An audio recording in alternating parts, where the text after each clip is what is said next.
Ladies and gentlemen, welcome to the Ariel Helwani Show! Back in your life on this Wednesday, March 18th, 2026. Hello again, everyone. I sure hope you're doing well. It is great to be here on a Wednesday in New York City, a frigid Wednesday in New York City, but I am happy nonetheless. There is a lot going on. There's a lot to discuss. Feels like it's been a minute since we've had an extended on the nose. That's what we have today, which is tremendous. The vibes could not be better at HQ because our very own Venezuela has won the World Baseball Classic, and our very own Andy, a proud Venezuelan, was dancing up and down the hallways here celebrating. You may recall yesterday a deal was made, a bet was had between Mr. USA, GC Connor Burks, and Miss Venezuela, Andy, our TD, our fearless leader. Wow, what an honor. I mean, who else? It's either you or Juliana Pena, the only two Venezuelans I know in my life, and she definitely wasn't watching. You were. And what was the deal? The deal was if USA wins, Andy had to make for us arepas, because she's known to make an arepa or two. And then if Venezuela won, which, let's be honest, I felt like there was a bit of cockiness, that typical American cockiness coming out of GC saying like, yeah, of course this is not going to be a thing. Sure, I'll sign up for this. He had to make arepas. And there we were, bottom of the eighth, Venezuela up 2-0. Bryce Harper, Mr. America himself, certainly not Aaron Judge, nails the 2-run shot to tie the game, and all of a sudden, the chat group was on fire. The memes were out, America this, America that. But then, in the end, it's Andy with the absolute nut shot from the top rope. How I sleep knowing GC is making me arepas. I couldn't believe it. I thought this was a GC meme. I couldn't believe Andy hit the meme lord with a meme herself. How does it feel to be memed, GC, after this? It's okay. It's all right. That was good work. Accepted. Yeah, it was okay work. What? I mean, the big white block template. I mean, who made that? Is what I want to know. You type it into like memegenerator.com. There's a real thing? Literally. Yeah, something from like 2012. I was making these back in high school. I respect the game. Wow. Showing the AHAC, but also GC, like I said, this is not a meme competition. It was a baseball competition. Look, we won. You guys won fair and square. Yeah, a bit of cockiness, a bit of arrogance. You know, we got the basketball gold medal, men's and women's. We got the hockey gold medal, men's and women's. You know, obviously American football, we dominate Paralympics. You know, I was getting tired of winning. Actually, I'm excited to test my culinary skills to create the legendary Venezuelan dish arepas. So all in all, I think I'm actually a bit happy about it. Shout out to my guy, Ronald Acuna. Braves getting a WBC win. What about the emotion, though? I mean, even if you're an American fan, you have to admire the emotion. No, it's incredible. It was incredible. The celebrations, everything that came out of it. Look at this. There is no way. I know baseball is America's national pastime. There's no way it meant this much to Americans. No chance. It really is amazing. This is some of the other shots. Let's look at some of the other shots. I mean, I can't get enough of the players crying, of the celebrations, of the hugging. This is all time. Where is this, Andy? Do you know where this is? What's going on here? Not really. I was trying to figure it out, but I couldn't. I honestly, it's been a busy morning. I briefly had a chance to look at the account. Can't figure out where it came from. But really cool story here, because apparently they got this guy a TV. Like an actual TV afterwards, and here we actually have a picture. Oh, there he is. Oh, that is sick. And then I have a video of him watching afterwards. Look at this. Yo, that is... Oh, what? I didn't know there was a glow up. Yo, what? Can I just say, my people know how to party. We know how to celebrate. This is just a regular Tuesday, but magnified. Look at this legend right here. This means a lot to us, guys. It means a ton. Yo, I looked it up. I typed in on Google, on ChatGPT, greatest moments in Venezuelan sports history. And there were some good moments, but nothing like this. Nothing like beating the United States. after they just took your president, you know? At their sport. At their sport. Yeah. I mean, at their sport. How do you feel about that, Andy? You know, like you would say baseball is your sport too, right? Yeah, we're pretty big on baseball. Big on baseball. I would say that is also our sport. I was surprised. Some of my friends were like, I didn't even know baseball was so big in other countries. I was like, I'm sorry, what? What? This is insane. Like, we have huge baseball fans. Oh my God. Some of the great players of the last 20 years have come from Venezuela. I'm curious, Pizzi, any idea that this was happening? Like, does this get talked about at all over in Ireland? Is anyone mentioning this? Nah. Not even like... No, you've brought it up a few times, Yeah. and I thought you were talking about a boxing match several times. I was like, shit, I don't know what he's talking about. Serious? And, all I'm saying is, like, if there was an international competition where Ireland were playing people like Gaelic football, no one's fucking beating us. I'd just be embarrassed. I'd be Wow. embarrassed. Okay, that's a American shot. baseball. Okay, I understand what you're doing here. This is interesting. I'd just be embarrassed. Yeah. No, I mean, you and I both. Yeah, You and I both. Be honest. What is this? Congratulations, Andy. What does this look, GC? He's thinking of something. I'm not saying. I mean, America's pastime is a played-out bit. We're more of a hockey, baseball-centric country. You mean basketball? Yeah. Hockey, basketball-centric country. You're making this comparison also, Pizzi. If we want to do an American football competition, an international American football Yeah, competition. you'd win. Yeah. I mean, it's embarrassing what's happened in the other countries in terms of American football. Well, we're going to see. I've seen some Irish games. The 2028 Olympic Games. They've got the big flag football is going to be... Flag football is a lot of bollocks, mate. No. I'm with Whoa. you. I'm with No. you. I think Respect. it's actually... Winks. By the way, I think Playing that touch foot in the park. there's a big competition this Saturday, right? There's a big competition this Saturday at SoFi. Have you seen this? Hope nobody gets hurt. Tom Hope Brady, nobody gets hurt. Saquon Barkley.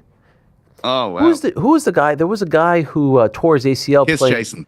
Who is it? No. Like kiss chasing. What are you talking about? What is kiss Like chasing? football, you know what I mean? Kiss No. chasing. There was a guy who tore his ACL playing beach football, right? Do you remember this? Huge star. He was playing NFL star tears ACL beach football. You guys know what I'm talking about? Robert Edwards Yeah, it was a big deal.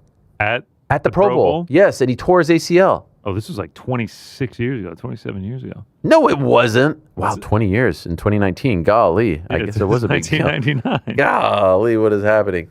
Anyway, that was a big deal. So you can get hurt. You can get hurt. You could tear an Achilles. You could tear an ACL. Anyway, forget about all that. Congratulations to everyone in Venezuela. I'm so happy for everyone. I'm sad that the competition, that the tournament is over.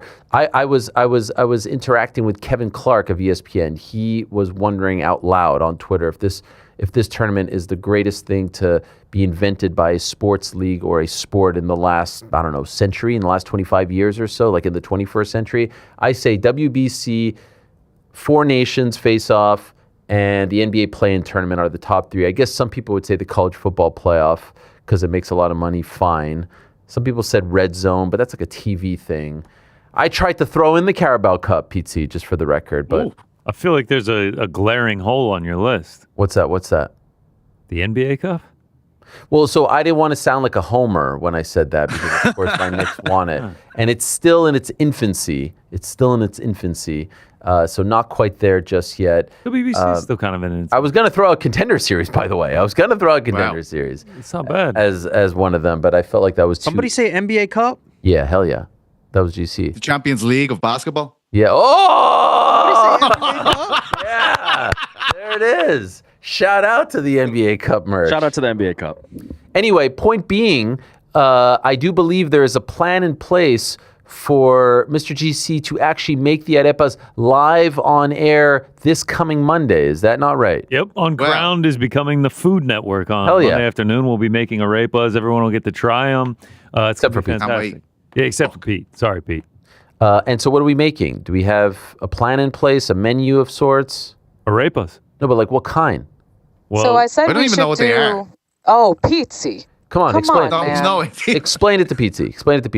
Pizzi. It's just like just love on a plate. It's Or like that. a cornmeal sandwich. Like you can put so many I'm gonna send you a picture because like it doesn't. Dan, can we pull up a picture of like Yeah. a very Pull up a good looking picture, arepa? It's not hard to do. What are we doing? But we're no ham, please. That's my only No request. ham. We'll get you some turkey. So I was thinking for Connor to make a reina pepiada, which I also saw people requesting on Twitter. It's like a chicken salad with avocado, mayo. It's delicious. We had this when we went to the Venezuelan restaurant back in June of last year.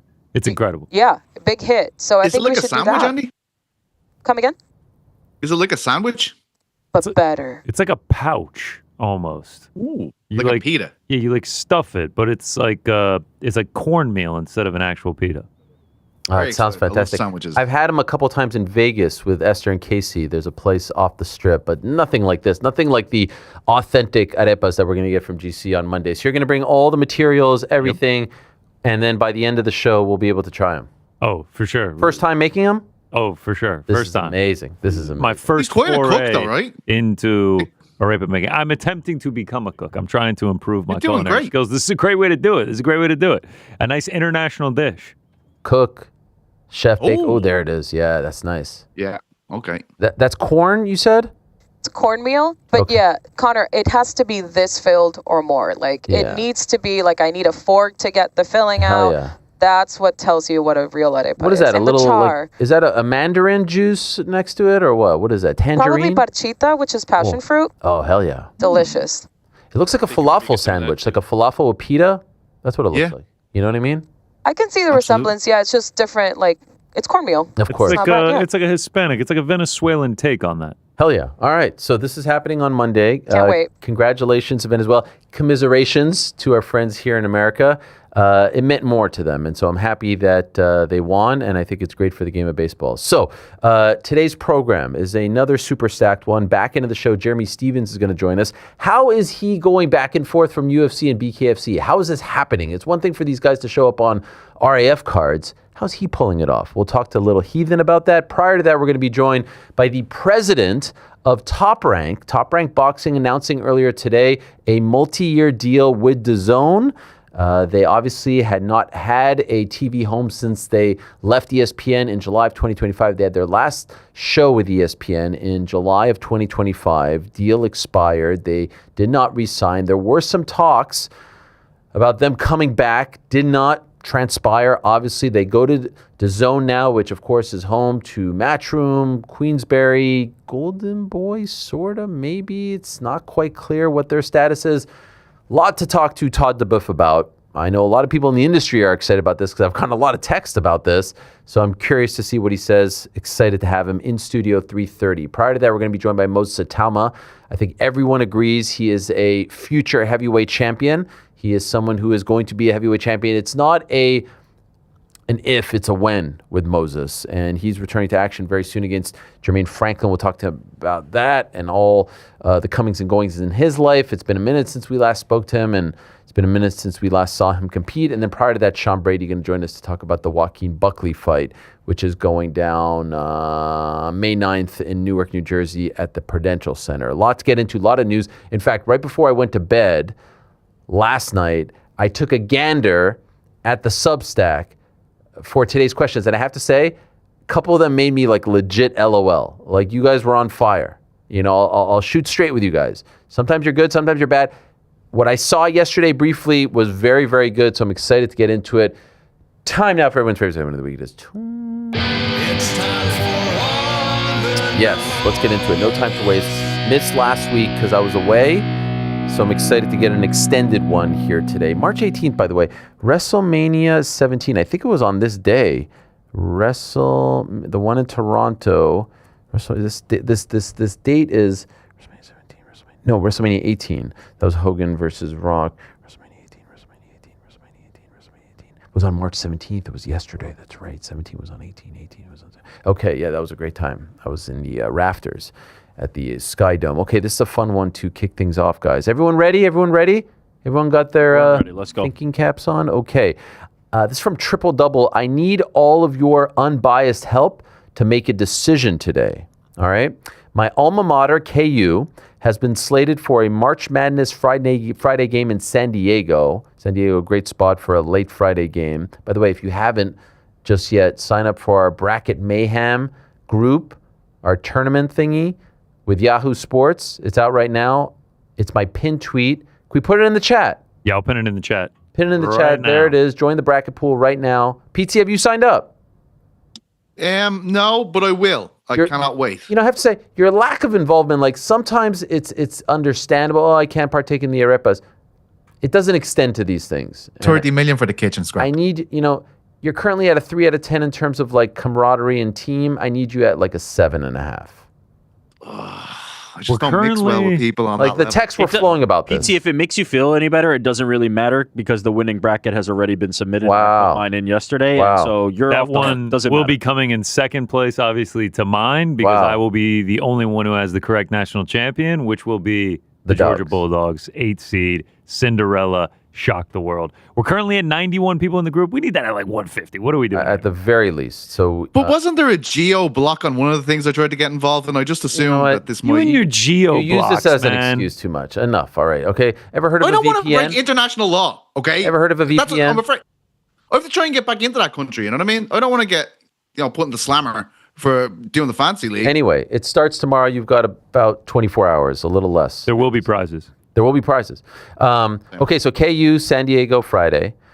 This gentleman Remind me, lives. is KU Kansas or Kentucky or what? Kansas. Okay. Yeah. Got Because it. I think it's University of Kentucky. Got it. KU would be Kansas. I live in Northern Cal, 7 hours away. I haven't seen a live KU game since graduating and moving to California, and there's nothing I enjoy more than MMA and college basketball. I mean, it sounds like GC. I'm an extremely eager person to go to this game, but there are a few hindering circumstances that are leaving me conflicted. Okay, here it is.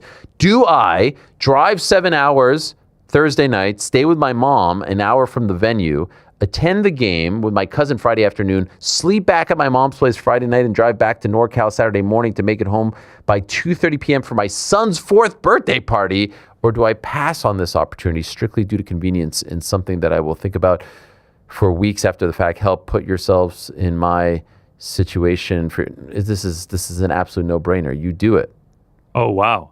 I felt absolute no-brainer. You don't do in it? the other direction. No, you do it. In my opinion, if you're going to make all this effort and go this far, you have to stay, if they win, and go to the Sunday game as well.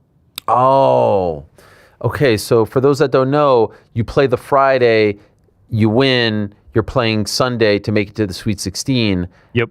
Okay, but what if you go to the Friday game, drive back for the birthday that's party, crazy. I know what then you're about go to say. back No. Sunday for the... This is crazy. Too much driving. Listen, what he should have done was, if I'm being honest, what you should have done was do the birthday party where your mom's living, and now you're killing two birds with one stone. Mom gets to attend the party. You can Take stay the for whole the Sunday fam. game. Yeah, do it there. Make it a local thing. Clearly, you're from that neck of the woods. Here's the thing. You go to the Friday game. You enjoy it. You have an incredible Saturday at your son's birthday.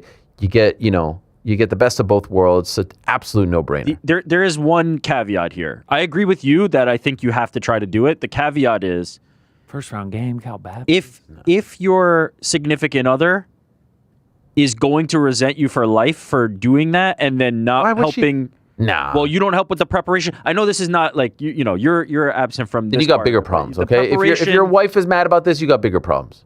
You got bigger problems, in my opinion. I You don't got know, that absolute feels bigger like problems. that feels like a Cal wife getting mad. Baptist game. Yo, First rounder. that's a guaranteed win, most likely, right? They're a big favorite. This is my new motto in life, guys. I read this recently. New motto. Yeah, tell us. I always say you only live once. YOLO, right?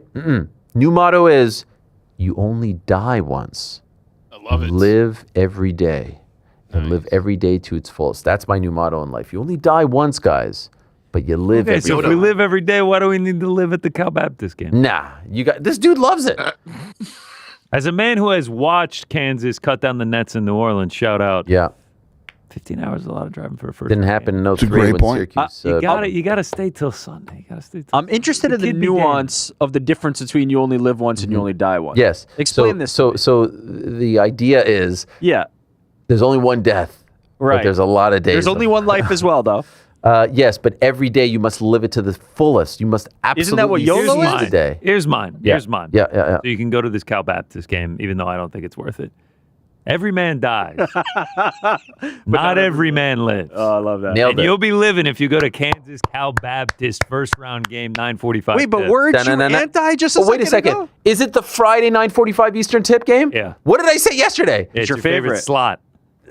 It's the No best doubt. slot. It's the last No doubt. slot. It's the absolute last slot. Everyone's seen everyone do everything else. You've been sitting. Oh, the Friday night game is Okay. a dream. But are if you he happy? stays till Sunday, this is a no-brainer. If it's a blowout, are you happy? Oh, I'm sorry, PT. Are we interrupting your texting? I mean, you've checked out. I'm like trying 5 to figure minutes out ago. this goddamn bracket right now. Oh, That's what I'm trying to do. That's what you're doing right now? I mean, here we are going out. talking about life, gems, No, death. We're not talking Yodo. about life. We're talking about death. or death. You only die once. You know, Yoda. Peter Schmeichel, famous United keeper, said you actually die twice as an athlete. You die in the professional capacity, and then you die. Well, that's in just terms for of- athletes. So that's a select. I'm just trying to weigh in here. You're saying not weighing in? I'm weighing in. Okay. You only die twice. Guys, okay, that's what I say. before we all die in 120 years, Yeah. we've got to go to Vegas for one of these. That's a bucket list. 120. That's what we say in the Jewish religion because Moses. I lived got like 120. 300 in me. Okay. 300. I want to be there. 5. I want to be there for the 9:30 a.m. tip in Vegas. GC only dies once, and it's coming very fucking Guys, I'm trying soon, to apparently. rally the troops here. 9:30 a.m. Thursday tip in Vegas. We have Dream. to figure it out. Dream. I've always wanted to do it. You watch I all don't those like games? college basketball. I don't give a Boys- shit. No. There's nothing liking better. college basketball, and then there's liking March Madness. And then I there's don't like liking events. And Let's there's gamble liking on every single game, Rick, and you'll like it. No. Unless we lose the house. Yeah, fuck that. If we lose the Toyota Sienna in Vegas, I don't know how we're coming back from that one.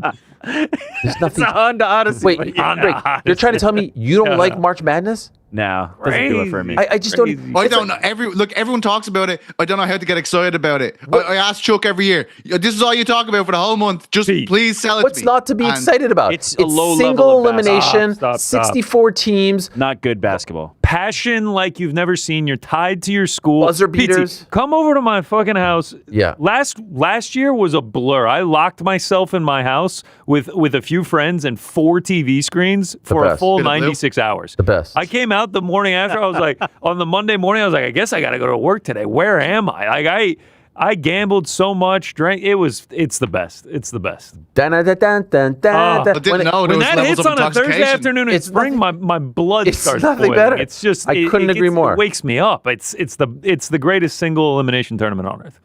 Give me passion. Give me stakes. It has it all. It has tears. It has kids playing. This is the highest level of basketball they'll ever reach for the vast majority of them. You get all these teams also that Yes. get opportunities that would Yes. never get opportunities. then Northern Iowa. You'll Are you kidding me? have a team that will go on a run. Like, you remember Oakland a couple of years ago, and that Oh. dude who was hitting all the threes? Yes. And then all of a sudden he's in like a TurboTax commercial. It's amazing. Oakland, St. Peter's. Oh, yes. George yes. Mason, the Yes, OG. Yes. There was a fat dude a few years ago, GCU. wasn't there? Hitting a load of threes. Big chunky lad. Yeah. Yeah, I Remember liked him. GCU, by the way? Big That fat sort fella. of predated your. Wasn't there a Grand Canyon University that had a Yeah. magical run? Oh, yeah, a couple. GCU. All right, Millie Bob. Ariel, you mentioned you have a running list of guests that you want to have on the program. You added Lou DiBella.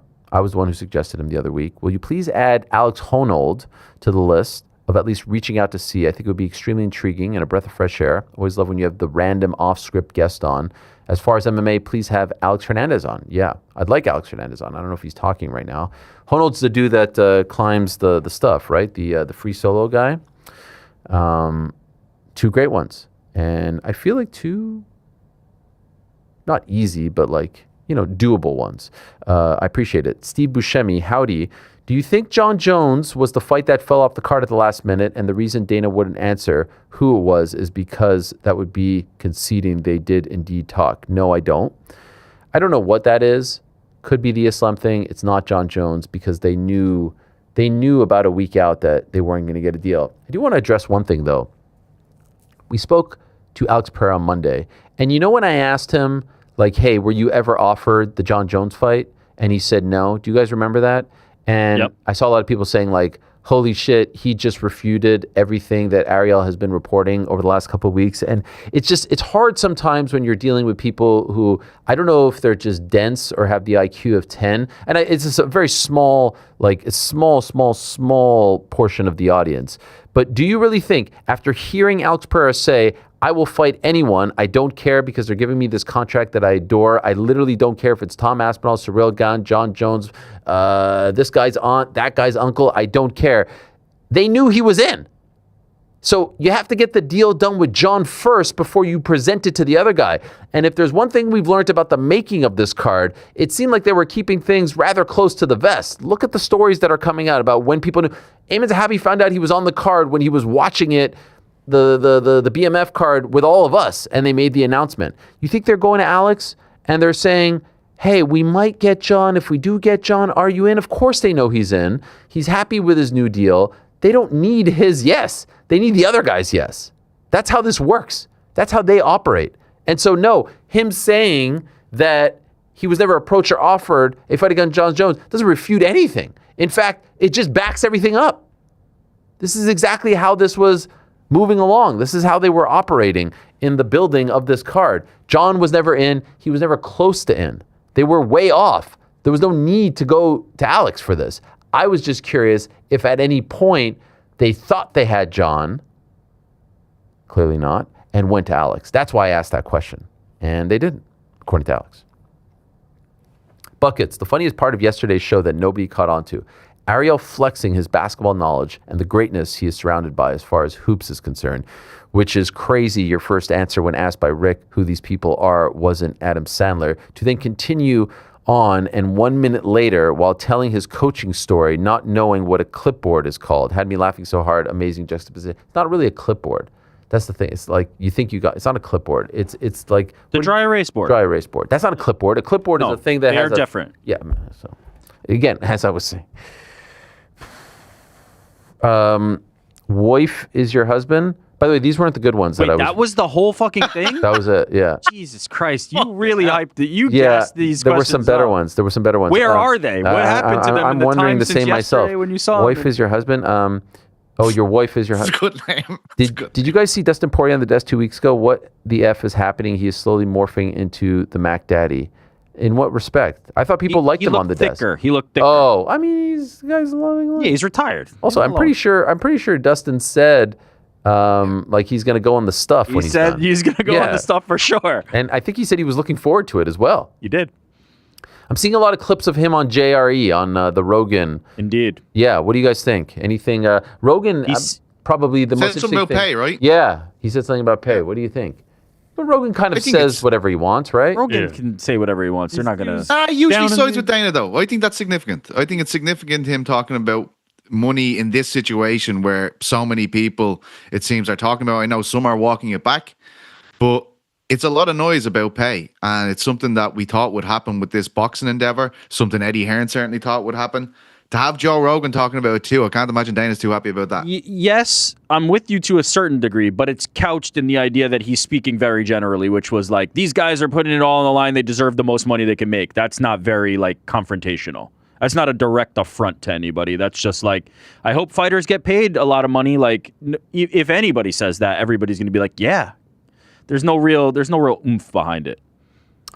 I saw another thing where he was talking about Nate Diaz and talking about wanting to do it in Zuffa boxing, and they're not interested in that. Yeah. I don't think that's breaking any news. I think they're very clearly wanting to separate the two. I saw another thing where at the very end he was talking about like some Russian promotion reaching out about them boxing, and the UFC put the kibosh earlier, and he said Ariel Helwani reached out and said, are you interested? That didn't quite happen.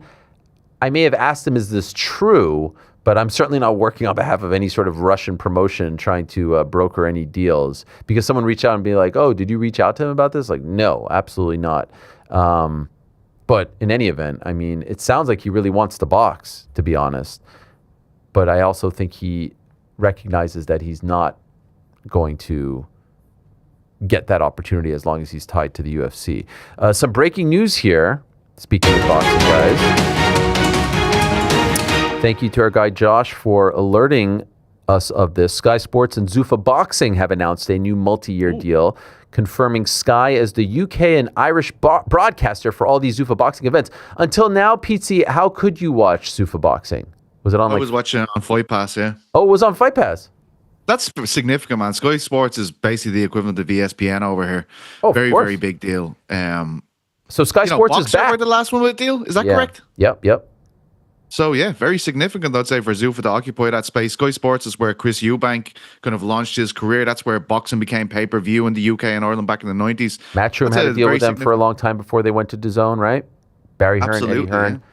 The biggest fights used to be on Sky. So they kind of drifted away from that when Matchroom went to DAZN and Queensberry, everything like that. So I'd say this is a significant roll of the dice for Sky and a big coup for Zuffa. Well, two interesting things. Number one, MVP announcing that they have a deal with Sky, right? Their first show is going to be April 5th. The Caroline Dubois versus Terry Harper fight, Ellie Scottney on the card, Chantel Cameron on the card as well. So what did I say? That'll do well. That'll do well, but it's also on Easter Sunday, which is a prime spot. I know in the past they've tried to put big events after the Premier League on Easter Sunday, but that means MVP and Zuffa Boxing are sort of playing in the same sandbox, at least over in the UK and Ireland. That's interesting, number one. And also, number two, so far, the first 4 events, and there's a 5th for April, they've all been on North American time zones, some on Sundays as well. This would seem to suggest that they have an interest in doing events over in England, which they've hinted at, and obviously the Conor Benn signing, would suggest that they want to do events over there as well. So it would also, I think, suggest to people that they have plans to do events outside of the Apex. I know a lot of people like to, I see Eddie, and Eddie's talked to us about how bad the events look.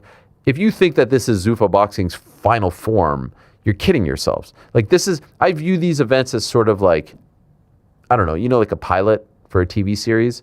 I know it's been more than one, but these are the embryonic stages of what Zuffa Boxing is going to be. They don't want to just be an Apex event, an Apex promotion, if you will. To your point about them wanting to do shows in London, etc., outside the US, there was a lot of talk of them coming back to 3 Arena with Callum Walsh as well.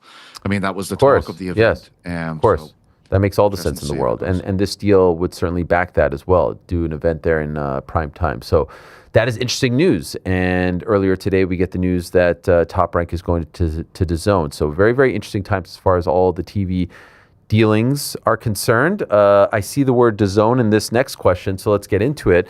Here's Brain, who says, I'm a huge fan of you and all of Uncrowned. I've been listening for over 6 years. Shout out audio listeners. Frank, one of your own. So this is coming from a place of genuine curiosity, not malice. All right, fine.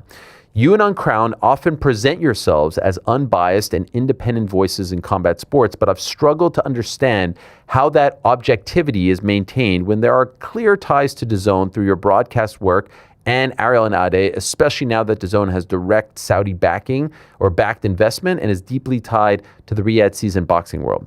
From a listener's perspective, that creates at least a reasonable question about possible conflict when discussing Saudi sports washing. One thing that made me uncomfortable was the tone of some of the Saudi coverage after your trip there. When you talked about how beautiful it was, how welcome you felt, and even how good the dates were, it felt off-putting to hear that kind of praise without equally grappling with the reality of Saudi Arabia's human rights record. A visitor having a good personal experience does not change the fact that the regime has punished journalists, dissenters, and people for peaceful online criticism. That is not abstract. Jamal Khashoggi was murdered by Saudi agents. Saudi journalist Turki al-Jasser was executed in 2025. Saad Ibrahim Ahmadi, a dual U.S.-Saudi citizen, was jailed over tweets made while he was in Florida, and Salma al-Shihab was sentenced over peaceful online activity after studying abroad. So my question is, how do you define objectivity in this situation, and what would you say to listeners who feel that your professional ties to DAZN and DAZN's Saudi-backed ties make it harder to fully trust your coverage of Riyadh season events, sports washing, and the kingdom's human rights abuses as completely independent? All right, I appreciate the questions. I welcome all of them. Number one, the last time I worked for DAZN was June of 2025. The last time Ariel and Ade aired was August of 2025. So just in case you're not up to speed, we at the moment have no real professional relationship in any way, shape, or form with DAZN. The show ended in August of 2025. It was a one-year deal. They didn't renew it. I have my suspicions as to why. I don't particularly appreciate or respect the way in which they ended the deal. And that's why I have my suspicions as to why, but I'm not really interested in airing all of that. I have a fine relationship with them, and I honestly think that they were pressured to end it, and that's the business, and I've been there before, and I'll be there again, and I don't really have any ill will or malice towards them because I understand what they're dealing with. I enjoyed doing that particular show. Love Ade, love working with him, and I thought that we did a great job doing it on our own here. I think it's better than the show that they have on now. I think that show costs a lot of money, but I don't think that DAZN is paying for that, to be 100% honest with you, and so it's probably a better deal in that regard. Like I said, I haven't been on their telecasts as far as fights are concerned, but that doesn't erase any other telecasts that I've been on for them in the past. I've been to Saudi Arabia once, and I did speak about feeling welcomed and feeling like the experience was good, the dates were good, and all that stuff. Did you want me to lie about that? No. I think we have talked about these issues before in many different ways. I remember the first time that they did Jake Paul versus Tommy Fury, there were a bunch of tweets and videos about me saying like it was a lot. It was a lot of Saudi Arabia this, a lot of Saudi Arabia this, and that. We've talked about all of these things. I don't feel like we've been compromised. I've never taken a check. I've never been paid. I've turned down opportunities. I told you about the watch last year when we had this whole thing going on. I told you what I did with it. I don't know what else I could possibly do. I don't mind, by the way. I have no issues with people holding me to a high standard. I have no issues with people holding me to a higher standard than others. I have no issues with this whatsoever. I know that they do with the MVP stuff. I know that they do with the DAZN stuff. I'm just telling you how I try to live my life. And I feel very comfortable saying in this day and age, 2026, media rights and how blended everything has become with people working for promotions, especially in fight sports, I am very comfortable and at peace with practicing what I preach. And I think that any other of these promoters, from MVP to Riyadh to PFL to One Championship and everyone in between, can tell you that I am practicing what I preach. That I don't take money, I don't accept being told what to say. No one asks me to say this, that, or the other. No one gives me questions. No one does this, that, or the other. I felt like we talked about those things. I feel like we have been honest and fair with regards to Riyadh season, Turkey, the relationships, all of that. In fact, I mean, again, I don't feel that I need to air everything out right here and now, but ask yourselves why things have changed. Ask yourself that. So, just go look. It's all very easy to find. If you don't feel like we talk about it enough, I don't feel like I need to talk about it. Like, this is not an article where every time you say Riyadh season, you have to mention X, Y, and Z. I don't feel like that's what this is. This is a show. It's like the stuff where people, when Jedi clips me off, which I have no problem with, and people like weigh in on the 2-minute clip and forget the fact that we do a 4-hour show and there's multiple viewpoints and angles and topics discussed throughout that show, but they just think that the show is the 2 minutes. That's not it. So the fact that you don't know that Ariel and Ade no longer exists, the fact that you don't know that my last time working for them was in June of last year gives me some pause as to whether or not you're actually like watching the show and keeping up with the times. So if you feel like we're not talking about it enough, that's fair, but I'm here to kind of back myself and back all of us and back Uncrowned and back everything that we're doing. I think that we are very down the middle. I think we're very fair, and I would argue that we're the last of a dying breed in that regard.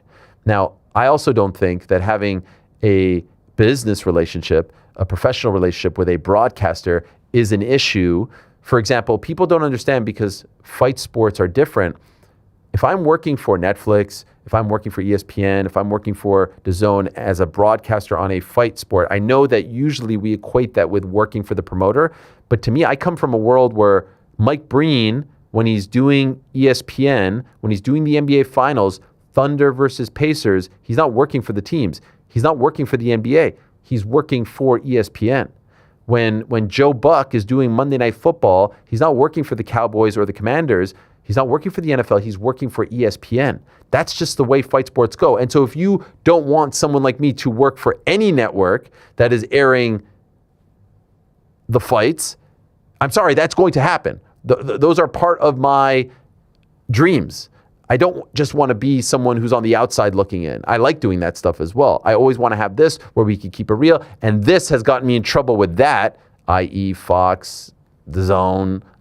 It's gotten me in trouble, there's no doubt. This is the most important, but it's also important to do these other things as well. There are some people in the media business that don't want to do this other stuff. I want to do this and that. And if that's, you're having the cake and eat it thing, sure, but that's just who I am and what I want. And I don't think that there's an issue with doing this while also doing the middle stuff. So that's pretty much it. What is the prize for the March Madness pool? Darren Tilley says. Maybe a free card pick live on the show from Arena Club for the winner, but no monkey eating paella. What do you think of that, guys? You could be down for that. What's going on with the headphones there? You look like Winksy. Shout out. People say I look like him anyway. No, but like now you really look like him because it looks like the with thing. The headband. Shout out to him. Arena Club, could we get that? Maybe. The prizes will be worth your time. All right. Yeah. Fine. Yeah. I'm very confident now that I've made my bracket. They're TBD. You made your bracket while we were on You air? made the bracket. Jesus. Listen, man, huge, lot of only die research, once. obviously. Let's go, Duke. You only Let's die go, once. Duke, baby. Wow. Only die twice. Peter Schmeichel. You know what I mean? Oh, Shout out. That's overall, not for number one athletes. overall seed. Duke. Yeah, hell yeah. We're back, baby. We're going to do it again. Ricky Takes asks, Rick, have you seen Undertone? If so, what was your rating? Did you finally see No Other Choice? Have you seen the trailer for Backrooms? Thoughts? All three. Check mark for all three. Saw Undertone. Really loved it. Unlike other horror experiences I've had in recent years, can't recommend enough. If you have the opportunity, go to a Dolby Theater where they've got the Atmos sound, like the actual like surround sound experience. Sound is crucial to it. Loved it. So glad I did it. Highly recommend. No Other Choice. Fantastic movie. Loved that as well. Just like surprised more people didn't talk about it and that it's not getting passed around more, but A++++. And then Backrooms, I don't know much about. Like I looked into the copy pasta, but like I need to know more, but I will be there to watch it. This is from Matt from SLC. GC, please blind rank these 5 Rick hot takes. Let's do it.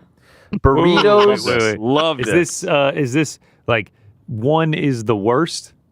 Worst Yes. take? Yeah. Yes. Okay. All right. Yeah. Burritos are bad. Yeah, that's a 2. That's Worst. an absolute terrible take. Ilya Charles over Ilya Islam. That's 3. That's 3. The Challenge is actually a good show. Fuck. It is horrible. And that's 4. I watched a couple episodes. As soon as Low our boy level. got bounced, I Yeah. was gone.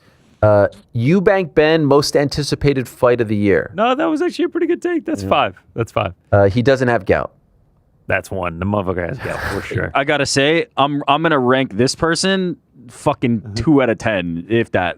Horrible effort. I've got so many takes out there that if you wanted to lambast, you could. This was. By the way, this was I can't pitiful. believe the Ronda comeback. Yeah, It's like number one. This was amateur hour. All right. The fact that you even give these people a run is. I'm just is going through pathetic. Lord of the This was Rings. horrible. Lord of the Rings. Yeah, should've there's been on so there. much more. I mean, we're So talking much about more one out of them, there. like 11 for 11 on Oscars for Return of the King.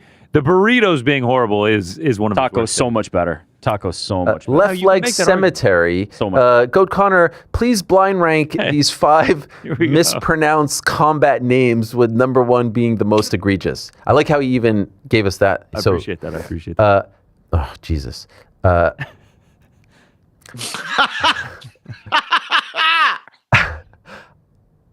Iron. Yeah, that's Yeah. 3. That's right. Iron. Like that. Yeah. Iron. Yeah, there it is. Apturo Topturo. This is obviously Conor McGregor on the Yeah. gambling stream. I'll go 1. All timer. This is again, quote, he has it in quotations, Vogue. I'll go 4. I'll go 4 because it's just a light slip of the tongue. Shake Turkey. God, that's 2. I'm liking my list so far. Eli Sean- Toptoro 2, 1. Shake Turkey 2. Sean Strickton. Yeah, that could be higher, but I'll go 5. I'll go 5. Yeah, Sean Strickton all timer. Mr. Clean asks, do you guys think Rhonda's words at the He writes pressure conference, but I think he means press conference, about Dana not being able to make the fights he wants anymore are true. The way she said it seemed like it came from Dana himself. And could this be the reason Dana seems so uninspired lately? No, I don't think so. I think it's her I think she's doing a little bit of this. I think if Dana really wants a fight, he can convince people. I don't know if he just feels the need to do that right now. There's no gun to their head. There's no pay-per-view. There's no pressure. I think Ronda knows exactly what she's doing. And she might be pitting him up against it. And I wonder how he feels about that. That's probably the most interesting thing right now. But I don't think Dana's sitting back there being like, golly, I can't make the fights. No, I think he's, to a degree, that checked out that he doesn't really care whether a fight gets made or not. It's not life or death anymore. Wait, there's more. GC, give us odds for Kyle Dawkins getting pulled and Colby Covington sliding in. Any chance at all, Ariel? I'll answer second. I would say plus 1,000 with the way Colby's been talking. By the way, I saw a great tweet yesterday. So he was on with Sneeko. You know, it's funny when they do these streams. It's like a 9 to 10 hour or even longer. Just like now they're having lunch and then they're at the park and then they're at the gym. It's like, how much is there to talk about with these guys? Like, is anyone listening for that long with just Colby? And so what was interesting was someone wrote like he went from being Mr. MAGA to like Mr. Union and Mr. like we need to come together because he's talking about fighter pay and he's talking about them not making the fights and all that stuff.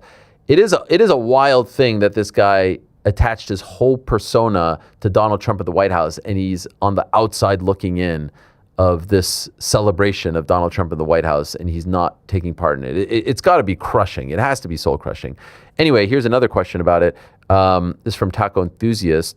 What do you make of Colby Covington's recent interviews criticizing contracts and fighter pay while dropping his shtick? I never thought I'd say this, but I kind of feel bad for him. Does anyone feel bad for Colby, guys? No, you reap what you sow, but also the point that he makes is the most important one, which is that it was a shtick. So I don't believe that Colby Covington... Did he actually say that? Yeah, he calls it a shtick right there. Oh, I thought Colby called it a shtick. No, but my point is, I don't think his soul is crushed because I don't think he ever believed the things he was like, parading out in the first place. Now, was there kernels of truth? Was there some of the real guy in there? Maybe, but it always felt like cosplay. It always felt like he was, hamming it up and doing a gimmick. So I don't think it's a personal affront. Now, at the same time, if I did this gimmick for that long and then there's an opportunity to pay it off and it isn't, I'm sure he's probably disappointed, but I don't think that's his real identity. Like, does anybody disagree? Does anybody think that this was the real Colby we've been seeing for the last little bit? I don't. No. Yeah, so I don't think he's like too heartbroken about it, but you would hope that if you did that gimmick for that long that there would be a payoff, so that I could understand maybe some disappointment, but I don't feel bad for Colby. He reaps what he sows, and it wasn't good enough. Dude was getting a medallion of Donald Trump's head and like kissing it as he was walking into the arena. Yeah. He was wearing suit jackets with Donald Trump's face imprinted on the back of it. There has to be a level of disappointment that you could feel it. His whole thing was, I'm Donald Trump's favorite fighter. Yeah. Apparently not. Apparently it's Bo Nickel. Kyle Dawkins. Or Kyle Dawkins. Iron Turtle, hello AH. I thought it was Derek Lewis, by the way. Yeah, by the way, why on the record for that, right? I forgot about the Derek Lewis thing. Yeah. And Habib at one point was also his favorite fighter. Right. He did mention. And Jorge, obviously. How weird was that when he was sitting with Jake and he's like, who do you want me to fight? And he's like, Habib? What? Yeah. Do you think UFC put Strickland on a title fight or in a title fight on May 9th, a week before Netflix, so he could spend the entire fight week shitting on Ronda versus Gina? Brilliant subliminal shot from a devious shadow president, Hunter Campbell? Absolutely not. No way. That would be the best thing to happen to them, by the way. Of course. That's promotion for their fight. That'd be fantastic if Sean Strickland spent a week instead of talking about Hamzat shitting on Ronda Rousey and Gina Carano. It would be the best thing they could hope for. P.S. Considering we're not getting Gable on the White House card, maybe we see him on the Netflix prelims? No. Gable to the UFC is inevitable, and I wouldn't be surprised if we see him on there in July or August. It's going to happen. So he can't just sign with someone else. The dream's alive, baby. Then what is that? He'll be the champ by the end of the year. That's absurd. Is it? Even after seeing Didn't even make the top 5 shit takes. Yeah, that is absurd. Is it absurd? It is absurd. He wins in July? You don't think he could... No. The Gable glaze has to be up there. No. It's in play. Especially now with Alex coming over. Like if Alex wins. That'd be great. Alex versus Gable? Oh, so you're saying Aspinall's not fighting? Is he? I don't know. Well, you tell me. Text him right now. Matt, thoughts on Bam dropping 83? I think it's Bush League, the way he went about it with all the intentional fouls at the end of the game. It didn't feel the same as... I don't really mind. Like, get yours, great, well done. It ain't the same as Kobe's 81, and based on what we heard of Wilt's 100. But, you know, it's sort of like, to a degree, I know it's different, but it's sort of like when Barry Bonds beat the home run record. And even to a degree, Mark McGwire and Sammy Sosa, it's just not the same. I don't know what to tell you. He can feel the way he wants to feel. I'm not trying to take it away from him. Kobe did it the hard way, and this was just a little bit different. But, you know, you still got to make the shots. So I'm not mad about it. I'm not upset about it. I don't feel like it's, like, insulting to anyone. What is the issue here? Like, are people upset that he kept scoring? Like, is that not the objective of sport? Like, that doesn't happen in sports. No, there were a lot of fouls, and there were a lot of, you know, it wasn't... Not down to the hapless Wizards, then? They were against the hapless Wizards. They were extending the game when they were up by a ton of points by fouling so he could score more. And they were essentially like, he had 62 through three quarters, which we've seen a few times. Carmelo's done it. LeBron's done it. But they kept him in. They prolonged the game with fouls, and they essentially just fed the ball to him so he could get the scoring record. Yeah, but, I mean, he still has to make the shots, you know? I don't mind. I don't see anything wrong with whatever that. about it. But in the same breath, I'm not going to sit here and be like, yeah, it was like Kobe's 81. No, completely different. They employed a strategy. It worked. It got him the record. God bless. You still got to make the shots. It's fine. I woke up bleary-eyed, and it was the first thing I saw that morning. I was like, Bam Adebayo scored 83 It was weird. points. It was Olympic weird. gold medalist Bam Adebayo. Hell yeah. Two-time. David McLeod says, first-time writer, long-time listener from Cape Breton, Nova Scotia. Shout out. With all the discussion around the BMF belt falling 326, what if the UFC made a special event instead, similar to the NHL Winter Classic, where the whole card features BMF caliber fights instead of, you know what? The UFC should just be about BMF fights. Is there something on my hair here? Like, what? That's what, it's the Ultimate Fighter, for God's sakes. Doing that would imply that the other fights and the other fight nights and the other cards and the other fighters are not tough dudes. The whole point of this thing was to show that these are the toughest of the tough. The whole BMF thing is so dumb, and it gives me a headache, and I wish they would do away with it. It's cooked. It's cooked. Yeah. Sorry. How about this? Peruano. Hola, Ariel. Dang, Rick had some fire takes on Monday's show. Had to turn it down with my kids around. All the F-bombs, LOL. On the topic of the lack of effort we're seeing from the UFC, do you know if Paramount has any say or benchmarks written into their contract with the UFC? Benchmarks, I don't know of. I'm sure they have a say to a degree, but they hired a bunch of, they hired a couple of executives from ESPN to sort of be the executives for Paramount, ones that the UFC really like. Like, no one's telling the UFC what to do, what not to do. That's part of the reason why they like this arrangement. Obviously, the money is great as well, but UFC ain't taking cues from anyone on matchmaking or anything like that, I can assure you. Now, of course, if they're not meeting the mark, if they're falling well below the mark, if they're not having success, things will be said. But we're 2 months into the deal.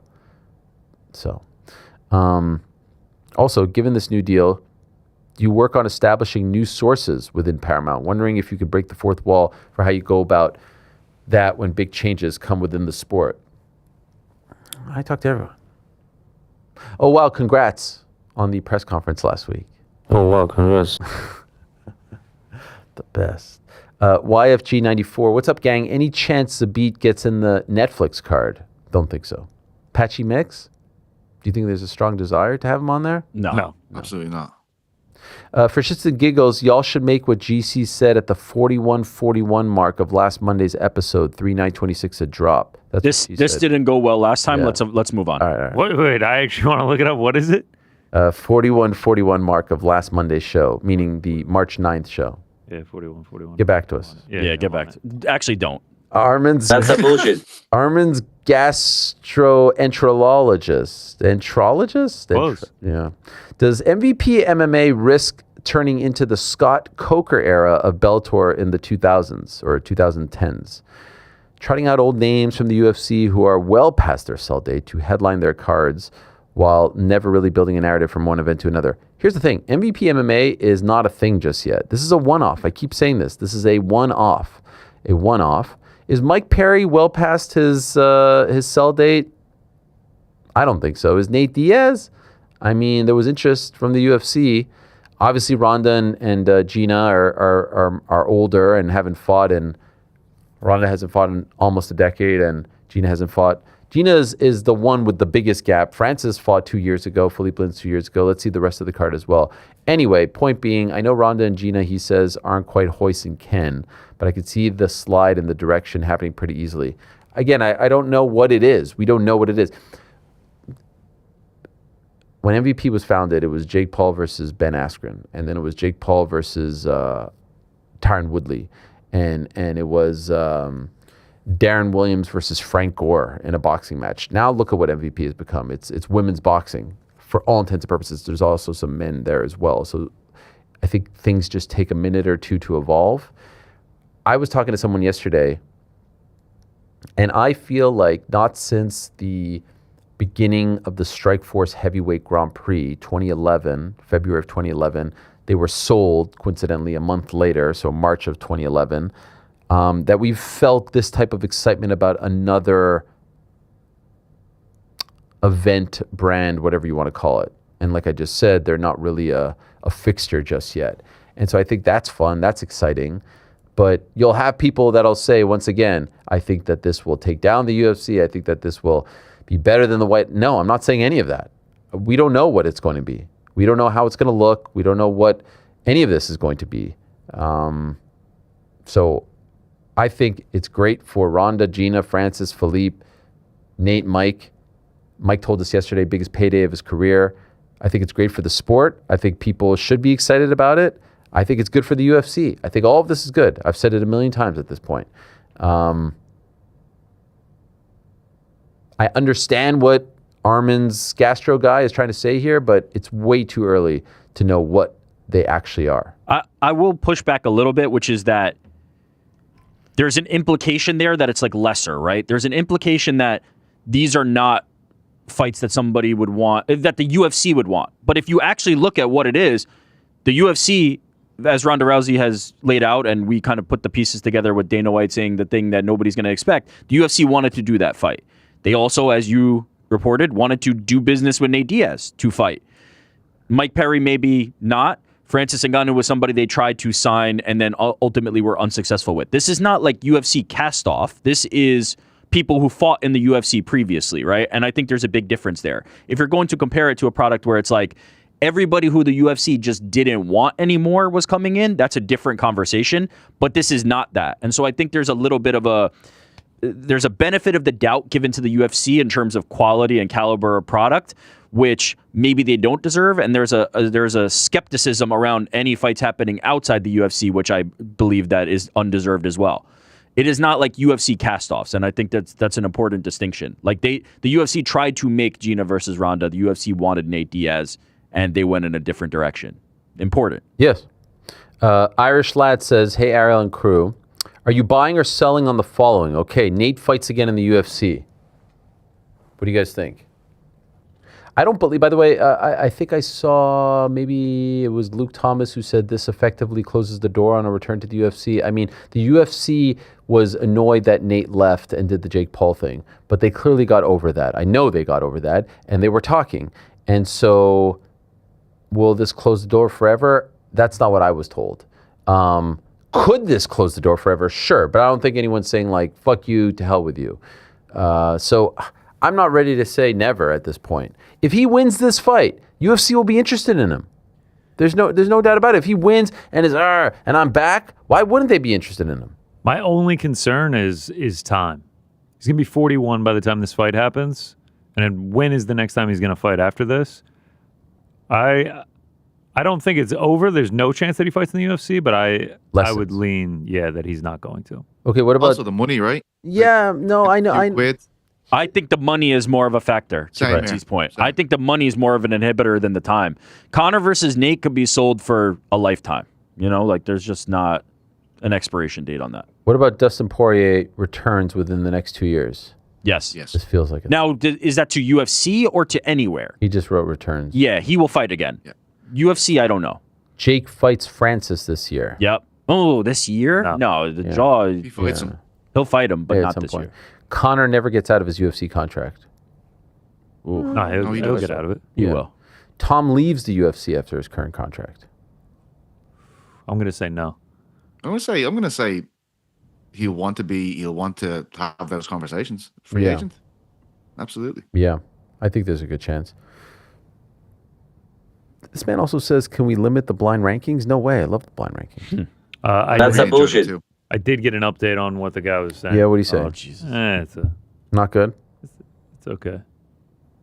On here. It was just that big. He had to come. Wow. Can't wait to add that to the drops. The wow was crazy. Someone kept pushing me online when you were trying the toothpick, and you were like, so I can just lick it like a lollipop. A bit of the blue today, Pizza, huh? Yeah, that wasn't bad. A lot of bit of blue references between me and Rick today, I tell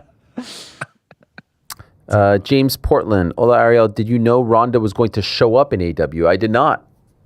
Interesting to see the reaction. I think, based on like what Tony Khan said afterwards, I feel like this is just a good vehicle to promote the fight. I don't know if she's going to be a full-timer. Don't know if she's going to be wrestling. I think it just makes sense to draw as many eyeballs as possible in her mind. She's very invested in this, and she clearly wants this to succeed. And that's what I feel like it is. And, you know, part of the reason why I think she didn't want to go back to UFC is because she's not a huge fan of WWE and TKO and all that stuff. And so I think she likes being on the outside looking in of that arrangement. But no, you didn't ask me any of that. As far as did I know, I did not. We didn't really get into all of that stuff. It was just like, hi, hello, how are you?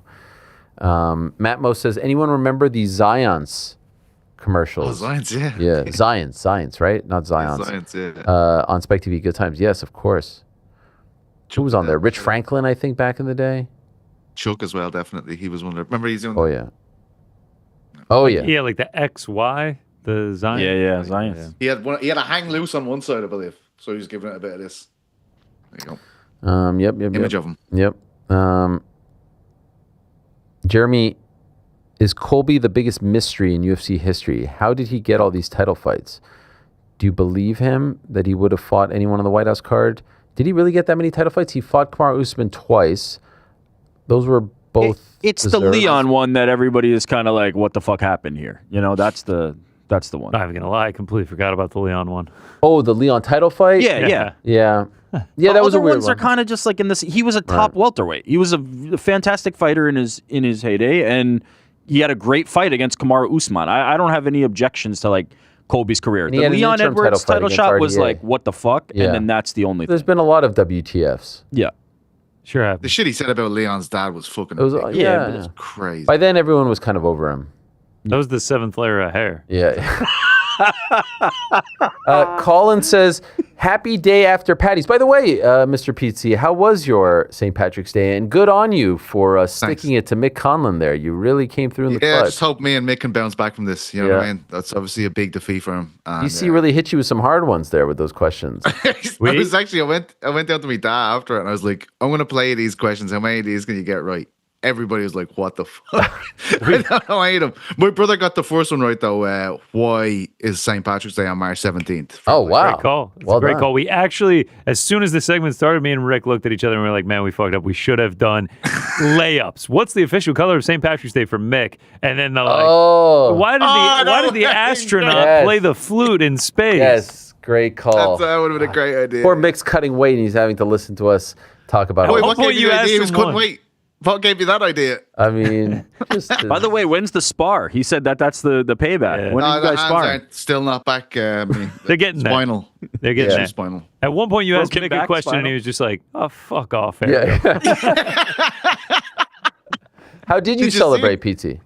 I went down. I had some ham, cabbage, and spuds. Me ma's fantastic, Margie. 10 out of 10 every time. What spuds? Then Taters. Oh, Yeah. okay. It's we have the same thing every Paddy's Day. Went down, played with the niece and nephew, then came back here. Ariel texted me in the morning. I'm not gonna lie to you. He said, "You gonna have a few beers today, Pete?" And I was like, "Nah, no, that's not me." Got 4 cans of Guinness. and didn't wake up feeling 100%. I'm not going to lie to you. So I was like, 4 cans can do this to me now? I'm getting old. I couldn't believe it. He told me, no, staying off it. I'm good. I'm like, oh, this seems a little bit. And I did say, I am talking a lot about drinking today, though. I am mentioning a lot. And then in the end, it got me. Well, speaking of which, this gentleman says, please blind rank these 5 Irish legends. Okay. PT. Tough. This is tough. Oh, fuck's sake. Roy Keane. 1. Katie Taylor. Fuck. 2. Can't go 1 off the bat. Brian O'Driscoll. 5. Who is that? He's a rugby player, one of the greatest centers of all time, but not a rugby guy. Henry Shefflin. Great hurler. 4. George Best. 3. Yeah. You're okay with that? Not too shabby about that. Happy enough. Would you put Katie above Roy? Interchangeable. Look, well, I suppose she means more to Ireland, so I probably would put her ahead of Roy. But Roy's my guy. Hut. Ariel, any chance of having Danhausen on the show? I would love to have Danhausen on. I think Mr. Frank is a big fan of his. Huge, and you should have him on. Now, here's the thing. A guy like him, is he coming on in character? He has to. Yeah. What do you mean in character? Yeah. Let it be known that I was the only one who was in on the Danhausen, and you guys were all like, oh, look at this goofball. I love Danhausen. He's the best. Plays Magic the Gathering, too. Shout out. This gentleman is asking all of us questions. Okay, Ariel, thoughts on... Before we get to this, is there a point where we transition to those great questions you were asking about, you know what? Maybe I was just really tired. Is there a point where that happens? I just want to... Maybe you had a few cans last night, Ariel. Was it the cupcake that was affecting your mood? Oh, well, this is a good one. Josh B says, you mentioned you were having an ant problem and some rotting wood issues at home. Is this a byproduct of the compost pile getting so out of control? This is actually a great question. That's a good shit. That's... Yeah. You also have termites as well? No termites. What's the rotting wood? It's just so rotting over time? apparently the guy came and he's like, look, your window frame here this is a disaster. No. This is a bit of a BS? Trying to upsell you, yeah. Yeah, he's a cowboy. He's like, fucking the cowboy. Structure of this is no good. You got the rotting wood here. He's trying to do a full window replacement on. Yeah, but he's an exterminator. Oh, okay. He's the guy saying maybe the ants are coming from here. Yeah, that is where they are coming from. I'll tell you where the ants are coming from. He brought them. He planted them in your fucking house. Me and you. And then he came in. We're aligned, Pete. We're aligned. I think he said it. Fucking cowboy. Nope. But the ants were there, and then I called him. Yeah. How did he bring them? He came in the middle of the night. Yeah. He put it he left his a little bit frustrating. I'm not going to lie, because they're there typically in like one spot, and then he came and he sprayed, and then I still see them sparingly. And he's like, he told me yesterday, I texted him, he's like, they have to bring the bait back to the colony. Yeah, that's right. I'm like, well, this is too much info, man. When are they going away? I don't need to know about the whole breakdown of the ants. Nah, I just don't want to see. He's got you sorted out. All right, fine. You might have to take care of the wood, though. Yeah, I know. I'm with you, GC. Skeptical as fuck about this. Yeah, I'm with you as well. Damn, they bring the bait back to the colony, so they all That's die? bullshit. Yeah, that's the way. Hey, Ariel, you are bait for this cowboy builder. That's what I'd say. Here's a question for all of us. He's asking me about the Gable card. This is TJ Gable on Netflix. I said no. Rick, thoughts on Undertone? We just answered that, right? Yep. GC, he says, do you watch Binging with Babish on YouTube? Thoughts on doing a spin-off cooking? So, Babish is, I was introduced to him by Jordan. Right. That's how Jordan learned to cook. He's incredible. I've been doing like basics with Babish. He's great to learn how to cook from. Shout out to him. Petty, he says, in his prime, was McGregor viewed as the Michael Jordan of Ireland? And do you think he can get back to the same highs, or is the Irish public, or at the very least in the Irish public graces again? I don't know. I think that's ship has sailed. I thought he was I thought he was unbelievable, and I think nobody really realized how good he was because they never really understood the sport. Like, I'm talking about the country as a whole.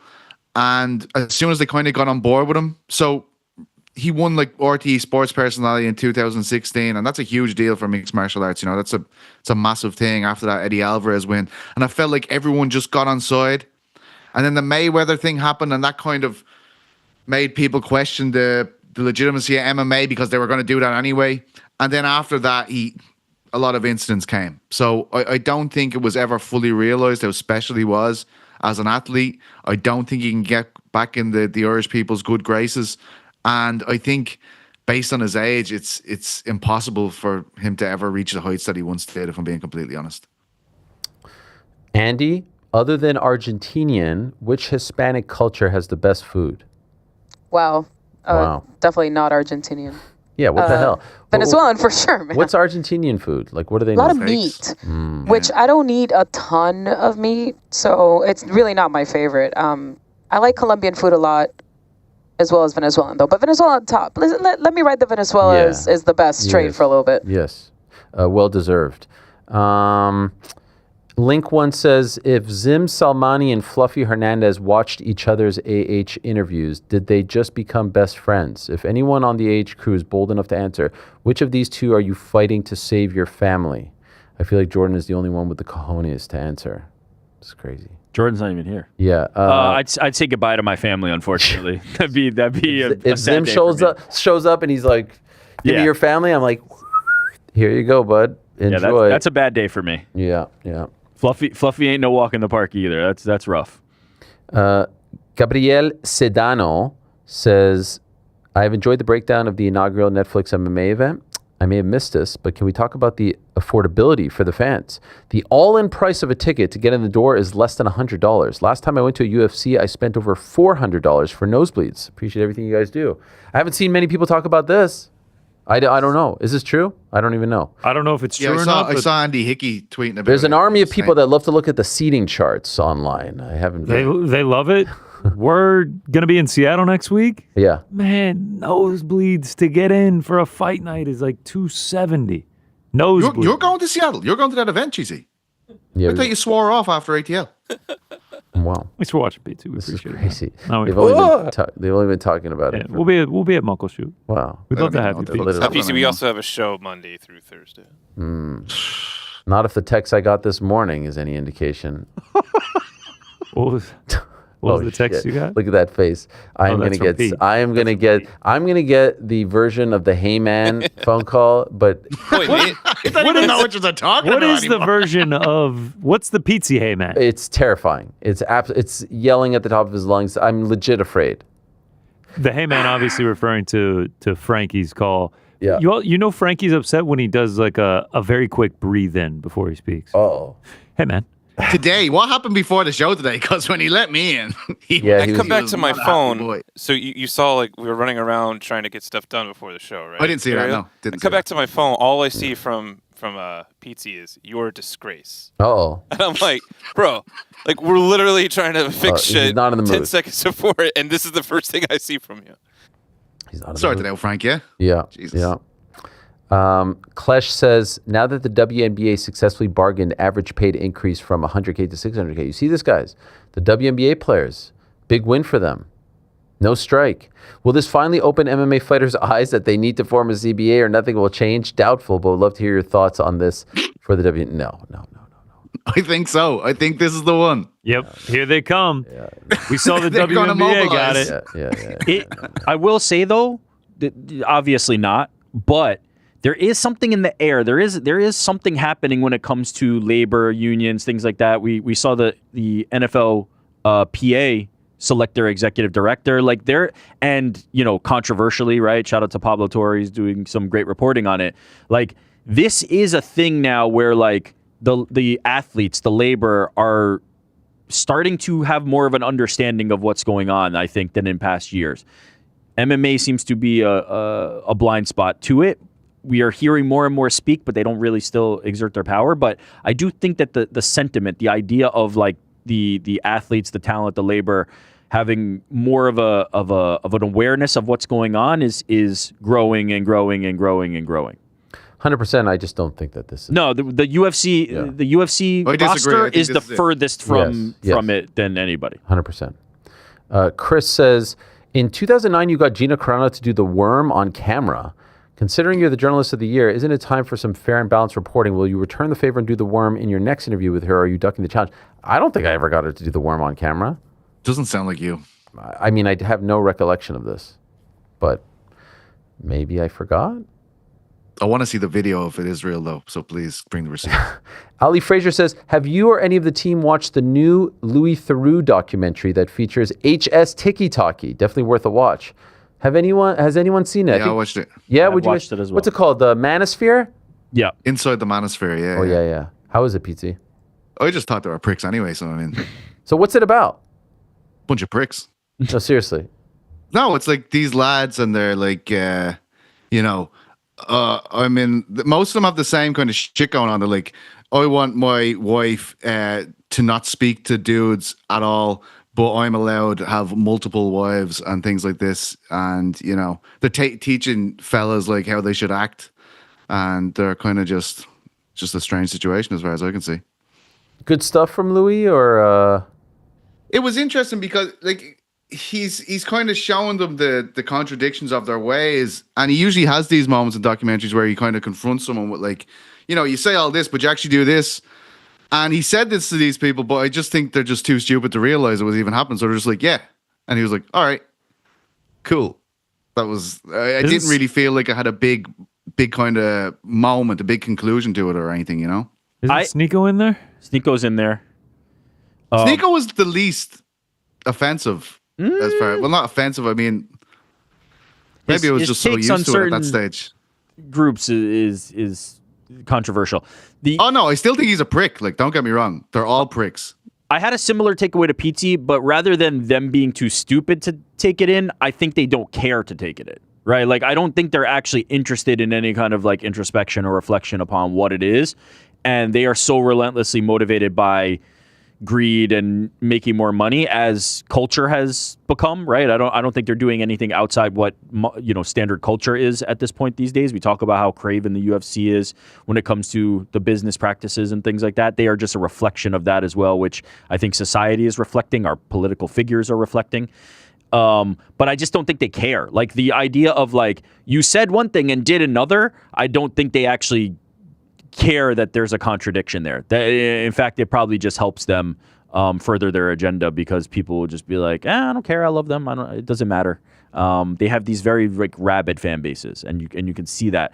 It's kind of highlighted throughout the series where like when Louis is presenting an unpopular stance against them, it's often on their own programming, and all the comments are like, look at Louis getting owned, and so it's like there's not really much of an impact here. It was kind of just more worth seeing or not.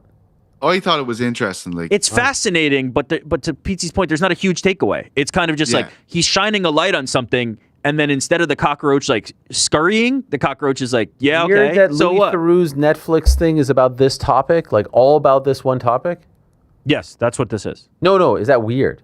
What do you mean? I don't know. Like of all, only an hour and 30-minute documentary. Like this is a very important kind of. Yeah, I think so too. Is it a big moment for HS? No, he looks like he comes off looking bad. You don't think he gets a big title fight? He looks like a All right. The worst part was that dude was a Fresh and Fit, the podcast, and like he's clearly playing up to the camera. His wife is there, and he's like going clean over there. You're like, what a little dickhead, what a little bitch. And then like he said, like he's kind of saying, like he's been saying to Louis, like, oh no, it's like a one-sided monogamous thing where I can have all these women. Then Louis says it to his wife, and she's like, what? Sorry? And he's like, oh no, go and clean that. You're like, all right, mate, fucking loser. Oh, this is a good one. E-Man says, this is a question for Misty Frank. Please rank the below MTV Unplugged from best to worst, one being the best. All right, but I've only seen 3 of them. Jeez. Nirvana. 2. STP? 5. What's STP? Stone Temple Pilots. There's only 4. AIC. 4. Okay, so that's the one. What's AIC? Shit, it's Alice in Chains. But if I know what the next one is, I'm going to be mad at myself. But I'm putting Alice in Chains at 1. Pearl Jam. Fucking shit. All right. There's 2 number 1s. I have to put Pearl Jam on 3. But. Okay.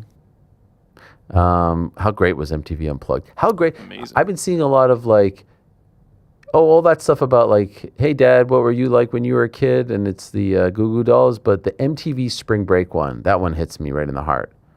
Did anyone grow up on MTV Spring Break or am I? Oh the old? yeah, no, Absolutely. for sure. MTV Spring Break was goated. Yeah. Like you would come home from school and you would turn it on and it would just be like a crazy party of college kids and you're like, what is happening here? And why is this so awesome? And there's like Eminem doing this and Limp Bizkit is doing that and Carmen Electra is over there and the freaking the Jackass guys are there and we got TRL and then we got Rock and Jock. It was Rock an and era. Jock was great. Oh my God. Yeah. Do we ever get back to that or no? Is that it? Rock and Jock would be sick if they brought that back. We'll never get We'll back. never get back to Never. Never. How do we get back? We don't have the map to get back to there. I can't tell if you're being facetious or not. I'm being dead serious. How do we get back to that? MTV Spring Break? No, just Spring Break being a like what if Netflix did a Spring Break? I think is it more of a Isn't that like Love Island at this point? is it more of an indictment on the platform or on the era, the times? The times. Why is it an indictment? Well, the fact that we can't get back is an indictment. Because once, and I hate to say it, I can't tell if you're joking or not with this. No, like once big business and corporations got behind Spring Break, it like lost all of its allure. No, man, Like, MTV Spring Break was the best. That was big business. That was Viacom. MTV stumbled into that. Like the story was like they started filming at Spring Break and they were like, why are all these people taking their tops off? Like apparently cam ops are having issues because they're like, holy shit, we're not allowed to show nudity. They didn't expect everyone to go crazy, and when they did, it became a thing. Yeah, it was the best. But we'll never get back. Like a midnight game release isn't happening anymore. You're right. A midnight book release, none of it's happening anymore. Everything's instantaneous. Everything's online. We're on to the next one. But every big cultural moment is on to the next one. 2 weeks later, I feel like it will come back. It is true though. You could How does it circle back? You could see all those videos on TikTok now. Do you need to have a program? You can see videos on TikTok that are more salacious, Yeah. and quicker and more digestible. It just keeps scrolling. What is MTV now? Like if I turn on MTV, Rob Dyrdek. No, isn't it gone? That it was ridiculousness for a long time, but I don't think it's not dead. I feel like we've had this conversation like 3 or 4 times on this show. Not gone. We always kill MTV, but it's still a channel. I mean, most of it is gone, though. Even like Jersey Shore Family Vacation was one of the last things that the Catfish is canceled. All of that is Remember we saw gone the situation, away. Rick? Oh boy, that was a moment. What about the Real World? Is that still a thing? No. I'm on their website right now. Give us a programming guide. TV schedule right here. Yeah. Right now, at 2:30, we're about to get Ridiculousness. Hell yeah. And then we get Ridiculousness at 3:30. Big Bang Theory at 4. Big Bang Theory. 5, 5:30, 6, 6:30. So that is 4 hours of Big Bang Theory. Oh my back God. to Ridiculousness. Oh my God. From 7 o'clock to midnight. Wow. And actually, Ridiculousness goes from 7 p.m. tonight all the way. Holy shit. We're at noon tomorrow, and it's still just Ridiculousness. Rob Dyrdek has hacked the system. My God. Tomorrow is ridiculous. We're going 7 p.m. tonight until 7 p.m. tomorrow. Ridiculousness. Do we need it? Do we need that? Absolutely not. 7 o'clock Just is... call it. Let it die. Pixels. 9:30 is Hall Pass. Holy shit. MTV2 is still a thing. Shout out. We got the Jamie Foxx show on MTV2. We know. Fresh Prince of Bel-Air. MTV Classic? Yeah, they don't do music anymore. No, they do. They're just syndicating sitcoms. What the Yeah, that's disappointing. Yeah, Big Bang Theory is not MTV. So no OG programming. Paramount, so they can just put... No, I just mean like when I think... I know, you think of MTV, it's not. I think of CBS. Yeah. You know. My so-called life. Shout out. Bring Unplugged back. Beavis and Butthead. Unplugged was We need great. Shout out to Beavis. Beavis and Butthead was great. Headbangers Ball. Oh, yeah. Okay, TRL, of course. Who could forget my appearance? TRL. My appearance on TRL is goated. It is. Everyone's still talking about it. What was We're the bus, the show where like you had to decide whether you wanted to date them? Next. Oh, yes. That was a ridiculous. Cribs? Was it Punked? Was it the Cribs. Oh, fuck. Pimp My Ride? I was gonna say Pimp My Ride, West Coast Customs. True Life? All time. Oh yeah. True That Life. was great. Fear True was the Life, best one. I Fear. Eat Sawdust, like bullshit like that. That was Andy great. Milonakis? No, Oh, Fear. shout Fear. out. Fear. Legend. Andy Milonakis show. Look at the MTV disdain on News. PC's face. Pete, you had MTV? He just Yeah, zoned out music, there. right? I need my MTV. Yeah, that's BBC great. One. Yeah. BBC Cyndi was Lauper. quality. Yeah. Anyway, guys, Chris Rem says, "Hey Ariel, after playing Superstar Matchmaker for the Rico Usyk fight, any chance you could get Jason Statham on the show? I really enjoyed your recent chats with Travis Barker and Channing Tatum, and would love to hear from more celebrities about their engagement with fight sports. Yeah, that would be a great one. Anyone have an in with Jason Statham? I'll work on it. I'll work on it. Yeah, At the Corey. next meeting of the Bald Brotherhood, I'll Hell yeah. investigate.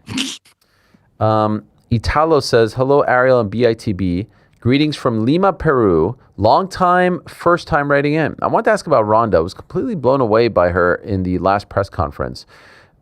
Back when she was dominating the women's division in the UFC, I was more of a casual fan. I wasn't even watching your show yet. So I'm not sure if she was always this strong on the mic or if this is something she developed during her time in WWE. Either way, I'm really enjoying everything she's saying and doing in the build-up right now. Keep up the great work, guys. Peace.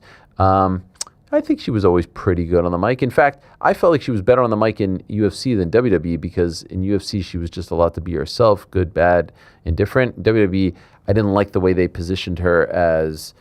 Well, first, I always talked about like when she came out with the oversized coat, it looked weird. And I felt like she was playing pro wrestler, and I didn't like the way her debut was booked because she was slapping on an armbar against someone who isn't a prime Olympic athlete, Stephanie McMahon, and she's getting out of it, and all of a sudden you're wasting the finisher on or in the first match. So I just don't. I don't think she was.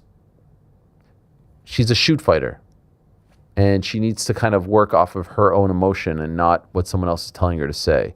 So I think that she's got a fire lit under her here, and she's got something she's passionate about. But I think that this is more consistent with the Ronda that we saw in UFC as opposed to the WWE Ronda. Jamal 2020 asks if I'm going to have Ronda or Gina on the program before. I'd love to. I will certainly try. I don't know if that will happen, but I think it would be great. And there's a hell of a lot more that I want to ask them about. By the way, just to let you know, still to come in 5 minutes, Sean Brady, then Moses Itauma, then Todd duBoef, then Jeremy Stevens. So 4 guests, superstar guests, still to come. duBoef in studio to talk about the Top Rank DAZN deal that was announced earlier today. How is Kayla doing? Any update from MJ? I've reached out a couple times, have not heard back. I hope she's doing okay. I really do hope that she's doing okay. I can understand it's been a tough time for her, so giving her space. Didn't reach out to like come on the show or anything like that. I don't think I did. Was just asking how she was doing.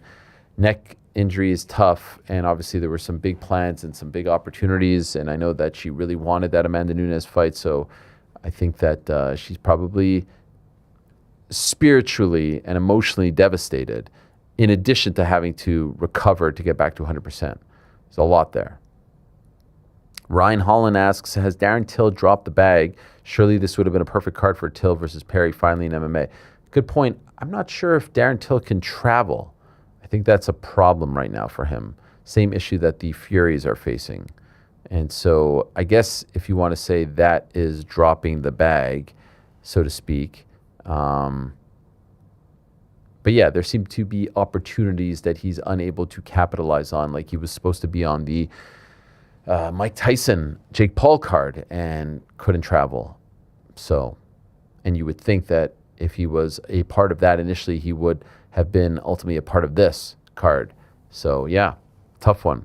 I'd like to see him active again. When's the last time we saw Darren Till? When was the last fight? November or so? Darren Stewart, yeah? Yeah. Or was it December? No, I think it was before that. October? No, wasn't he on the Andrew Tate card? Yeah, it was the December. Christmas the time, fight before right? Christmas. Yeah.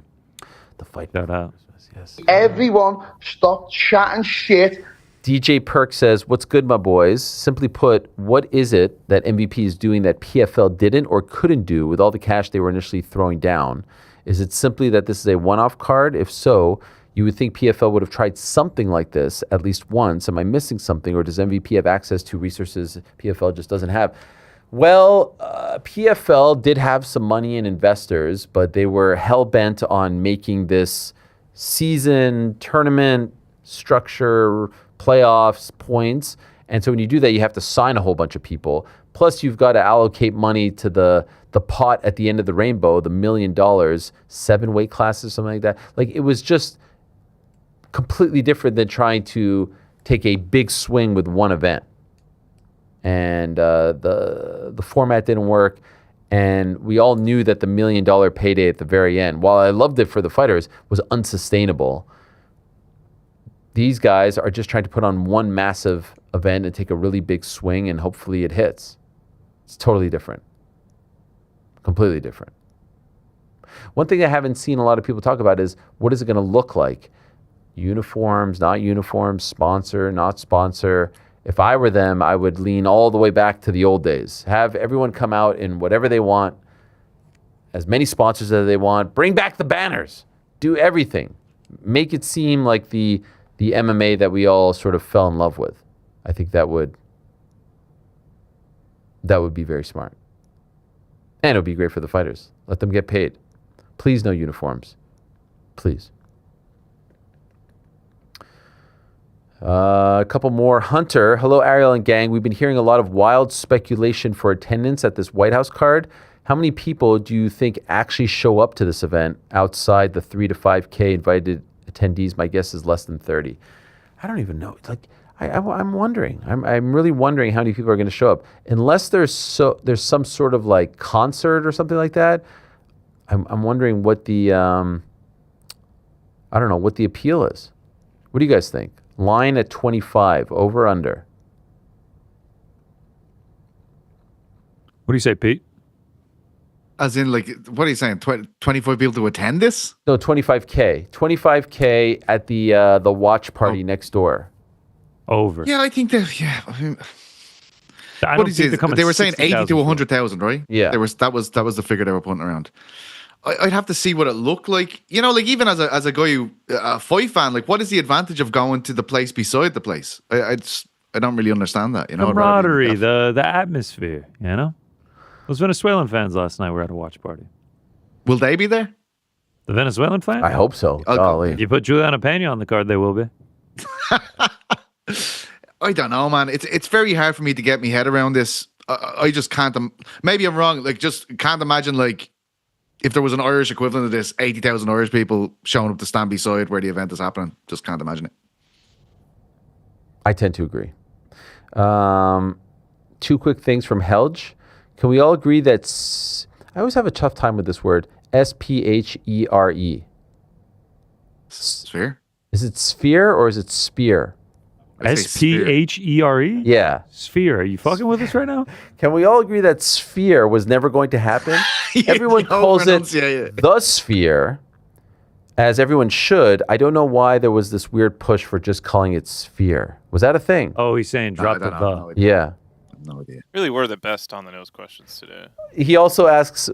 You built them up. I don't know what I was reading, to be honest. Maybe I was back. Guinness On the cupcake, nose man, has just never been better. Got you thrown. A few fatty boom baddies maybe before you were taking them in. An Eddie or two? Doing some green, but it wasn't He says, St. Patrick's what Day. does taking the over / taking the under mean? Did Pizzi write this? Just in general in betting? Yeah. A line is set, whether it be time in rounds, points scored in a game, and you're literally taking more or less than the number is set. Maybe the most simple type of bet. Yes. Minus 100 plus 250, a little more complicated. This. Yeah. Yep. Over under. Okay. The line is 25,000 people showing up next door to the White House. Is it going to be more than that or less than that? Correct. There it is. More. Game of hot and cold. Over. Hot and cold? I'm saying less. Is a good one. No, Right, you're on, Pete. Example. Guys, that was phenomenal. 40 questions. I mean, what's better than that? Thank you very much. On the nose has never been better. It's back, baby. It's back. Still to come, Moses Itauma, Todd duBoef, in studio, president of Top Rank. Can't wait for that. Love those chats. And Jeremy Stevens, who's going to be on the May 9th Newark card across the river here at Prudential Center against King Green. Also on that card, we found out just last week, it's going to be Joaquin Buckley against Sean Brady, a very important fight in the 170-pound division. And here to talk to us about it is the aforementioned, the pride of Philadelphia, Pennsylvania, the one and only Sean Brady. Hello, Sean. How are you? What's up, my brother? How are you? We're in the dungeon today here. What are we doing? We're in the dungeon. My daughter's sleeping, so it's time for me to get a lift in right after this conversation. So, oh gosh, we're just getting ready. We had sparring this morning, and now I have to do some other just strength and conditioning stuff. So while she sleeps, Dad's got to get it in. Wait a second. I'm feeling a little bit stressed here. I feel like I'm eating into your training time here. How long is this nap? She naps from 2:30 to 4. So we got plenty of time. We're all good. You just put her down. Yeah, right before I got on with you guys. Good work. How is she doing? She's good, man. She's just turned a year in February, so congrats. Time is flying. It's crazy. She's walking everywhere, falling into stuff. It's been crazy, but yeah, it's awesome. Okay, well, congrats and very glad Thank to you, hear. Welcome back. We're fighting in Jersey. There was some talk of you fighting at the Apex, right? What happened there? They moved it? Yeah, so we were originally April 25th is when they scheduled us. We were supposed to be the main event at the Metapex or the Apex, whatever they call it nowadays. And then Hunter actually called Lloyd like probably a week ago and was like, "Hey, like, would Sean be opposed to fighting on the Prudential card in New Jersey?" And any chance I get to fight close to home, I'm taking it. Like when I was fighting for Cage Fury, I was going from Philly to Atlantic City, Philly to Atlantic City. So now this is an AC, but it's still in New Jersey, so it's still home court advantage in my opinion. So yeah, it's 3 rounds. Like, and I'm sure you know the pay that you get for a main event isn't huge. So I'm taking a little bit of a pay cut, but I don't have to train for 5 rounds, which is a lot of wear and tear on the body. So yeah, I'll take it. I do believe the last time you fought in the state of New Jersey, February 16th, 2019. Yep. Your last. Who'd you fight? Do you remember? Taj Abdul. I forget his last name. Hakeem. But, yep. I defended my Cage Fury belt, which is funny. Next weekend, I'll be in Atlantic City cornering a bunch of my teammates because all the coaches will be in Seattle with Joey for his fight. So we got a staple of guys fighting next weekend for Cage Fury. So they're still producing great talent. I was wondering if you were going to go out to Seattle. Would you have gone out if you didn't have to do that? If I didn't have that's like Seattle's far. Yeah. That's farther than Vegas. So I was not yeah, I'll be 6 weeks out at that point. So, and now with the baby, it's too hard. Well, I know that you said that you prefer, not prefer, but 3 rounds, 5 rounds, the pay isn't that different. But fighting closer to home as opposed to going all the way out in Vegas, right? Especially a numbered event, a lot of people there, Prudential Center. It's got to feel a little bit, not bigger, but like there's a little more juice attached to it, I feel like. Yeah, especially if you're obviously looking at the card. I mean, if you have Hamza and Sean Strickland attached to the card, it's definitely a big card. And yeah, main events are cool. Having your face on a poster is cool, but it's also cool not having to fly my wife and my newborn. I mean, not my newborn, my 1-year-old across the country. We'll drive from my house to the host hotel. It's like an hour and 20 minutes. So yeah, wow. I can't beat that. So yeah, we'll drive up on Tuesday or Wednesday, and we'll have the whole team up there. We'll get a big Airbnb, and we'll treat it the same way as if we were somewhere else. But yeah, and like I said, like I'm cool with 3 rounds, 5 rounds, whatever. But the amount of work that you have to do on top of everything we already do for a 5-round fight, it's a lot, and it's a lot of stress on your body. So a main event is obviously awesome, but 3 rounds is also fine with me. How do you feel about the opponent? When you were offered Joaquin, were you happy with it? Yeah, of course, I always want somebody ranked higher than me, especially going from where I was before I fought Michael Morales. I was number 1 in the world, and obviously I took that fight.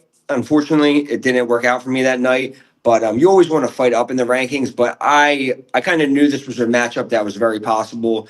I just fought, I lost, he fought, he lost, so we're both coming off losses. It's a good style matchup, so I knew that it was a possibility. Of course, I asked for Bilal, I asked for Prates, I asked for everybody. And they came back with Buckley, which is fine with me. In my mind, I beat him. I get right back on the horse. I'm right back in the winning column, and I'm right back in the race for a very clogged up division still. So, yeah, I'm just happy I have a fight. Maybe the most clogged division. I'll ask you about that in a moment. But this is our first time chatting since MSG. You've had a few months to digest it. Yep. And you took a gamble there, obviously, because you were the number 1 guy, and you fought back, and Michael Morales is a stud. No shame in losing to him.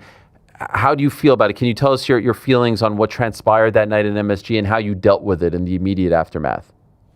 Yeah, I mean, it's crazy because MMA is the craziest sport. I had the best training camp I've probably ever had in my life. It was the best I ever felt going into a fight.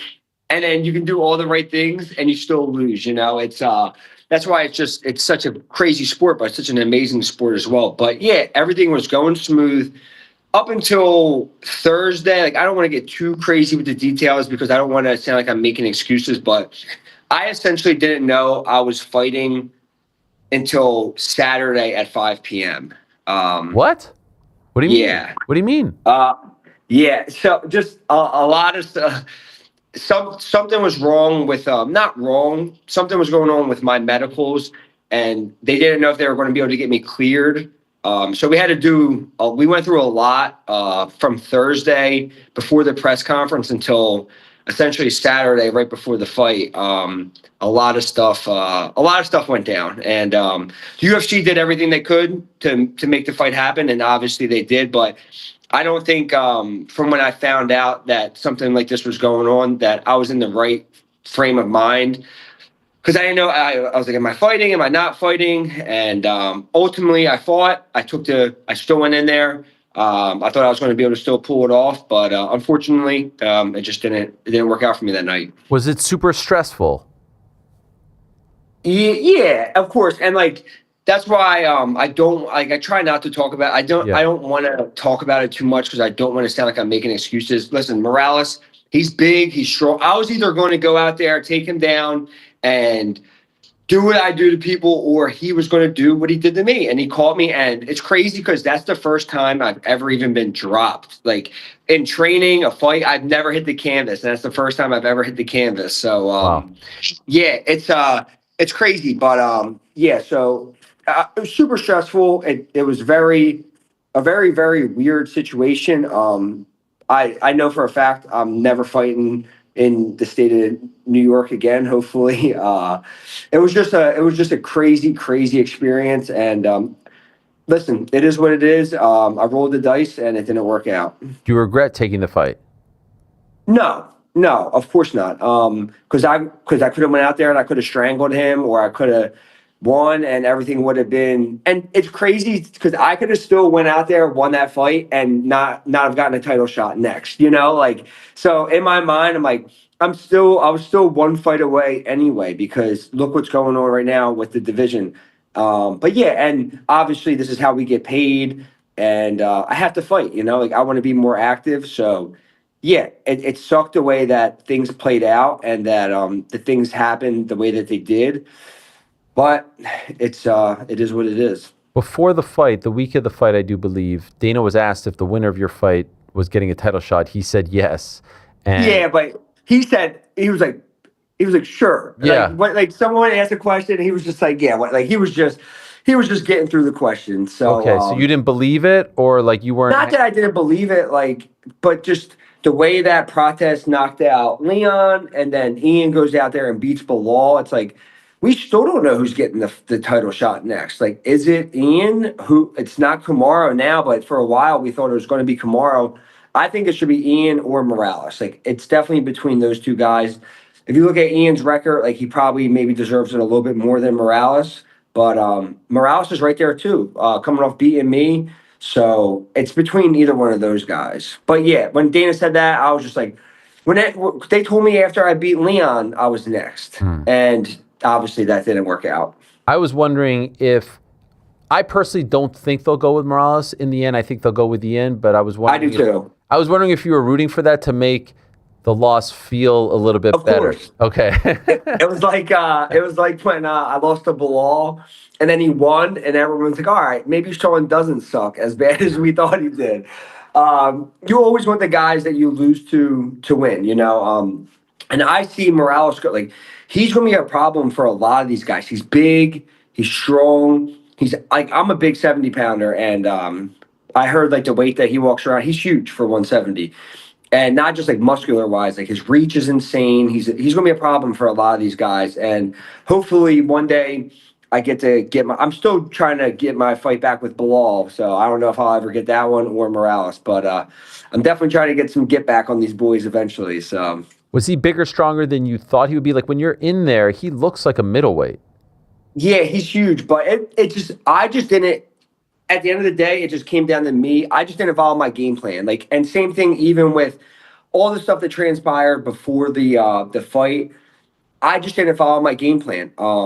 That's it. That's the reason I lost the fight. I went in there and I didn't do what I practiced for 8 weeks. I'm telling you, Ariel, it's like, it's crazy because me and Joey Pfeiffer, because he was helping me a lot for that fight. He's like, we're just like, man, like I just didn't get to show what we did. And that's what bothers me the most about the whole thing is I didn't get to go out there and just show how good I am and how hard I trained for that fight. And that's what sucks about the sport. You know, you could do everything right and you go out there and it's just not your night. One thing that I saw some people bringing up, you were wearing, and I don't know if you've done this a lot, like a knee brace on both knees. Yeah. Was that something you were dealing with? So I had like I had a bursa sac in my knee that got infected before the fight. So I had to get drained a couple times. Just like this is just normal stuff. Okay. But I wore 2 of them, so he didn't know which one of my knees was. Smart. You know, you see, smart. You gotta use your mind. Smart. You gotta use your mind, brother. But yeah, I've never worn them before. But in New Jersey, because most states you can't wear them. Some states you can, some states you can't. It's like the rules. Like when you go to a state, you don't know what the right rules are. Yeah. But yeah, you can wear sleeves there. And yeah, I just had like a bursa sac in my knee that had some juicy stuff in it. So they said, "Do you want to wear knee sleeves?" I was like, "Yeah, of course. Why not?" Okay. But not something you'll wear in the future if you don't have to. No.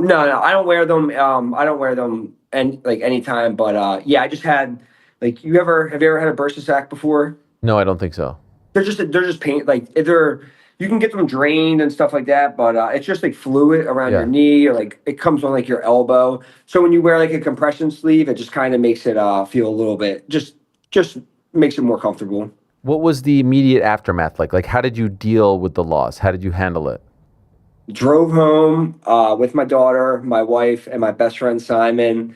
Had a cheat day, and then got right back to training on Monday, pretty much. It's a lot different than when I lost to Bilal, because being a dad now, you don't have time to sit around and sulk, you know, like she has to, like my daughter needs to be taken care of. My wife went back to work on Tuesday, and yeah, it's just, I handled it a lot better. Like when I lost to Bilal, it was the first time I've ever lost as an amateur, as a pro. I was devastated. Like you would have thought that I got like the worst news in the world. Like you would have thought the worst of the worst happened to me, the way I was walking around. And I was just like sad. And then after this, I think it made it easier for me losing, knowing that everything I did, the way I felt in camp, and then the things that transpired before, like I said, not making excuses, it made it a little bit easier for me to swallow the pill, knowing, hey, I went out there, I gave it everything I had. Unfortunately, it didn't work out for me, but the great thing about the sport is, the sucky thing, we have to wait a little bit, but I get to go back out there and perform again. And then once I go out there and win another fight, and I win in this in May 9th, all will be forgotten. And yeah, winning solves everything. But it was definitely nowhere near as bad as the first time. It's just, you really realize like things that, like what matters, and what really matters in the world is your family, your kids, your friends, and stuff like this is all amazing. And I get to live my dream every day, but a lot of people have a lot worse stuff going on in their life than losing a fight. You know, I'm still one of the best fighters in the world. I still believe that I've not even scratched the surface of proving how good I am. And that's what makes me excited every day to come out here and train my ass off. And I'm just excited to go out in front of a relatively home crowd and put on a performance. 2 quick follow-ups on the aftermath. Did you drive home that night? No, my daughter was asleep, or else we would have. Dude, another thing, New York sucks. What? What is this? I hate New York City. Because you're an Eagles fan. So of course.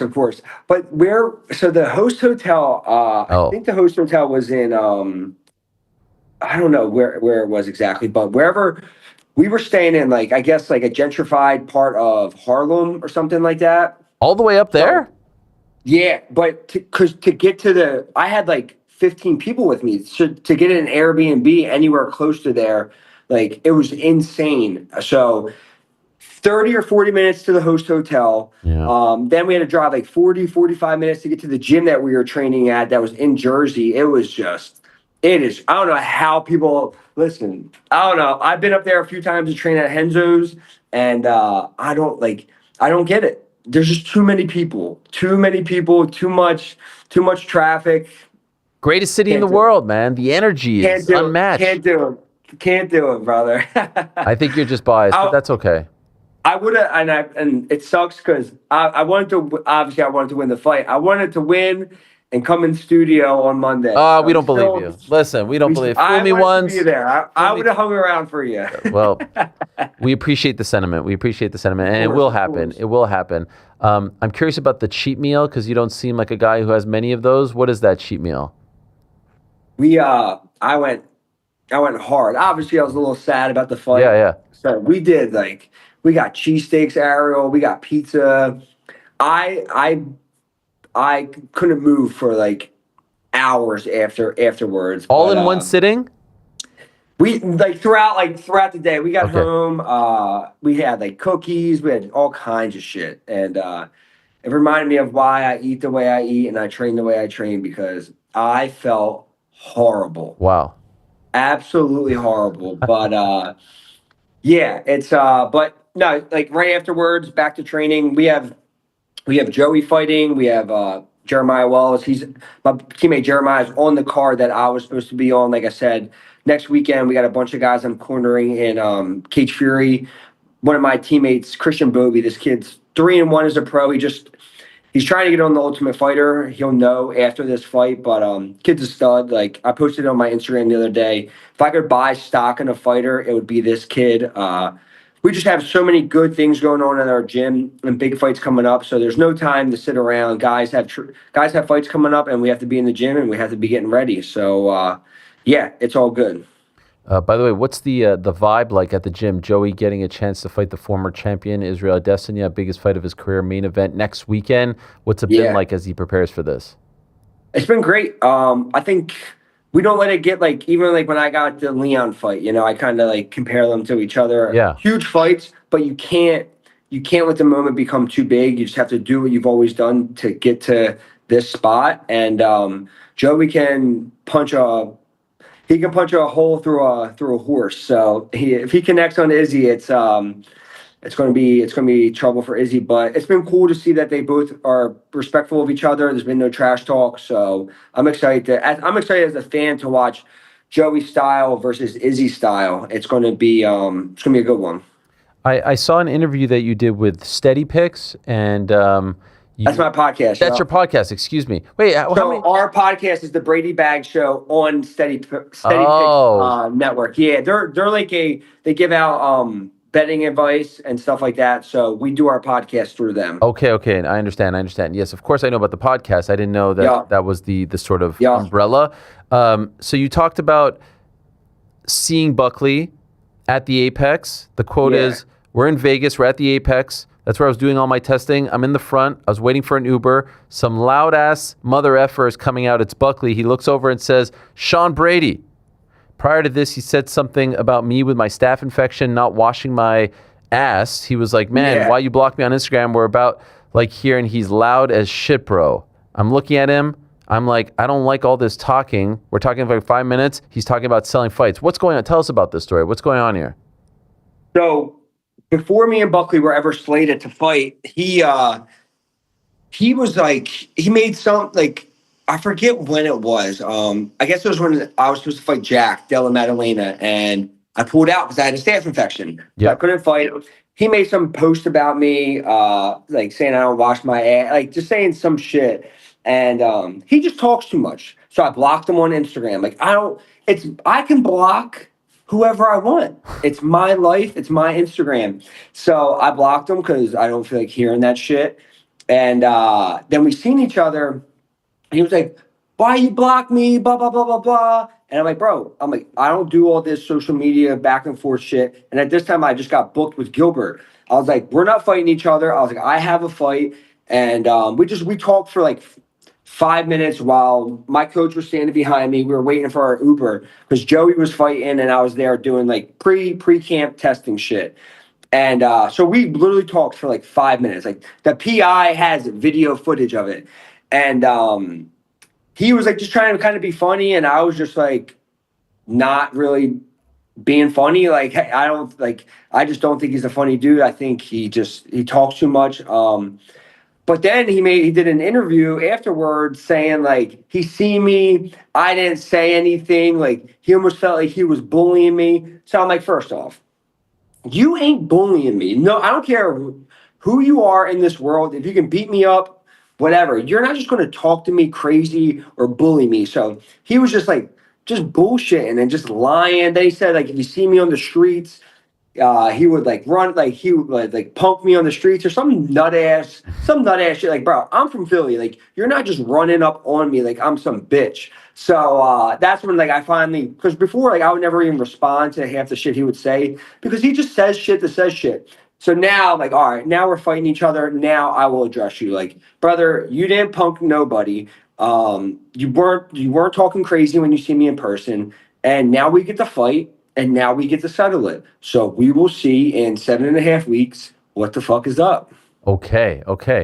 His last performance was a big one against Kamaru. He hasn't fought since June of last year. Yeah. There was a lot riding on that one, and it obviously didn't work out. What did you think of how he fought in that one?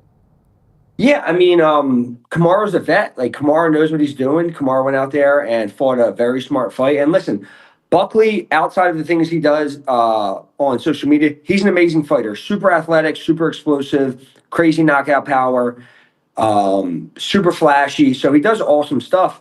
And yeah, so he's a great fighter, and I'm taking him as serious as I've ever taken any fighter.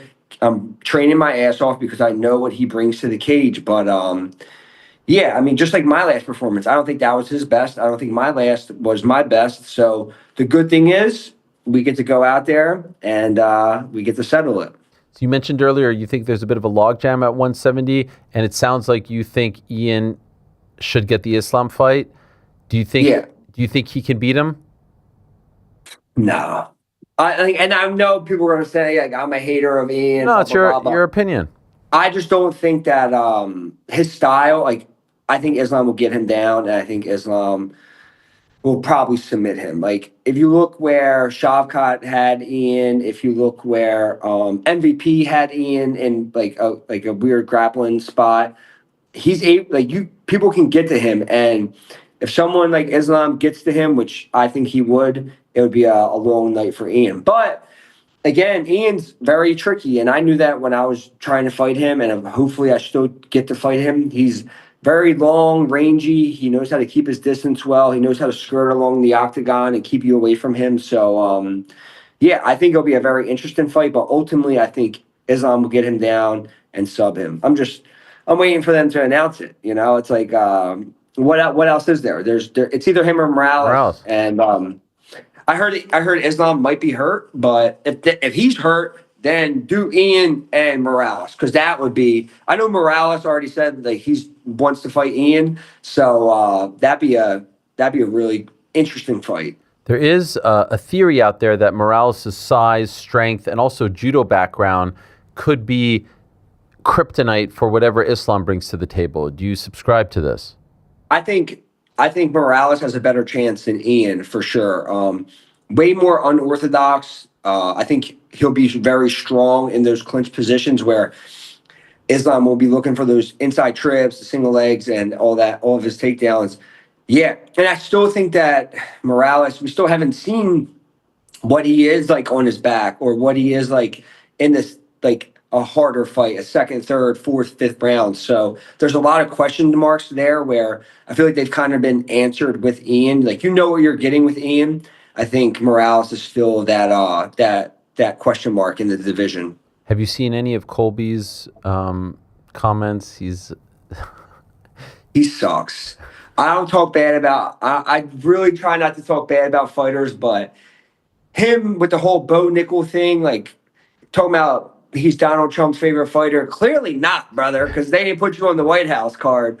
So if they did offer you Bo, which it seems like maybe they did, you said no, so you had a chance to be on the White House. Yeah, he's just take him. Like, why is he still in the rankings? When's the last time he won a fight? Yeah. You know what I'm saying? Like, yeah, when's the last time he won a fight?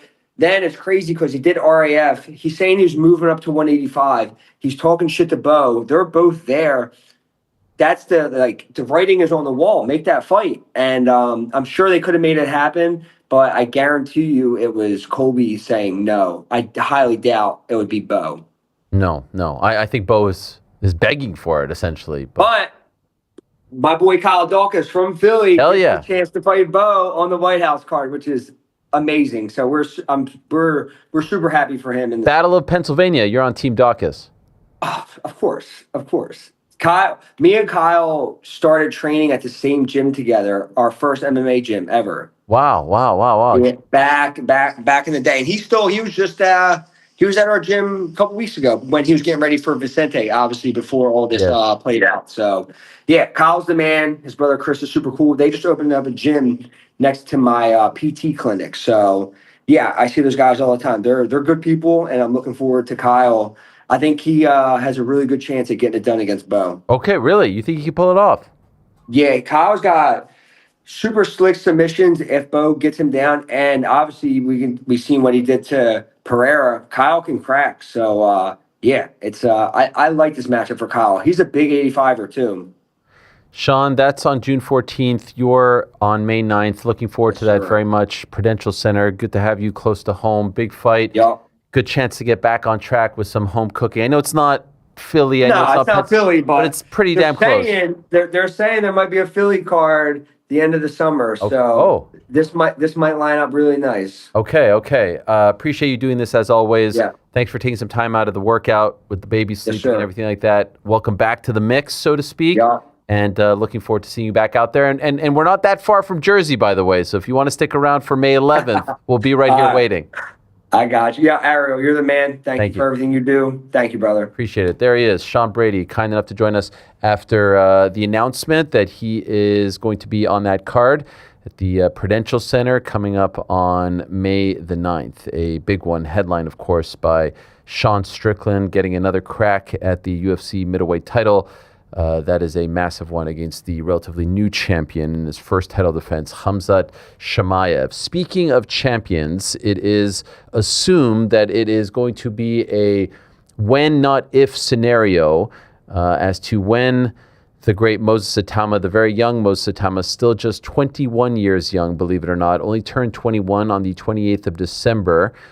He is so very young, but he is so damn good. He is 13-0. He is an unbelievable talent. We haven't seen him since August, but he is returning to action on the 28th of March. So not this Saturday, next Saturday at the Co-op Live Arena in Manchester against Jermaine Franklin, headlining that event. It's on DAZN, a big test for him. And he is here to talk to us about said test. So without further ado, let us say hello to the king himself, Mr. Moses Itauma. There he is. Hello, Moses. How are you? I'm all good, thank you. How are you? It's great to talk to you again, Moses. Thank you very much for stopping by. My birthday's on the 29th, not the 28th. I screwed that up. Maybe it's 29th over in the UK. And no, I just screwed it up. I'm sorry. But there's the fight card. There's the poster. So that one's right? No, that's correct. I think it's a very good show. Magnificent Seven. Obviously, got 7 title fights on. So yeah, man, it's good to be on your show, isn't it? Always great to talk to you. Always very exciting. Of course, we all remember when I saw you on the streets of Paris and I sort of introduced you to the world. A lot of people say that I found you before Frank and George and everything. I don't like to say that, but others do. By the way, you were supposed to fight in January, right? What happened? Correct. So I was in sparring and my arm got caught behind someone else's arm. And like they pulled it towards themselves, and like I had like a little problem in my bicep, and I thought like, do you know what? Let me just push through this. So carried on sparring, whatever. I called Frank Warren, my promoter, and I was like, I've had a little injury, and he was like, I'll go get a scan, and I was like, I'm gonna see how I feel tomorrow, and I'll let you know. So he was like, okay. Tomorrow came. I was like, Frank, I feel better, whatever. And then he was like, all right, just take it easy. So next week I went back to sparring. Yeah, threw another punch. I was like, yeah, this ain't correct. And then Frank Warren was just like, I'm not going to let you fight unless you get a scan. So I went to get a scan. and found out I had a grade 2 tear in my bicep. So that was me trying to push through it. And well, obviously, that was me trying to push through it when obviously I got a tear. Well, glad you didn't do that. Any surgery needed? Probably not, right? No, not for a grade 2. Okay. How's it feeling now? It's better. It's better. I've had a good camp, no excuses, so I'm ready to rock and roll in it. How long did it take for you to get back to 100%? I actually don't know because like it was never kind of I don't really know. It was maybe like I done like 3 or 4 weeks of rest, and then I done three weeks of rehab, and then I gradually kind of went into it, but I didn't really have no pains, no nothing. So I don't really know when the recovery time was. It's roughly around a month and a half. Okay, so by the time this fight happens next weekend, it's going to be a little over 7 months since your last fight, since we last saw you in August. How are you feeling? Like it's a bit, it's a long layoff for you, so to speak, especially so young in your career. Do you feel like you're itching to get back in there? Do you know, like boxing is a big part of my life, innit? So even if I'm not like boxing, even if I'm not participating in the event, I'm always in the gym. So it's been 7 months out the ring, but listen, like camps are tough. So I needed that break. And obviously I was meant to box in January, but obviously the injury is the injury. But like I said, I'm happy how my career's gone. Like you think, obviously, since I've turned pro, what's it been like 3 years?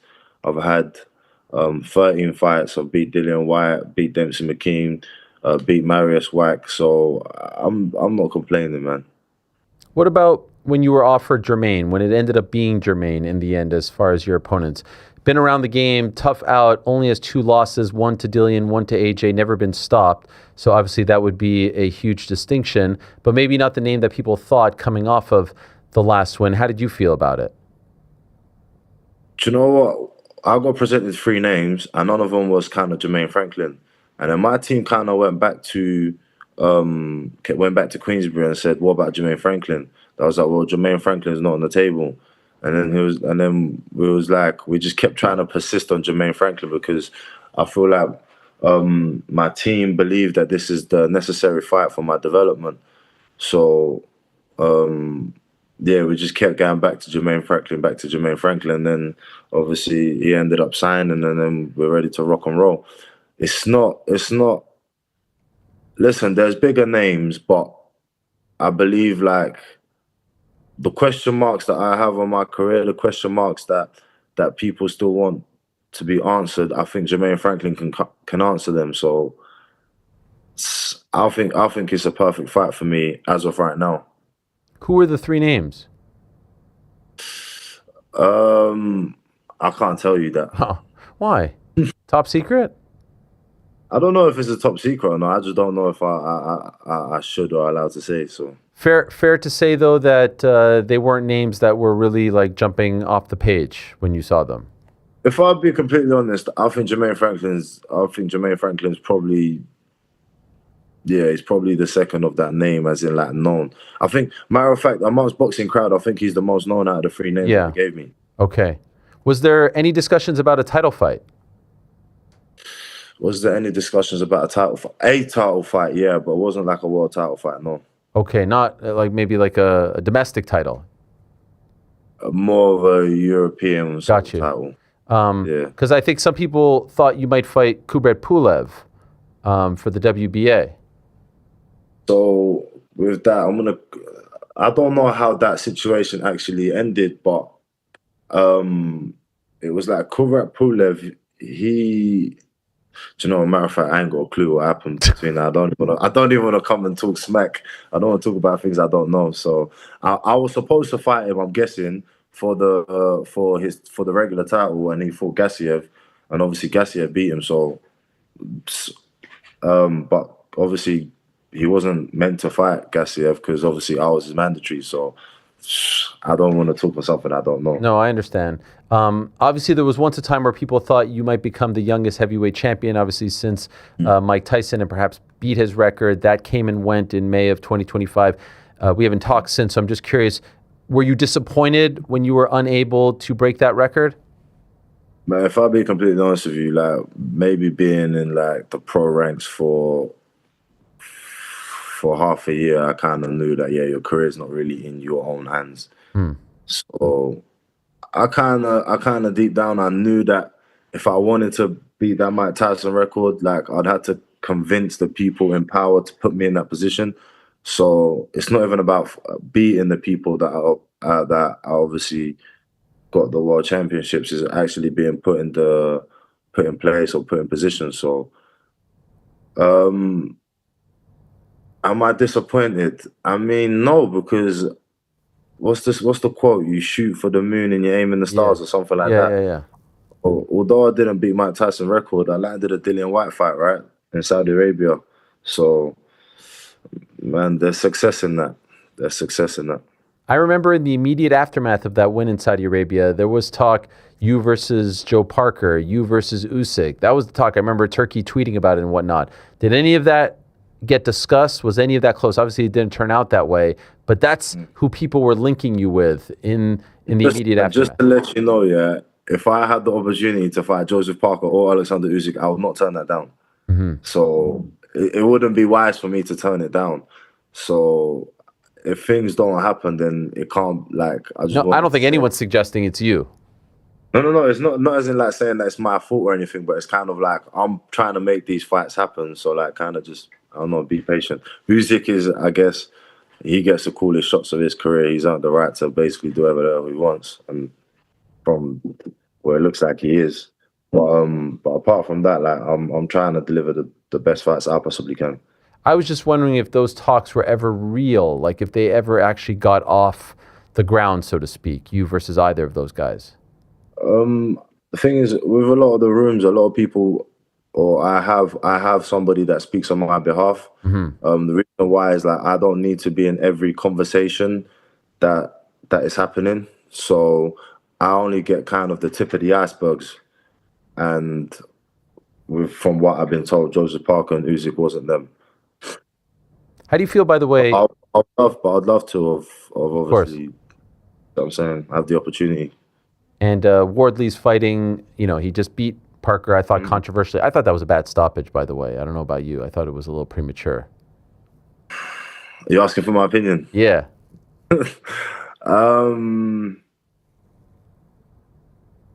I think the ref's job is to stop the fight before it gets too much. So maybe it could have been, boxing's opinionated.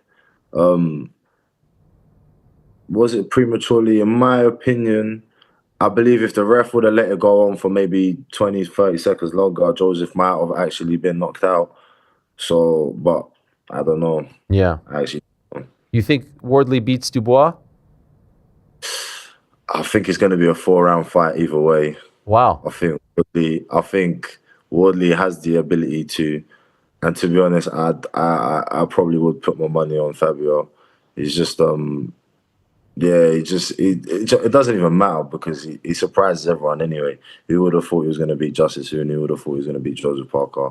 Who would have thought that he was going to knock David Adley out? So, man, even if I go against him, he's probably going to prove me wrong anyway. Well, your fight's around the same time as theirs, and you're all Queensberry guys. Any chance you win, you fight the winner? If I win, I'll fight the winner. I mean, yeah. If Frank Warren allows it, we're all Queensberry boys, isn't it? So yeah, I guess it's kind of Frank Warren. He has to open the gate for us to be able to.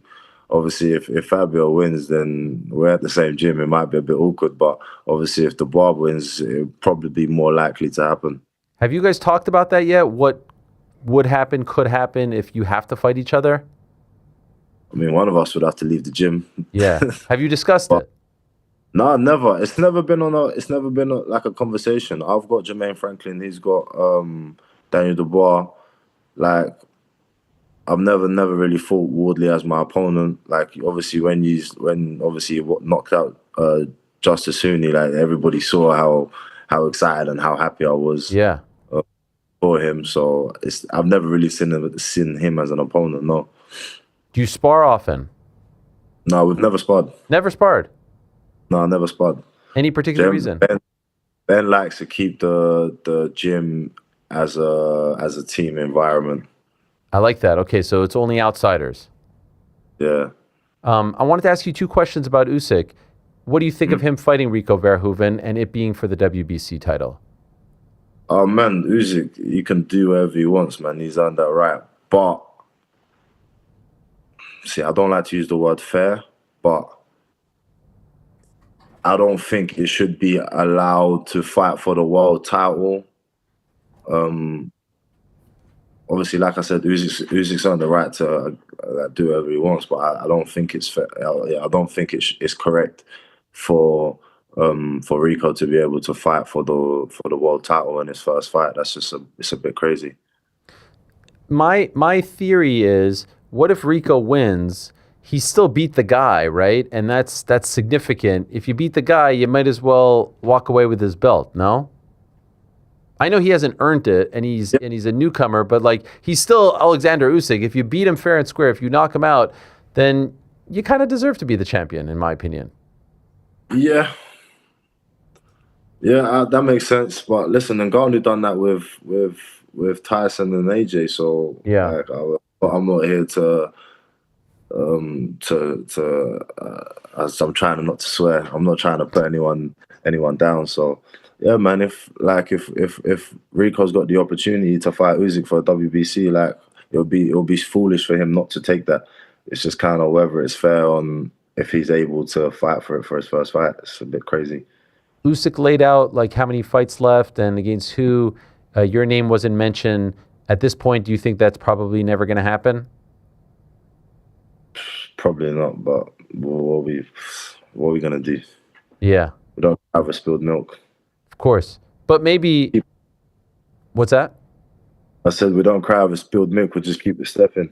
Yeah. Do you hold out hope? Do you care about that sort of thing? Or is that not that important to you, fighting him? Ultimately, you want to be champion, you want to be king of the heavyweights. It's more about that than fighting him? If something's not in my control, there's no point of me getting upset or angry about it. I remember my brother told me a quote or told me something a long time ago. He said, you can't get angry over things you can control, and you can't get angry over things you can control. And I'm not gonna get upset of either or, because if I can control it, I would, and if I can't, what are you gonna do? I'm just gonna have to move on. Listen, like Usyk's a once in a generation fighter, and like obviously I'd love to have the opportunity, but if I don't, what am I supposed to do? Pull him out of his grave? Yeah. You know what I mean? So it's just, yeah, man. It's just if it happens, it happens. If it don't, it don't. Control the controllables, as they say. Exactly. No, I understand that. And of course, you're doing your own thing and you have to get by Jermaine and the others put in front of you before you even worry about that sort of thing. Is it annoying, by the way? Like you've got a big test in front of you and people like me are asking you about these other guys who you're not fighting. Does this annoy you? A little bit. Yeah, I'm sorry. Nah, it's cool. Do you know, Ariel, I wanna, when I come to the States, I wanna actually come to the studio. Yeah, man. When you coming? I don't know. Well, I'll have to check the diary, but I feel like these Zoom ones, we need to do the face-to-face. Yeah, the studio ones. I couldn't agree more. It's a different vibe. You mesh different when you're in front of someone. 100%. 100%. What state is it, or what city? We're in New York City. Oh, okay. So that's. I feel like that's local. I mean, show him the one shot, Andy. I mean, this thing right here behind me is the Empire State Building. Oh shit! You see that? Yeah. Have you been to New York? No, I've never been to the States. You've never been to the U.S. Period. States, no. What's going on? What's stopping you? No, it's never. Listen, like growing up, we never really had bread to be traveling like that. Sure. Obviously, now that I've turned professional, I've been very busy. So now when life slows down a little bit, I might travel. I traveled to. Well, I didn't go out in the city, but I went to Miami to go to Puerto Rico So it was like went to the airport, I guess, but I never actually went out in the States. There's only one request from the team. They say you're more than welcome. We'd love to have you. We'd love to make this happen, but we need some Team Itauma merch, some Nike merch. I mean, that stuff is unbelievable. You know, some guy came up to me and he said, I just brought a Team Itauma top. And I was like, where from? Like, ain't no one selling.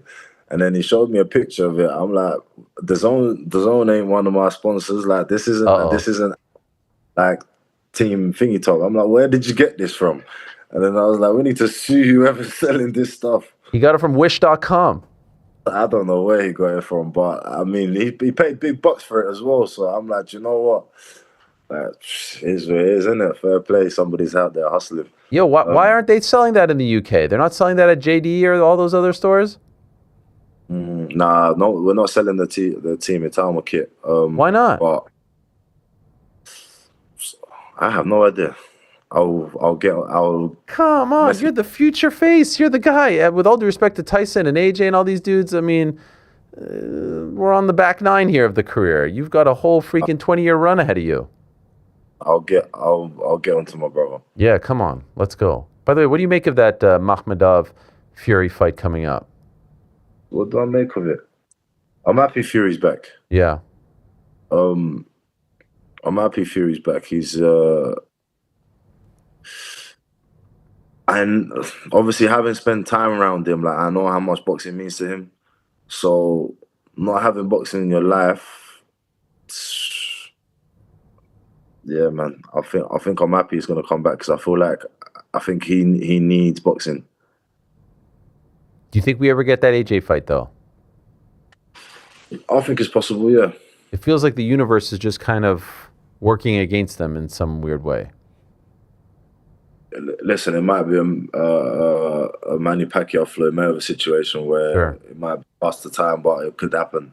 I don't know. Listen, I don't want to speak on shoes that I'm not in, but I feel like Floyd. I feel like Anthony Joshua and Tyson Fury owe it to the British public. Yeah. Of course. What a mad game this boxing world is, huh? Do you follow all the drama, all the stuff? There's a lot going on right now. A lot of drama in the Matchroom, Queensberry, Zuffa Boxing, Riyadh season, all kinds of madness. Do you follow this stuff? Do you go online and read up on it? Nah, not really. Really? Blinders? It's not even that. It's just, you know what? Outside of boxing, yeah, I have stress in my daily life where I'm like, I don't even need to be adding extra stress of other stuff. So I'm just like, I'm not even on social media. I just when it's the right time to go back on, I'll come back on. When's the last time you were on? On social media? Yeah. When I posted my latest Instagram picture. So I just come back, post, come off. And you delete it off the phone? No, I keep it at a phone that I have when I'm at a certain place. So, golly, like if I'm at home somewhere else, then I won't be able to access it until I go home. This is a lot of discipline for a young man. Life's led me down these places, and I know on Instagram sometimes what's on there might not be the best for your career. So, of course, I'm like, as of right now, I don't need it. I wish I had this discipline. No Snapchat, no nothing like that? I heard all the kids are on Snapchat. Oh, man. I have Snapchat, of course. Oh, okay. Oh, you do? But I'm not on Snapchat to look on Zuffa Boxing or whatever. Sure. What are you on there for, by the way? What's going on over there? Chatting? I feel like you're asking too many questions now. I'm on the hot seat. Oh, no. I don't know. You know what? If I'll be completely honest with you, I've got so many memories that I'm actually annoyed that they've added that. Like, you need to pay to keep the storage on there. I've got so many memories from when I was a kid. So I can't, I don't know. What are you going to do? You going to spring for it? No, I'm probably going to download it onto my phone and then get rid of Snapchat. Okay, all right, yeah. I say, I mean, you're most of the time, you can afford it, right? What is it, $9? No, I think it's like £2 a month. Oh, damn. Okay. Yeah. £2 a month, that's the price of a cup of coffee. Man, I don't even know what to say. You're about to headline the Co-op Live. What are you trying? What are you trying to insinuate? That you're killing it. You're killing it in life. I'm trying my best. I appreciate you. I appreciate you noticing that, but I'm trying my best. And just curious, everything around you, life, as far as like, there's people who probably come out of the woodwork. They want a piece of you. The leeches, all this stuff. You doing well? Like you feel like you're navigating this world well? Listen, I'm only 21-year-old. Yeah. And people need to realize that not only am I obviously got my career, but I'm growing up in front of the cameras. Like first time I had a camera shoved in my face, I was 16 years old. From 16 to 21, like are important years in a man's life, and like having to adapt to that, or having to I guess, yeah, grow up in front of the world, people's opinions and whatnot. So I'm trying. Is there anyone in the public eye, like a sportsman, a celebrity that you think handled it well, who you've looked to see how they've navigated this? Like, do you mean as in? Like I think of a David Beckham, right? When like Beckham came on the scene, he was quite young and he had to deal with a lot of attention and pressure and things like that. AJ was pretty young as well. Like there are people who have had to deal with this from your country. You think AJ was young? Well, how old was he actually when he was in the Olympics? When he was in the Olympics, yeah, I think he might have been like 22, 23.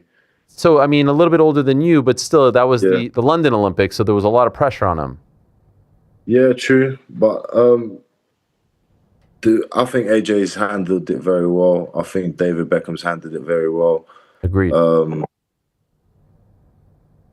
Yeah, do you know what? I take it from, or I take what I like from other people. So what I see that AJ's done correct, or what I've seen that David Beckham does well, I'll put that in my own career. Like I wouldn't shape my whole identity around them, but I'll definitely take certain things from them. For sure. Well, you're doing great. You're well on your way, and I'm very, very excited to see you back in action. So it's March 28th, next Saturday, Co-op Live, you versus Jermaine Franklin, the Magnificent Seven, as that poster said. You're such a big deal. It was a Magnificent Seven you couldn't fight in January. They scrapped the whole thing for you. It's really the Magnificent One, if we're being honest, Moses. But I know you wouldn't say that because you're too humble to say that. The fighters that are on. No, I know, man. I'm looking forward to Willie Hutchison, Ezra Taylor. I'm actually quite annoyed that they're fighting on this undercard because I really wanted to watch it. So, yeah, man, I hear it. Good luck to you. Ariel, was you calling me cheap earlier? No, I wasn't doing that. I wasn't doing that. I was just saying. Can I listen? I just don't like to waste money in it. I get you, man. I get you. Got to be smart. To be honest, I don't know what's going on the Snapchat, and I have young kids myself, and so I was trying to get a sense for like what are they charging you over there, you know? Well, I don't know. It's on the States. I mean, I rarely use it anymore. But like I said, yeah. Yeah, they call me Unk over here. You know? Yeah, really? Yeah. That's what they say. 43. Snap. What? Wait, you calling me old, Moses? I just didn't realize you was 43. That's worse than cheap. My bad. No, man, you look good for your age. I appreciate that. I've also been doing some boxing myself, so if you come over here, I could show you just the right, I thought, against Dillian, like just the cross, you know? I'll show you some footage. I'll send it to you via your PR. It's hard to get you on the social media. Yeah, you won't get me on social media. No, I won't. But would love to have you in studio, so you're welcome anytime. Please do come. It'll be a great time. For now, though, good luck next weekend. Can't wait for it, and always great to talk to you. Really appreciate it, Moses. Very much. I appreciate it. All the best. There he is, the great Moses Itauma, just 21 years young. He became 21 on the 29th of December, not the 28th, and he is fighting next weekend on DAZN, and I'm looking forward to that very much. He is must-see TV. Give me a bit of a hard time there, Moses. Golly. But I enjoy the bants, as they say. You know the bants? The banter. Yeah, man, know the bants. You know about the bants? Yeah, know about the bants, brother. It's kind of your fault because I mentioned the Nike thing, and that led us to like... Yeah. You know? Look, whatever gets us the Team Itauma Nike sweaters, that's all that matters. How are they not selling that? Dude, I've looked up and down the internet, can't find it. What I don't understand... Guys on billboards, and they're not even selling his merch. How are you not... Like, he's... As far as, like, 21-year-old phenom Brits right now in sport. I know there's the 16-year-old who just scored for Arsenal, but like he's on the short list. He's going to be heavyweight champion, I would imagine, in very, very short order. There's a lot of drama over there and a lot of things that are tied up. I feel like people would buy that. It is crazy. You're looking at one right here. He's so young, 21. You forget he's 21 when you talk to him, right? Yeah. Is it crazy I have a WBC title and he doesn't? It's a little bit crazy. You consider that a WBC title. It's a wristwatch. I've got a black belt. What else do I have? A BKFC title. I've got all kinds of belts here. Jeremy Stevens going to join us at 4:30. We'll answer your super chats after that. In a matter of moments, though, we are going to be joined by Todd duBoef, the president of Top Rank. They actually just announced a big deal this morning with the one and only DAZN, our old friends at DAZN. In fact, we have a video of Bob Arum making the announcement and talking about the announcement. Let's play that, and then we'll welcome in Mr. Todd duBoef. Here we go. Hello, everyone. Thank you for joining us today. In the next few weeks, I'll celebrate 60 years since promoting my first fight when Muhammad Ali defended his title against George Chuvalo in Toronto, Canada. What started with that one event has turned into a historic run with some of the most unforgettable and iconic moments in the sport. Now we're beginning a new chapter at Top Rank as we've signed a multi-year partnership with the global home of boxing, DAZN. This agreement will bring our events, library, and unparalleled roster to DAZN and their subscribers. Not only the current great fighters, but the fighters from yesteryear that are just legendary in the sport. Fighters like Monzon and Valdez and Tommy Hearns and Marvelous Marvin Hagler and Sugar Ray Leonard and Roberto Duran. We're proud of the history we've built over the past 6 decades, and we're very excited about the next chapter. I look forward to bringing the best fighters in the best fights to fans everywhere watching on DAZN, which is the place to be to watch really great modern boxing. And so there he is, the one and only Bob Arum, the legend, still doing his thing. Let's talk to the president of Top Rank, Mr. Todd duBoef, about this very exciting announcement. There he is, Todd in the house. So great to see you. Man? How are you? I'm great. I told them I got the walk, and I was hoping for a Jennifer Hudson walk. I was waiting for the music. We're not quite there yet. But we're working our way up.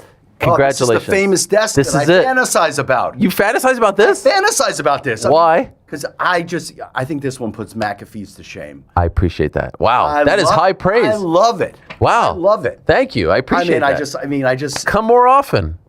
I'm in. I appreciate love this that. desk.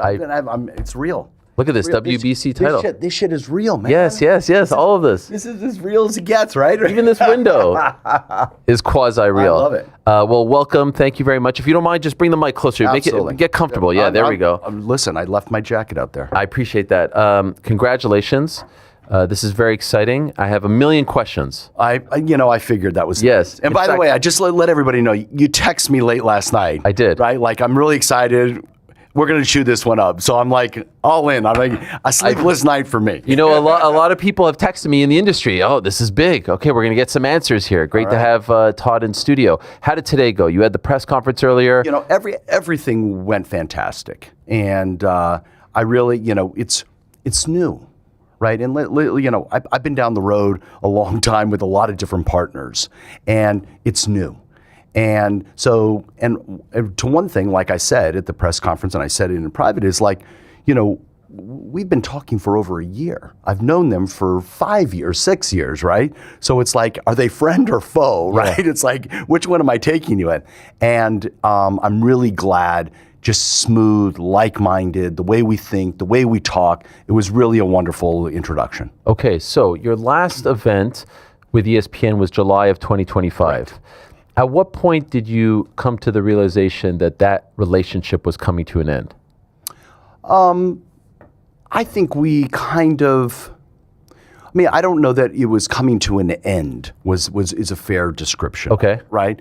I think what the description, as we kind of talked about, was at the time we needed size and we needed live. And when you think about it, we signed in 2017 to do our first, we moved from HBO to ESPN there, and we do a bunch of live events. ESPN Plus doesn't get launched until the beginning of 18. And that became the impetus behind our bigger part of a deal. If you remember, it was like up 3 times in like in a number of years. So they were really having an initiative to drive the direct-to-consumer product. There wasn't rights just dangling around, so they needed my library. They needed size of events, 24 from international, 30 from here. It was a big thing. So the way it was described was, listen, our needs now have changed. Our needs have changed. We don't need the size.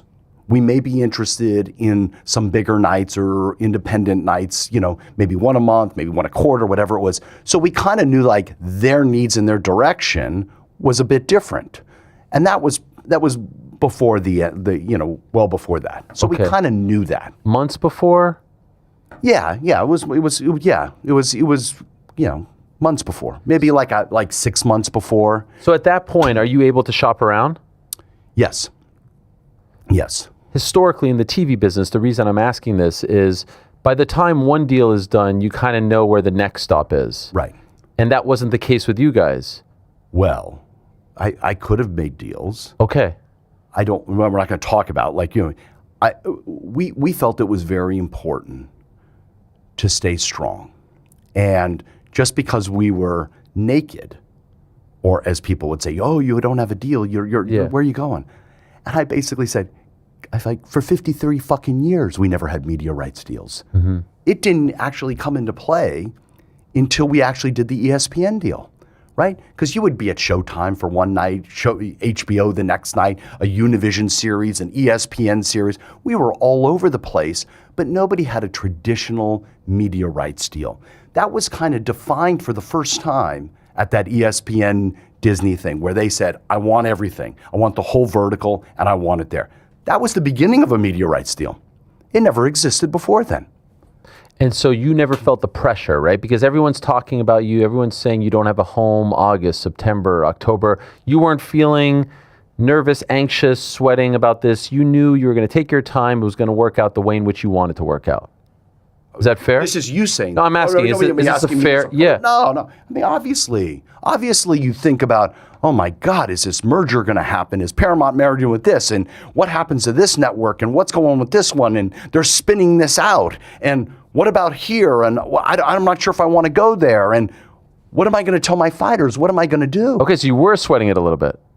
Everybody sweats it in this business. Anybody saying they don't sweat it in any media rights negotiation for any content partner is full of shit. Okay. All right? I mean, look, remember what was it, wrestling, right? Yeah. They went and they pulled out the rabbit out of the hat getting the Netflix deal, yes. Right? They were worried where they were going. So I think everybody, we're not all the NFL. Right. Right? Everybody is worried, like NFL is going to extract so much money from the media market now that every property is like, oh no, what does that mean about me? Are they going to get rid of MLB or NHL or golf or whatever because they have to have the NFL? Everybody is thinking that. So yeah, you're always on pins and needles, right? We need media partners to be healthy. We need them to be successful.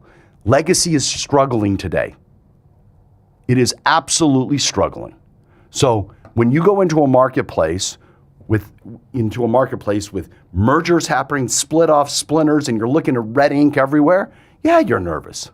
Did it take longer than you expected? unfortunately, I'm not controlling the process as much as I want. Yeah. Right? Certain thing. Timing is everything.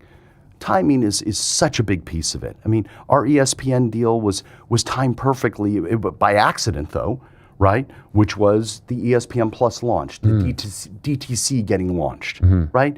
The first piece wasn't, I had to make the move from HBO and Showtime, right? I wanted to get off an entertainment channel and move along to a sports channel.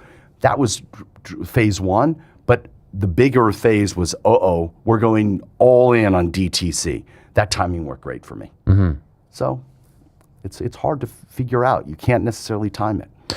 Were there talks to go back to ESPN? Oh, yeah, absolutely. I mean, because it seemed like for a moment ESPN was out of the boxing business, but then very recently reports started to pop up that you guys were talking again. Yeah, we have a great relationship with them. We're talking to them all the time. So, okay. I mean, it's I would say that one thing that we did do was, I think we did remain very civil, and there was no bitterness and there was no resentment, and they're a wonderful platform. They're a great partner. We loved everything about it. Their needs were different than our needs, right? And their needs weren't necessarily exactly what, that could take our whole vertical like we did before. So we had to be inventive. What did you learn about the state of the TV business, broadcast business, streaming business? You were out there in the wilderness, right? I'm sure you talked to everyone. Yeah. And so you probably know very, very very, very precisely what is going on, what people are looking for, what networks are looking for. So what did you learn about this throughout this process? I mean, I think I hit on it before, that legacy is really challenged. I mean, I think as much as you can hear about it or talk about it, and you can watch CNBC and the guys roll their eyes, we're Versant now, I guess, right? Right? And then its a legacy is completely challenged. And I think if you were to look at the diagram of how our world looks at, it's Amazon, Apple, Google, Netflix because they're first to market, Disney probably because they have a moat around themselves because of the parks business, and I think this merger was the one to probably add the sixth, right? Everybody else is game on; they don't know where it is. But I think when you start to see, the way the dynamic has shifted, and you're starting to see the power of YouTube, and I mean, their advertising sales they released greater than the aggregate of almost the entire bundle of everybody else in ad sales. The world is just technologically we're going more toward tech than we are to legacy media. And I think in my era, and in the era of Bob, we had a huge value on free to air. Free to air was it. That's all we thought about. Free to air, Fox, NBC, CBS, that made it, right? It's a different world today. I think it's a component of it, and it's never going to go away, but pay cable seems like it's dying pretty quick. Speaking of Bob, we just played the video that he shared announcing this and sharing his feelings. How involved is he at this point in this process, in these types of things? He's involved in, he wants to know, he wants to be informed. And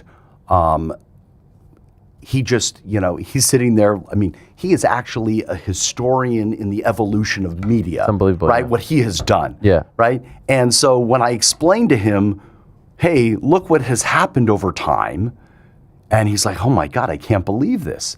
So I think he's very in tune. He has really good instincts, and he's open-minded to understanding disruption, other mechanisms that people are getting content, social platforms. I mean, social platforms are a massive leader today in everything that we do. Those appetizers of content, regardless if it's on an NBA game on Peacock, as soon as it goes out socially, it's getting to a way bigger audience than anything we ever thought. So all of that, he gets it. I'm always blown away. I see him 1 week in Japan, 1 week in England, here on the East Coast. Like, the motor doesn't seem to be slowing down. I don't understand it. He defies logic and time. He does defy logic and time. And the reason why the motor has temporarily slowed down. Okay. He had a knee replacement surgery. Interesting. Okay. All right, How's he doing? He's doing great. Okay. I mean, it's amazing. But at 94, having your knee replaced is like, so we're hoping it's bionics. We think it's the $6 million man is coming back. Oh my right? gosh. No. So I think He's doing great, but it's hard because he's not somebody that stays stationary.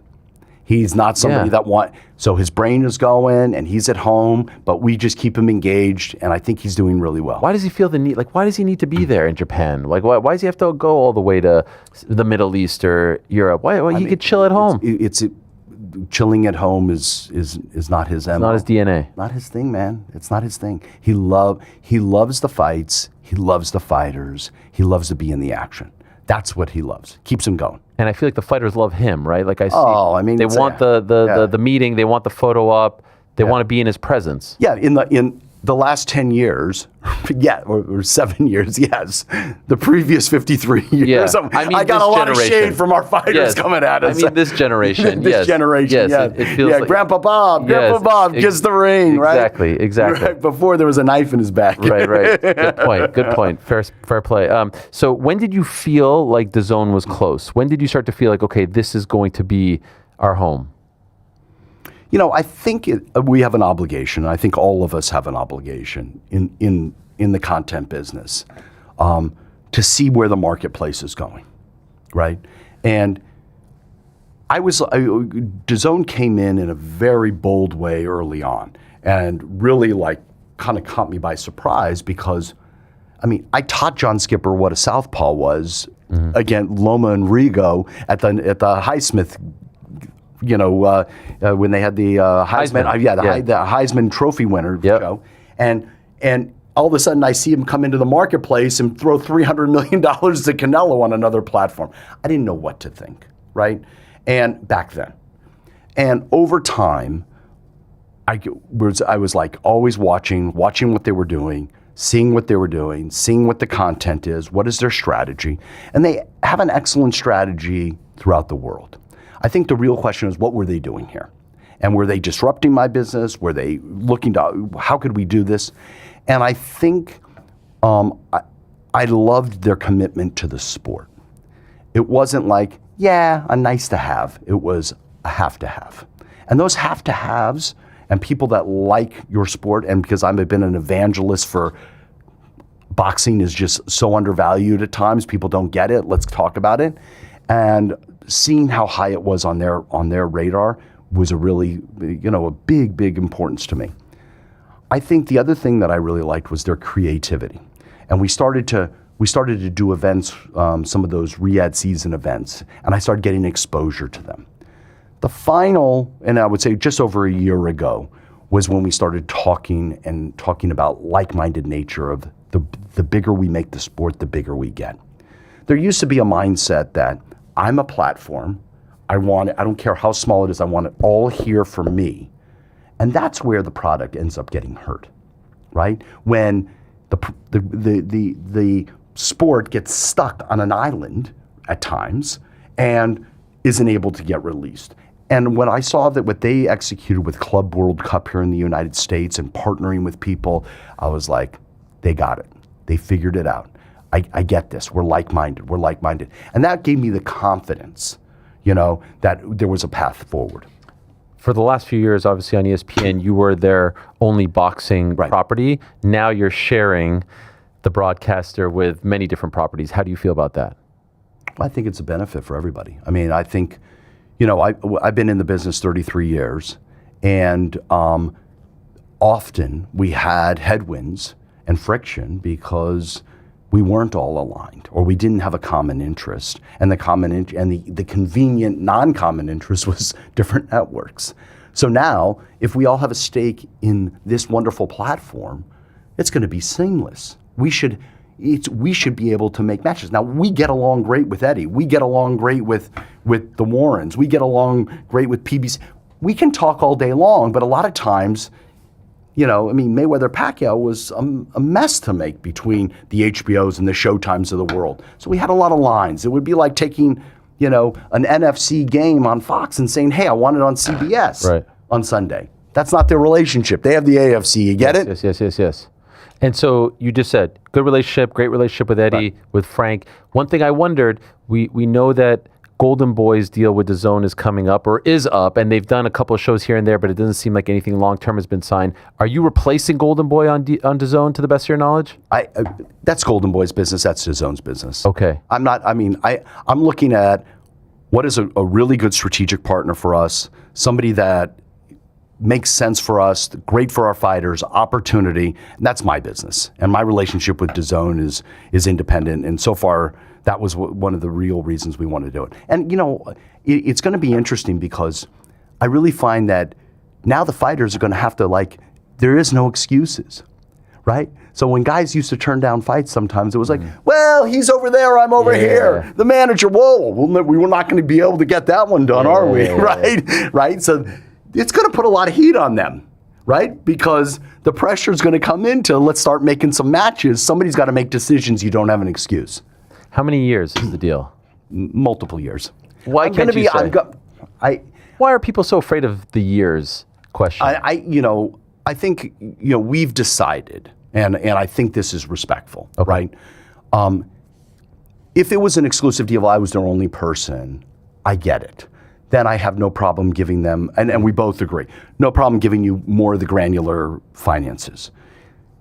It's not, there's multiple rights holders. Understood. I don't want this to be precedential that they hold my deal against somebody else. And you see this all the time. You hear about, well, why did this guy get this much money? Why don't I get it? I get right? you. Let's not open up Pandora's box. Let's have a little we have our own different relationship. Whatever it is. And it's good. And I think those details could be more harming to us creating a really good free market. Could I ask how many fights, how many events per year? It's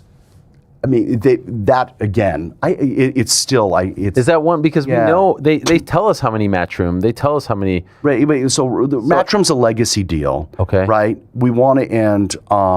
I've seen 8 to 10. I've seen 8 to 12. I don't think. Honestly, I'm not sure it's going to be less than or greater than. I think it's going to work really fluid. Right. Okay. There's no set number. Not really, no. And if we were to set the line, what would you say the line would be? Are we setting the line at 12, over or under? What are we taking? Come on, man. Is that a big question? Yeah. That is a big question. I just want to know the scope. Because I want to respect their relationship. Okay, fair enough. Right? Because what if they dug in their heels with one of their other rights holders, even though they don't have the gun, and they said, I couldn't get you those extra 2 fights. And they said, why did you just give those to Top Rank? That's bullshit. You don't want to. I've been with you forever. Okay. Right? And I just think it's like, listen, we're doing something that hasn't been done before. In what way? We're putting all the content holders under one umbrella. Okay. Let's embrace that. Well, it's not all, right? But you understand. Yes, the majority of the majority. Yes. The majority of the rights holders in this space for the last 40 years are now moving towards one platform. That's good for the sport. Mm-hmm. Let's see and I don't want to disrupt the momentum, right? And get somebody, sideways. Is this your exclusive home? No. Okay, so you can make a deal with someone else if you want? Yes. Are you going to look to make a deal with someone else? Yes. Okay. Is that imminent? Has that been done yet? Has that been signed? No. Okay, but is it close? So they are my cornerstone streaming partner. Yep. All right. They are the first spoke of a wheel. All right. The way I look at it is we are going to grow the space together. We are going to grow the space together and hand in hand, working to expand. So how that happens and where it goes together and what other mechanisms we use and other platforms to grow the business will be aligned. And that's the most important. Are there restrictions, like you can't go to another streaming platform? It could be linear if you're with, in that regard. I feel like there's a deposition. No, I love this stuff. I live and breathe. Don't you know? I love it live too. And breathe this stuff. This is a great opportunity to speak to the president of Top Rank. You could tell me to go. You could tell me to take a hike. I still do have to ask these questions because everyone's wondering. I agree with you. So I think what we described to them is, and what we all agreed to is, our body of work and what we have is so significant, right? With regard to what my bandwidth is that we believe that we can add up a bunch that could be very supportive to them, however we do it.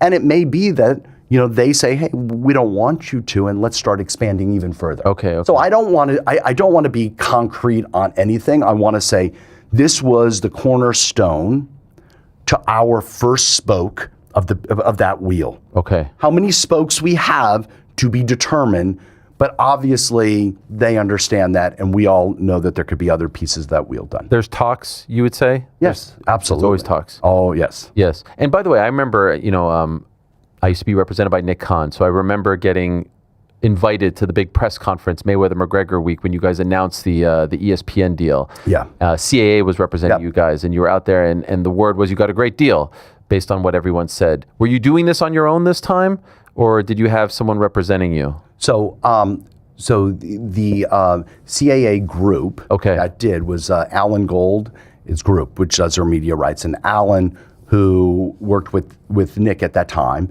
still is there and was leading this and has shepherded us through the process as well. We complement each other. When's the first one? Do we know that? The first Top Rank on DAZN event. We're in the process of there's some big swings we're looking at to possibly happen. So I don't want to prematurely jump into things. We have option A could happen as early as May. Option B could happen as early as June. But it all depends on how a couple of these things fall. But that time frame, spring. Yeah. I mean, we're looking spring. Do you have sort of like a dream scenario, like a fight that you want to kick this off? No, I think what I would like. I really believe in not just the one, but it's the body of work, and it's how you do that. And I think what we have is, and we've always excelled at. And I remember early on in my days when I was going in Albuquerque with Danny Romero and Johnny Tapia, right? We do such wonderful development of these fighters. So going to Norfolk, Virginia just seems like a great one for Keyshawn. Coming into New York with Shushu, no brainer. Going back to Puerto Rico with Xander, amazing. Taking Abdullah Mason to Cleveland, right?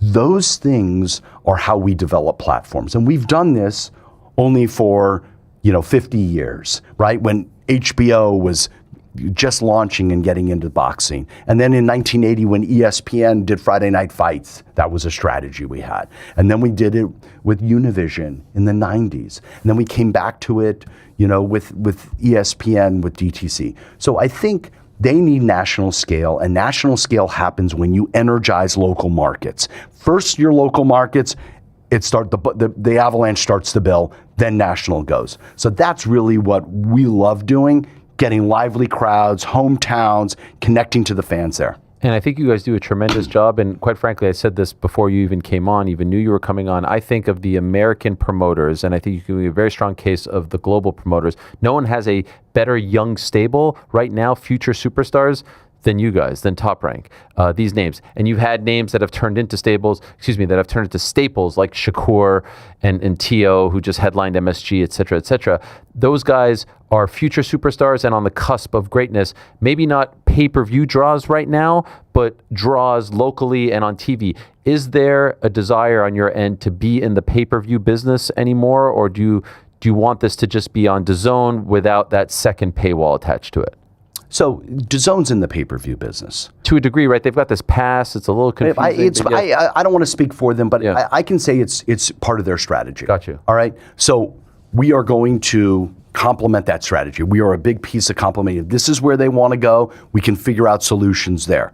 I think we're going to look at all of the above, right? And it could be just subscription. It could be pay-per-view. It could be whatever. And I think largely at ESPN, it wasn't that we weren't in the pay-per-view business.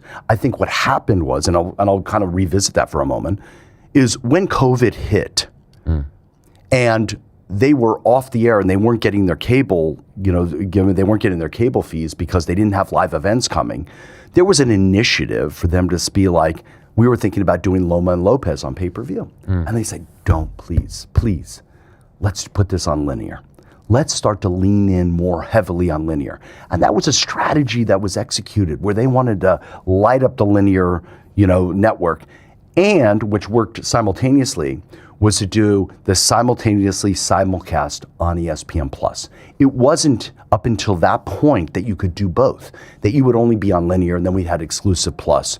So that was the beginning of a strategy executed by ESPN and ourselves. We've been frustrated at the inability to make the Boots Ennis Virgil Ortiz fight, and now all of a sudden we see, hey, it could be Xander Zayas sliding in, and quite frankly, I said this yesterday, that's a very good plan B, if that is plan B. Is it plan B? It's a very good plan B, yes. If it's a plan B. Yes. Are you interested?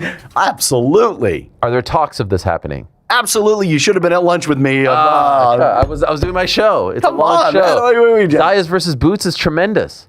Yeah, we're talking. Would you do that in Puerto Rico? Would Boots be okay with that? I'm not sure Puerto Rico's the place to do it. Okay. In a perfect world, I love New York for that fight. I really love New York for that fight. I think we've been playing around with some buildings and looking at some stuff in New York. The availability is a little bit, but it's in talks. I mean, I think that you saw the chatter out there. Xander wants to fight. We would love to do the fight. And I know that Matchroom and DAZN would love to see Boots get that fight. What was it like for you over the last few months? Your guys, and I know you referenced this at the presser, like Top Rank has been kicking ass, but you've had to do it maybe on different places, different platforms, other shows. I mean, even Zayas and Vargas are at the freaking Super Bowl, at the halftime show with Bad Bunny. Like, you didn't disappear, and I'm sure that gave you some sort of hope that, like...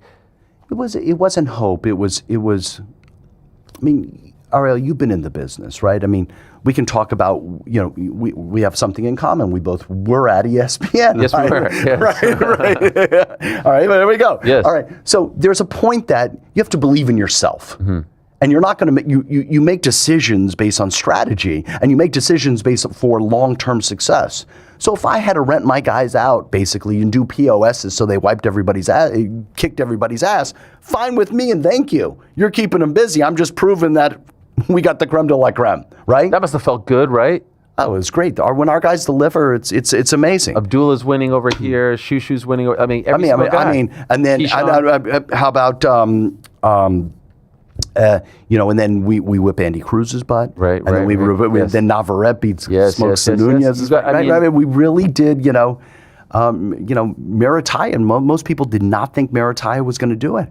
And, and this is Andy Cruz, the great gold medalist. Yes. Right. My matchmaker's like, don't worry, he's going to run him out of the ring. I love it. I love it. All right. So, I mean, the one thing, and like I said at the press conference to Peter, I was like, you had no choice. I whipped all your sable, man. You got to come to us, right? I'm just going to keep wiping them down. So I think that's a big piece. It's like, there's nothing like being able to talk bold when they can fight bold, right? When you can deliver, when you have that ability, you can talk all you want because then you take on all comers. It's when the marketability outdoes your fighting ability and you start talking bold, you better be careful what you chew off. And that's part of matchmaking. I'm weaving in the fight stuff and the business stuff. Okay, it's like a boxing match. You slip the jab, you come back. How am I doing? You're doing tremendous. You're doing tremendous. Am I like the James Toney role yet? You're incredible. You're Bernard Hopkins-esque. Ring Magazine Twitter posts about this on Monday. They delete the tweet. They have the terms. They delete it. What was that all about? I don't know, and I don't give a shit. Okay. Were their terms correct? I don't know, and honestly, I don't know. Okay. Could you tell us? I'm going to ask you. But I told you I'm not going to tell you the terms. Okay. So where do we go? No, the number. This is a whole thing, right? I'm so sick of this sources bullshit, right? I mean, and by the way, it's almost like the bullshit we deal with in everyday journalism, right? And right. We know what CNN's going to do. We know what MSNBC is going to do, and we know what Fox is going to do. Everybody's compromised. Sports fans, the fucking space is compromised. All right? People are playing. They're playing chips. Everyone is not playing. There is no agnostic journalism anymore. There is no Time Magazine and Lucian. People are playing games and they got bets. Same shit goes on in sports. So I don't want to bother my nonsense or my Twitter read or my stuff with people playing games because usually where it comes from, it's an agenda. Okay. So I don't know what it is. I don't care about it. All I care about is... To that point, let me just ask you this. Front Office Sports writes about this deal, and they say that DAZN wanted to do this because they were growing frustrated with Eddie loaning his fighters out to other platforms, namely Netflix.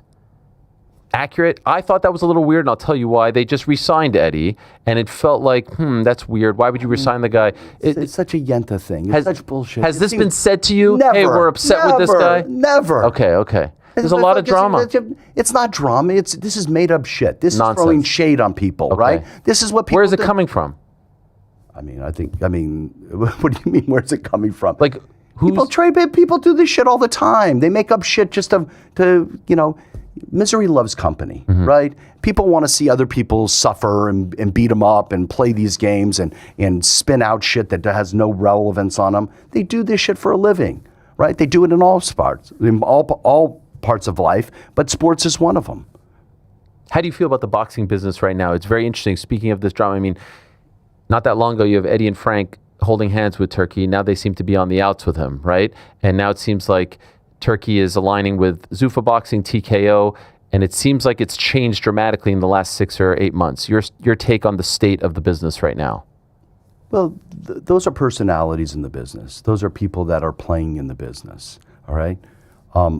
I'm an advocate of a very big. I always say this. I'm an evangelist for the sport. I was born in Las Vegas, and I remember in '81 going to see Leonard and Hearn. So my family taking me. The town used to get lit up for all these prize fights. Were you at that one? Were you at Leonard Duran? No, I was not. My hometown, the brawl in Montreal. There we go. I was not there. You were not, okay. I was not there. So I've been always just an evangelist for the sport, and I've always felt it was positioned the wrong way.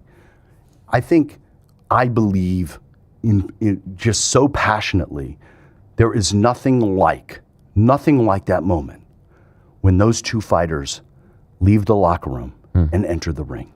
That sensation, the goosebumps, that is incredible. And when people see that and experience it, they go, oh my God, I've never seen anything like this in my life. And I say that because that's traditional boxing. That is where we excel. People ask me about Jake Paul. I appreciate him. I think what he does and marketability is amazing, but I'm really not into that business. Really, I'm not into that business. People talk about, Mayweather Pacquiao. I'm like, I did that 15 years ago and it was 3 years late. I mean, I feel sorry for all these young kids on the stage because those kind of sizzles, right? Those sizzle events that expire the next time are taking away a lot of oxygen for the sport, for the young kids. But it adds awareness on a different perspective. So I have a conflict. But I think the sport in itself, because of the relationships of Top Rank coming to DAZN, the promoters wanting to align to make the best fights out there, the globalization of it, Nakatani and Inoue in May, everything is coming together beautifully. The personalities, that's a whole different story. I think you have to look at the foundational pieces, though. Do you have a working relationship with Riyadh Season?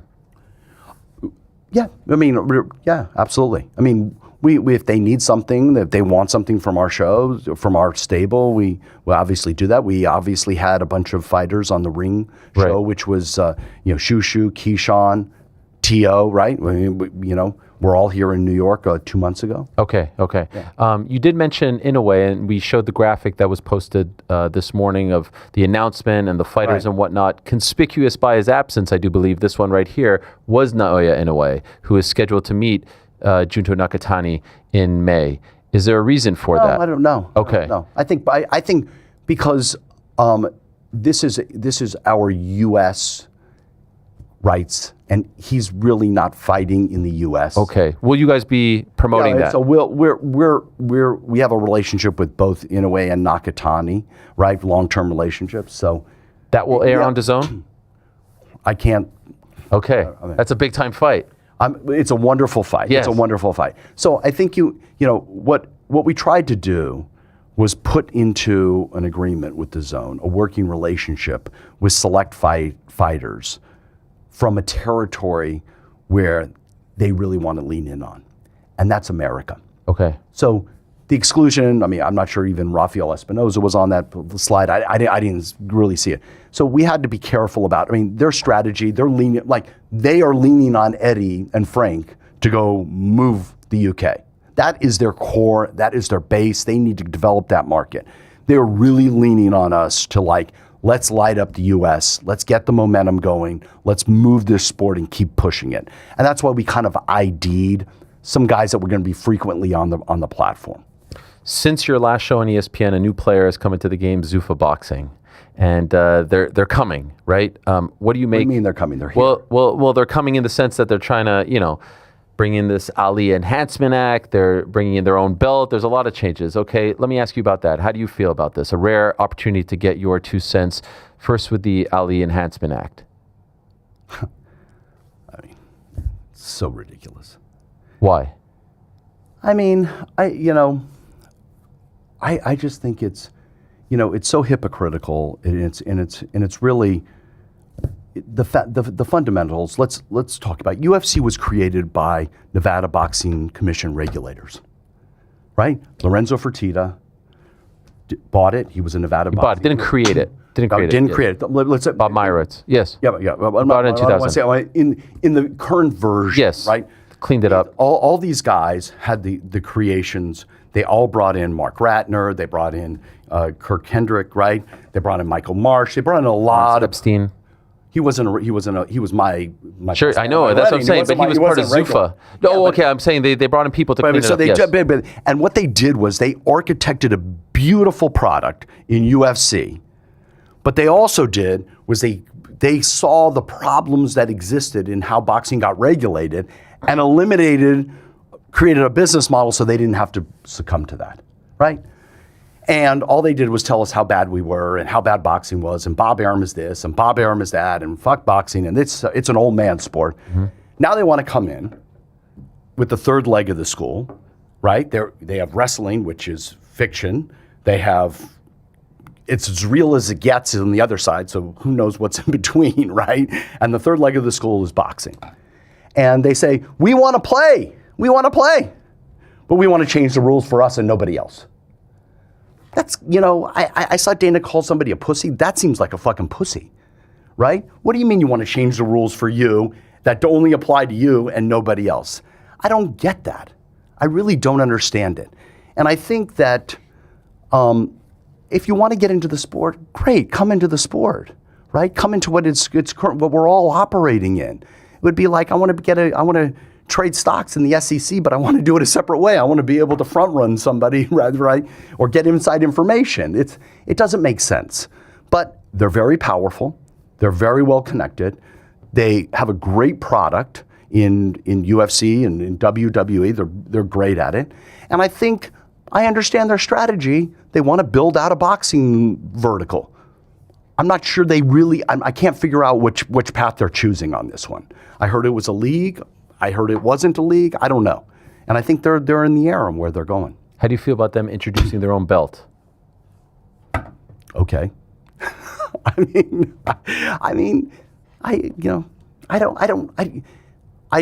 find it very hard. I think I echo what Eddie says. Over the last, I sent you a note, over the last couple of months, I've really enjoyed.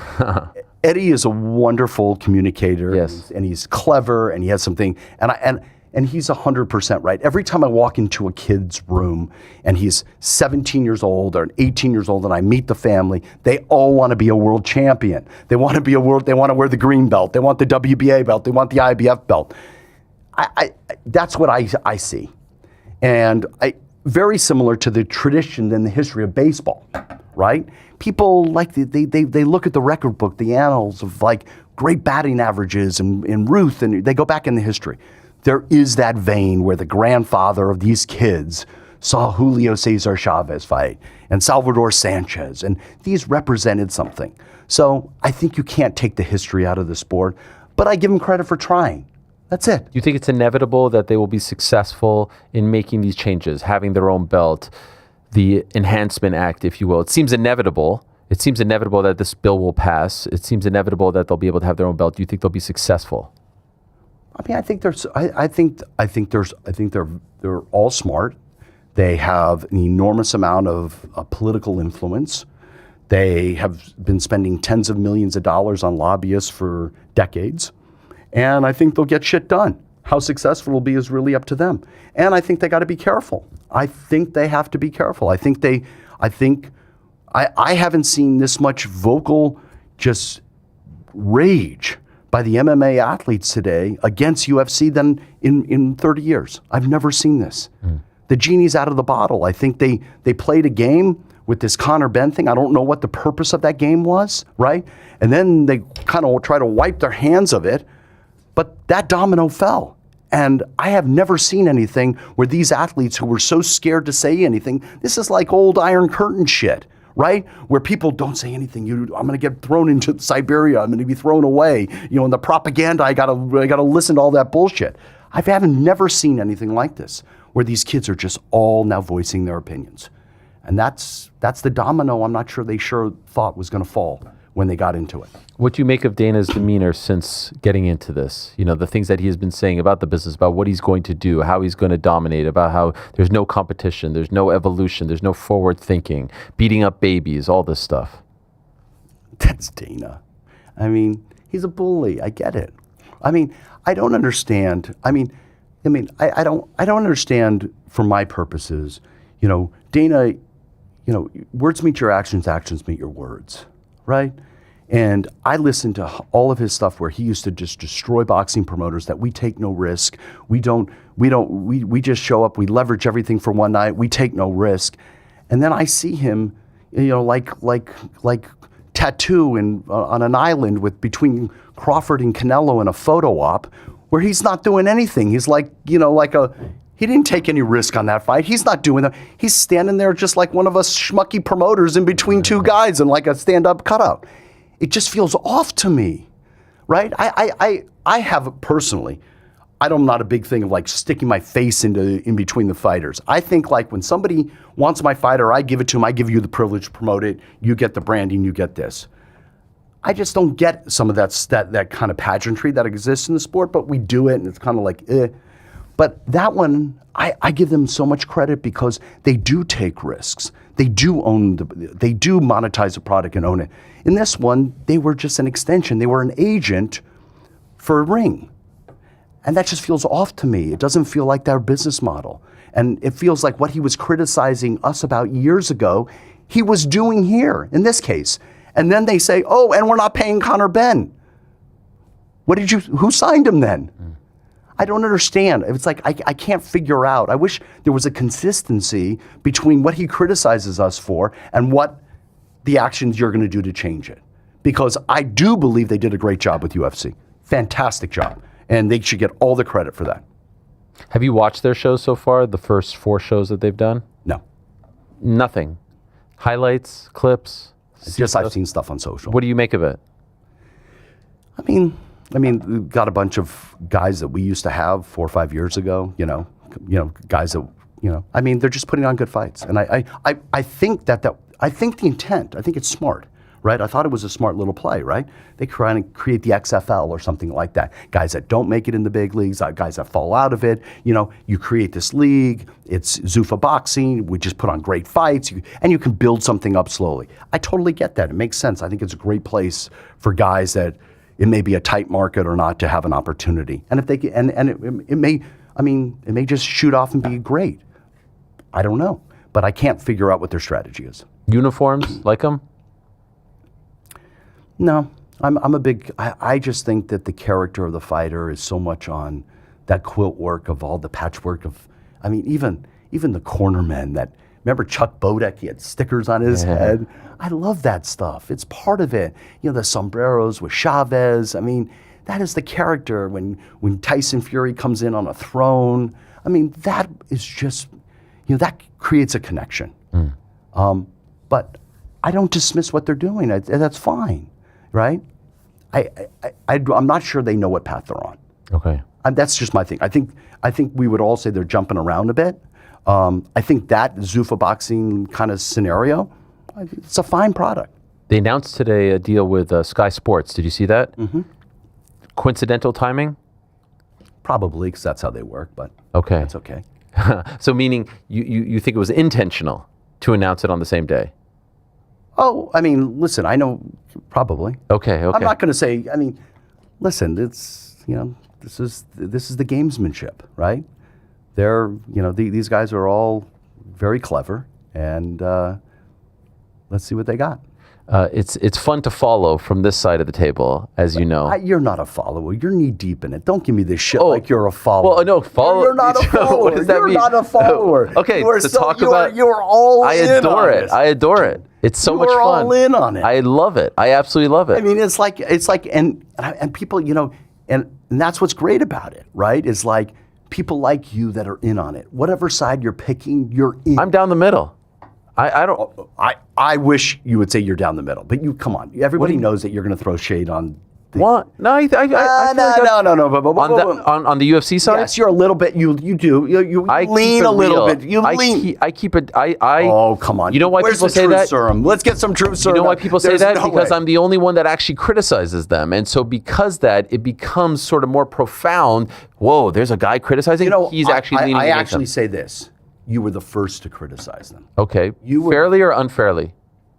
I think you stood up to him. I think you stood up to him, and I think that's what's got us to this place where I'm seeing these fighters now vocal like you were 15 years ago or 10 years ago. It's something that they've never seen before, and they've been able to keep the whammy over people, and they've been able to, pass out the punch and keep drinking the punch. And if you do this, we're going to have when you open your mouth, then go. You're going to the penalty box. But do you think something will really happen? Like Eddie said, there's going to be a revolution. I don't know if there's going to be. I mean, I think one person will talk and this person, but what will it really lead to? Well, I don't know that it's a headache, right? Yeah. It's just a headache, right? And, I don't follow the sport well enough, but I do know that when you talk about some of their largest profile, which they did a brilliant job in the Conor McGregors and the Ronda Rouseys and all these guys, that are the high profile people, that voice is a big voice today, regardless if it's in the business or not in the business, if they're not active or not.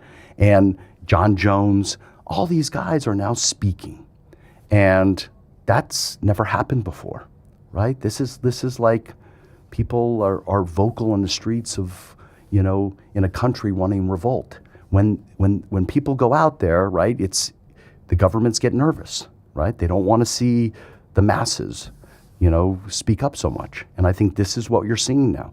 I don't know that it creates a revolution. I'm not sure, because they are the best product in MMA.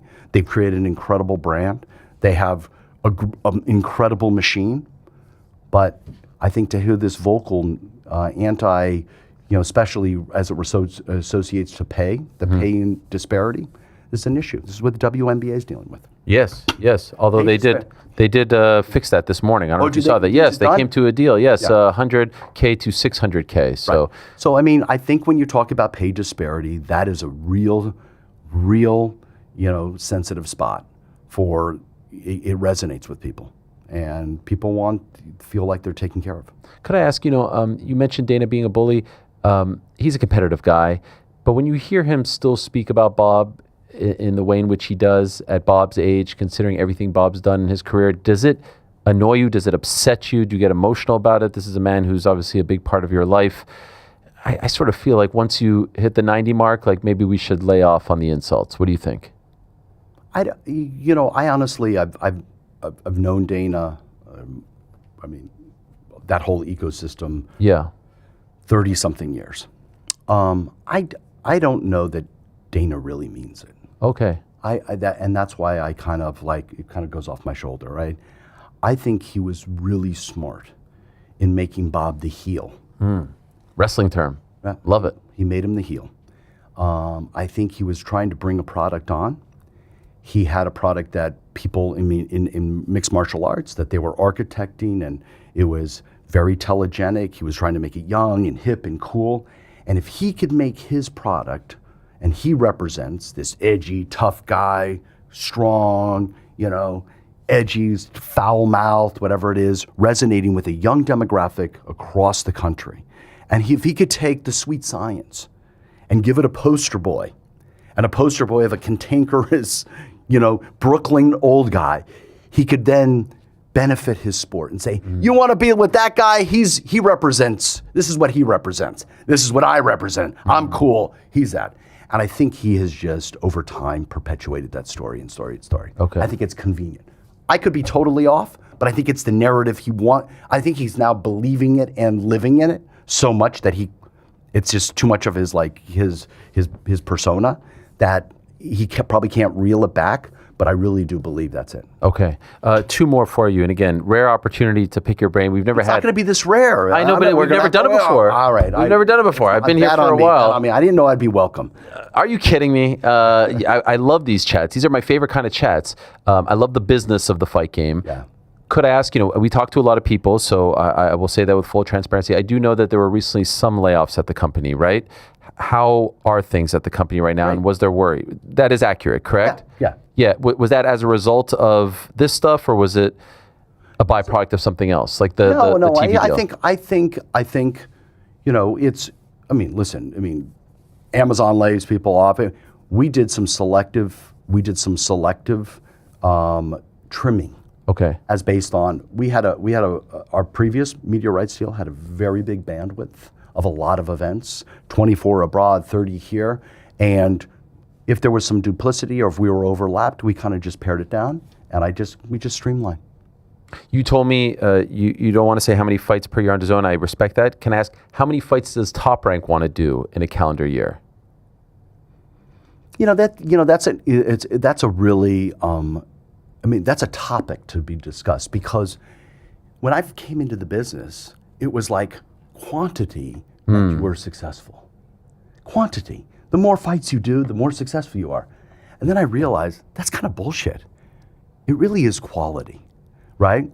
And quantity and quality where they fit, right? And I kind of think that I don't have a wish list on a number, right? I think what I would like to do is make sure the big guys, the studs, the world champion, all have the ability to fight as frequently as possible. If we say at that level, which we see the cadence is twice a year, that would be great. The next breed, right, is the guys in the bullpen, the guys ready, that challenger, those guys that are developing from the Olympics and everything like that, and having an additional outlet that gives them the frequency to grow, to develop, to get their trait. So I don't have a number on that, right? But that's the 2 products I kind of see. Okay. And if you kind of looked at like in the old days, you had like USA Tuesday Night Fights were doing one level, but you had HBO doing the other level. And I think, or HBO After Dark and World Championship Boxing. I think there's 2 categories that we would like to present, and that's how I'd look at it. Okay. What, if anything, could you tell us about this Billy Keane lawsuit? Is there anything you can say about it? Anything you want to say? I've not heard you talk about it, so I wanted to give you the opportunity to say your side, if possible. It's active litigation, and it's still active. Yeah, because it came out like a year ago. Yeah. Okay. Is there an end in sight? No, you don't want to say. You want to say your piece, or no? I just wanted to give you that opportunity. I don't want to say my piece. I think all I say is just a lot of nonsense, and I thought it was pretty cheap. Okay. It was cheap. I just felt the way it was done, and using a bunch of fictitious allegations and putting it in a lawsuit and hiding behind the privilege of a lawsuit to then leak it to the press to smear somebody's name is a terrible thing for anybody to happen to anybody. So it sucked, but I thought it was cheap. But that's how those guys play. And who are those guys? It doesn't matter. Okay. How are you handling everything? I'm fine. Okay. I mean, listen. It sucks. It just it's not something you see this all the time. I mean, we've seen this in other. I'm not a high profile person, so for anything to be in the New York Post on me is like somebody did somebody a favor, right? Who gives a shit about me, right? Maybe you see this with entertainers and rappers where these frivolous lawsuits get filed. They take the contents of a lawsuit, right? They leak it to the press because it's privilege. And they say, well, we can write this. It's no defamation. And, facts speak for themselves. And I'm on the right side. We all are. Top Rank, everybody's on the right side. But I just thought that's dirty pool. Okay. And, just, gross shit. And I think the legal system should be changed. And writers should be... have some accountability, but that's not what we're in today, right? You're hopeful it'll get wrapped up soon? I don't know the end. I don't know. Okay. All I know is, don't fuck. I'm not going to get bullied around by bunch of bullshit. Okay. You enjoying all of this? It's a great day for the company. Oh, enjoying being here? No, not me. Or a lawsuit? No. Life. Like, okay, you got this out of the way. You've got other stuff. Well, I think it's you've got great young talent. So I think the interesting thing is what you talk about is out of the way, right? I just look at like. I don't mean that in a negative way, but I actually look at it as like okay. Now the work begins, right? Now, yes. Here's this piece of the puzzle is done. Now, how can we make this pie bigger? Okay. How can we make the pie bigger? How can we grow our business, grow the platform, do bigger matches, get our do all these things? And I think this is important. I really, I took a little bit personal, I'll say, because of the timing that existed. I want to support everybody that works for us, all of our fighters, and that's why we go guys, go do these fights here, keep them going.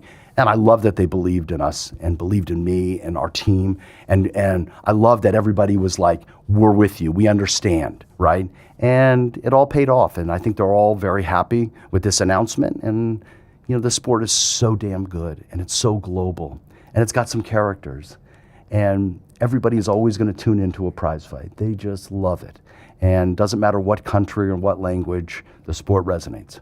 I was just going to say before you said that, in the last few months, we've talked to Abdullah, we've talked to Keyshawn, we've talked to Shushu, a bunch of your guys. And every single one of them, I did ask, like, hey, what do you think about the state of Top Rank? What's going on? And every single one said, we're all good. I believe in them. They'll figure this out. Like, I never had a single one of those guys say, I'm getting worried, I'm getting annoyed, they're not delivering. Every single one had your back, had the company's back, which I thought was pretty cool. I really appreciate that. I mean, I think it's hard to like say, I can't tell them. I can't tell people. You can't put your cards on the table. It's a small industry, right? You can't lay everything out there for everybody. And I really appreciate that I had to be silent, and we had to be silent. We had to keep mums the word. But I think one of the things we did, which I think was a very good thing, is we listened to their needs. We knew they had to stay active, and if I had to rent them out to go fight on somebody else's show in another world, I would never do that. But I'm like, okay, think long game, don't think short game, right? Don't think wait, and let these kids get stale and not be in the gym and not go.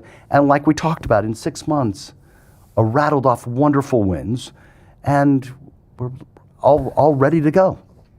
This has been tremendous. Thank you, Todd. Listen, did you enjoy it? Deposition's a tough word. Golly. I mean, if I had a table like this, the deposition would fly by.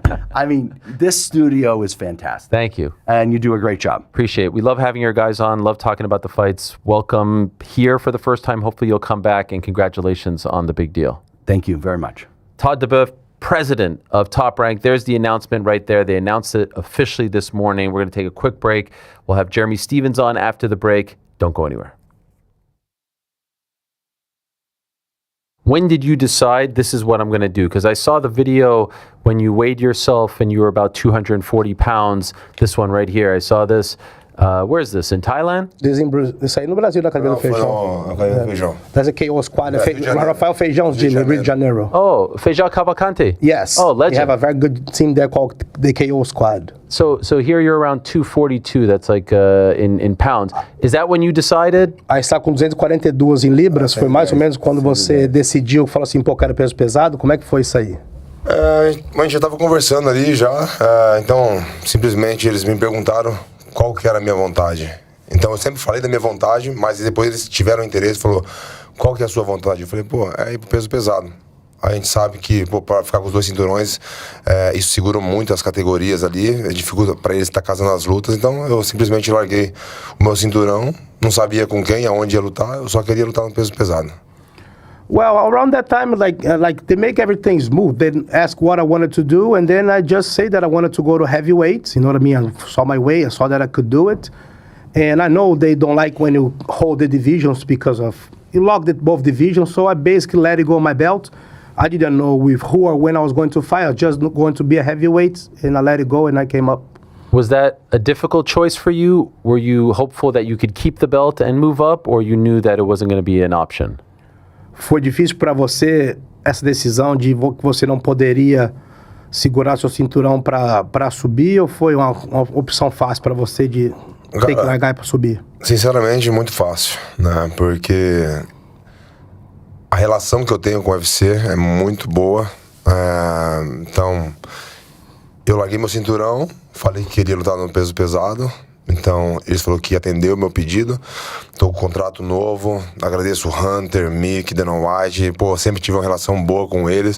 Tô muito feliz agora com o meu novo contrato, né? Então, com o contrato que eu tenho hoje, não importa se eu vou largar meu cinturão para fazer qualquer outro tipo de luta, se vai ser cinturão, se não vai ser cinturão. O contrato que eu tenho, para mim, tô muito satisfeito. All right, that was our conversation with Alex Pereira. Obviously, Plinio by his side as well. Todd duBoef, president of Top Rank, was phenomenal. Hope you enjoyed that as much as I did. I love those chats. Let's move along now to our final guest of the day. And we found out late last week that he is returning to the UFC. He was in the UFC back in May of last year. Then he had the amazing fight against Mike Perry in BKFC. And now he's back. He's back on May 9th. He's returning at the UFC event at the Prudential Center nearby in Newark, New Jersey against King Green. He's the one and only. He is the veteran, the little heathen himself, Jeremy Stephens. And he's kind enough to join us on this Wednesday afternoon. There he is. Hello, Jeremy. How are you? What's good, Ariel? How you doing, man? I'm doing great. Great to talk to you. Seems like you were just in a scrap or something. Yeah, wrestling. Getting back to that wrestling. You know, face is a little scratched up, a little scrapes, got a little poke, a little scrape there, but, you know, business as usual in MMA. Of course. And welcome back to MMA. And so actually this one kind of came out of nowhere because we know about, you know, when you came back, you wanted to fight back home in Iowa, and then you had the BKFC fight. And then I think a lot of people thought, all right, maybe you'd stick there for a minute. How did this all come? How is Jeremy Stephens the only one who seems to be able to go around from all these guys are doing wrestling events, but you're doing the fight stuff, UFC, BKFC, back to UFC. How did this come about? Yeah, you know, after my last fight, it's, you know, I couldn't sleep for like 3 days. Like I was just up hella early, just stewing in thoughts. And, you know, I reached out to Dana, you know, the man himself, and was just like, you know, thank you for the opportunity. It was on 8 weeks. I've been 3 years deep and becoming the best bare knuckle fighter that I could be. You know, you know, there's definitely more to me. You know, I would love another opportunity in UFC, another shot at MMA. And, you know, he was like, yeah, let's do it. So I was already, you know, I immediately started training MMA, and then, you know, I got the Mike Perry fight in BKFC, and this, then I switched over back to bare knuckle boxing. And, you know, ever since been getting healed up and everything like that, I've been back at the MMA because I knew this was the route that, you know, I was going to take. And I was looking for the opportunity and the right timing, and here we are with an incredible opponent. You know, like you said, raw dog. You know, we're out here really fighting, scrapping, doing the real, and yeah, happens to be UFC, BKFC. Motherfuckers can't run from me. Ariel, let's go. So does this mean you've now closed the door on BKFC? Like, are you going to stick around with the UFC for the foreseeable future? What's the situation? Feel like I'm doing what I want, when I want, and how I want. You know, it's kind of, you know, I've Lucky Luciano'd the game. You know, I was cut out of UFC. You know, I crawled my way back, you know, at a bare knuckle to create an opportunity in my hometown. Great performance against you know, a tough up and coming hungry dude. You know, he squeaked out the decision, wrestled, and you know, we expected that. You know, the fact that I get preparation, I go to BKFC, UFC.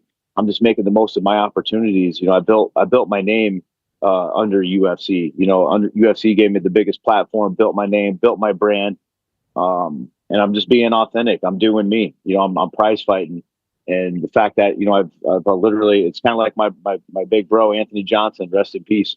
You know, he got his way back into UFC. You know, through his fights, he went out there, he earned it, and was putting people to sleep, putting on exciting fights, and, you know, there you have it. By the way, I love that shirt. Who made that shirt? How can we get that shirt? WillHeathenMMA.shop. Hell yeah. Put my Instagram, click on the profile. Ariel, I'll send you one, bro. Just shoot me your address after this. I appreciate it. I'll send you out a little care package. I got a couple different ones too. I think you'll dig them. I appreciate it. Thank you. I appreciate you. Last time we spoke was in October, in the aftermath, in the hallways, in the bowels of the Prudential Center, and that conversation, that clip, I mean, it really spoke to me, and it's rare that we get to see someone and talk to someone in the immediate aftermath of a tough, grueling fight like that. I mean, it was an unbelievable thing to witness, that fight and the conversation afterwards. How long did it take for you to get over the fight physically, but also emotionally? Because you can tell in that moment you were quite emotional. Yeah. Yeah, you caught me with my pants down there. No, you were tremendous, man. I think it makes people love you even more, to be honest. I don't think anyone thinks any less of you. You're right. I was just going to get into that. You know, you caught me in a real vulnerable moment. Just getting stitched up, getting out of there. That was super frequent. That was really cool. Now that I think about it, but I got amazing feedback for that. You know, and just the courage going out there, stepping up in opponents, doing what I've done. Had a tremendous year. A few days probably. You know, it took just to kind of get over it, get with the healing. Kind of wrap my thing, like where do I go? How do I pick back up? And you know, there for a time I was in the gym, but I would say that was more discipline me instead of being like actually really wanting to be there and healed up 100% and actually just like in a good mind frame of wanting to be back. That definitely took some time, but you know, after a while, it just, you know, I had my pity party a day or two to cry about it and get the fuck over it, and you know, life goes on. And take the good, take the bad, the ugly from that fight, and keep moving on. And I'm glad I did that. I'm in a better place. Like I'm actually excited to be back into MMA, back into the UFC place. Like I said, that's kind of built my name, built my brand to have a great matchup. You know, by the way, fucking Paramount. Everybody, you know, I think everybody's been waiting for fights like these. You guys are in for a treat, and I'm going to deliver one hell of a performance. I'm going to ask you about the fight in a moment, but just curious about the Perry fight. Are there things that you lament? Are there things that you wish you would have done differently in that fight against Mike? Yeah. I mean, there's always things that you can go back and look like, man, I would have done this. I would have done this. And, you know, you can't change that. But what you can do, what Jeremy Stevens is all about is adapting. I love, like, you know, I'm a lot of people say, you know, I'm level 39 in this year, years of game of life. And, you know, I can always take something, adapt and grow and learn. And that's why I stick around. That's why I put on entertaining fights. That's why I fight nothing but the absolute fucking best. Been doing it for damn near 2 decades at the highest level. And it's because of those adjustments that I'm willing to make, things that like I can look into a fight, you know, again, see the vulnerability, like what could I have done different? What's the next step? How do we approach it? You know, there's always them thoughts, and I let those sink in, and the intention, and then boom, I become a doer. I start going out there. I start mixing things up. I start finding the right angles, the right training systems, and rebuild sometimes. And then you come back and, you know, your next opportunity, boom. Everybody's talking about the fucking highlights that you've been doing, the changes that were made. And that's what I love about, you know, fighting to me is like that type of art, being able to sculpt those ideas, make them changes in real life, in a real form. Do you have a desire to fight in bare knuckle again in BKFC? Oh yeah, absolutely. I love the fact that BKFC is given another platform. I think it's totally different from MMA. I don't even know why they're not even like competing against each other. Like BKFC is a completely different brand. There's guys that are big names that are around, guys in UFC, maybe still now, maybe right outside UFC, that could easily come over and put on exciting fights for the BKFC fans and the fans all around the world that are actually really growing and liking the sport. It's like names like me, Perry, these guys that are crossing over, Yoel Romero and BKFC, that are really going to start igniting, I feel like, a new movement, or the next movement. That's you know, BKFC is very exciting. I feel like I'm really good at it. I love it. I belong there. It's like, feels like home. There's definitely that opportunity down the road, but right now, just 100% focused on MMA. There's some kind of beautiful symbolism that you're back in the same arena. You're back in Newark for this fight. Do you think about that stuff? Do you care about that stuff? Yeah, it's like an old dog. You know your way home. You've pissed on some territory. You know, you marked your spot. You know, it's good feelings. Made some fans. Those vulnerable moments like that. Going back there, they've seen me fill up that arena, put on a great performance, and going back to MMA, it's exciting. I do think about that, and I think that I've been there. I've smelt the air back there. I've been around the people, the staff, like people around. I've been in the city before. I was right in the hood last time. I had an Airbnb, and there we were, liquor core on every store. It was nice. So I've already been in the territory. I feel like one of their own. What do you think of the matchup when you were offered King Green? Different than your matchup last year. Veteran looked good in his last fight. Has done it all, fought them all. What do you think? Everything that you just said. Great matchup. Someone who's kind of just like a mirror image of me. Fought in, I believe, King of the Cage years back to, he's created his life and made a career out of it. Not a lot of people can really do that. Coming from like a similar path, same background. He's got tremendous highlights. Fought the who's who. It's kind of like fighting splitting image of yourself. So amazingly, you're both 39. I wrote down some stats here. Both 39. You have a combined 105 professional MMA fights between you, 64 combined UFC fights. You made your pro debut in January 2005. He made his pro debut in January of 2008. Dare I say, last of a dying breed, right? You two guys, I mean, that's an incredible number. 64 combined UFC fights, 105. That's got to be, I don't know what the record is, but that's got to be up there as far as combined fights for a UFC fight. That's dope. Yeah. Yeah, when you put it like that, you put it like with what he's done. He's taken out great competitors, great legends, and himself, former champions. Fought on short notice. I mean, you name it. That's what people really want to see. They want to see real, true fighting. I believe like we are from an old school, but we still have evolved, and we can still obviously. He just knocked a new era kid out. So like think about that. It's easy to get here, but it's harder to stay year after year, and you're only finding it's only like the fucking real dogs, the guys like Max Holloway, Justin Gaethje. These guys are starting to kind of get older, but they've never looked better. They still got that real rawness to them that keeps them around. Obviously there's other things too. They're taking care of their health, taking care of their bodies, and it all comes with it. But it's incredible where the sport's going. I'm still happy to be here. It's a fucking honor. I love it. I could die out there. Seriously, it's a childhood dream that I'm living, and I'm just grateful the opportunity, the life that it brings. Meeting you, connecting with fans all over the world. I feel like anywhere in the world I could go, I have a place to stay. And I really mean that. It's cool. I always find it funny when people ask fighters, when journalists ask fighters, like, what's the motivation at this point? Well, ultimately, like, you get paid. You're a prize fighter. So the motivation, the most important thing I would imagine is you want to make money, you want to provide for your family, you want to have money in the bank. Like that is the most important thing. And so I'm not going to ask that question, but as far as like the athletic part, the actual journey, the career, do you have things that you would like to still accomplish? Are there things on that list that you would like to do before it's all said and done that really motivate you at this point? Yeah, absolutely. And you're looking at it, bro. I've been through the fucking ringer. I've had to battle through BKFC, fight tough fights to get where I'm at, and I don't ever forget it. What was the basis of the question again? I was about to snap out there, but it was a great question. Were you mad at me? Again? Did I upset you? No. But I was going in my mind. It was basically like, when people say to fighters, like, what's the point of this fight? What's the point of that fight? The paycheck is the point. So I know that.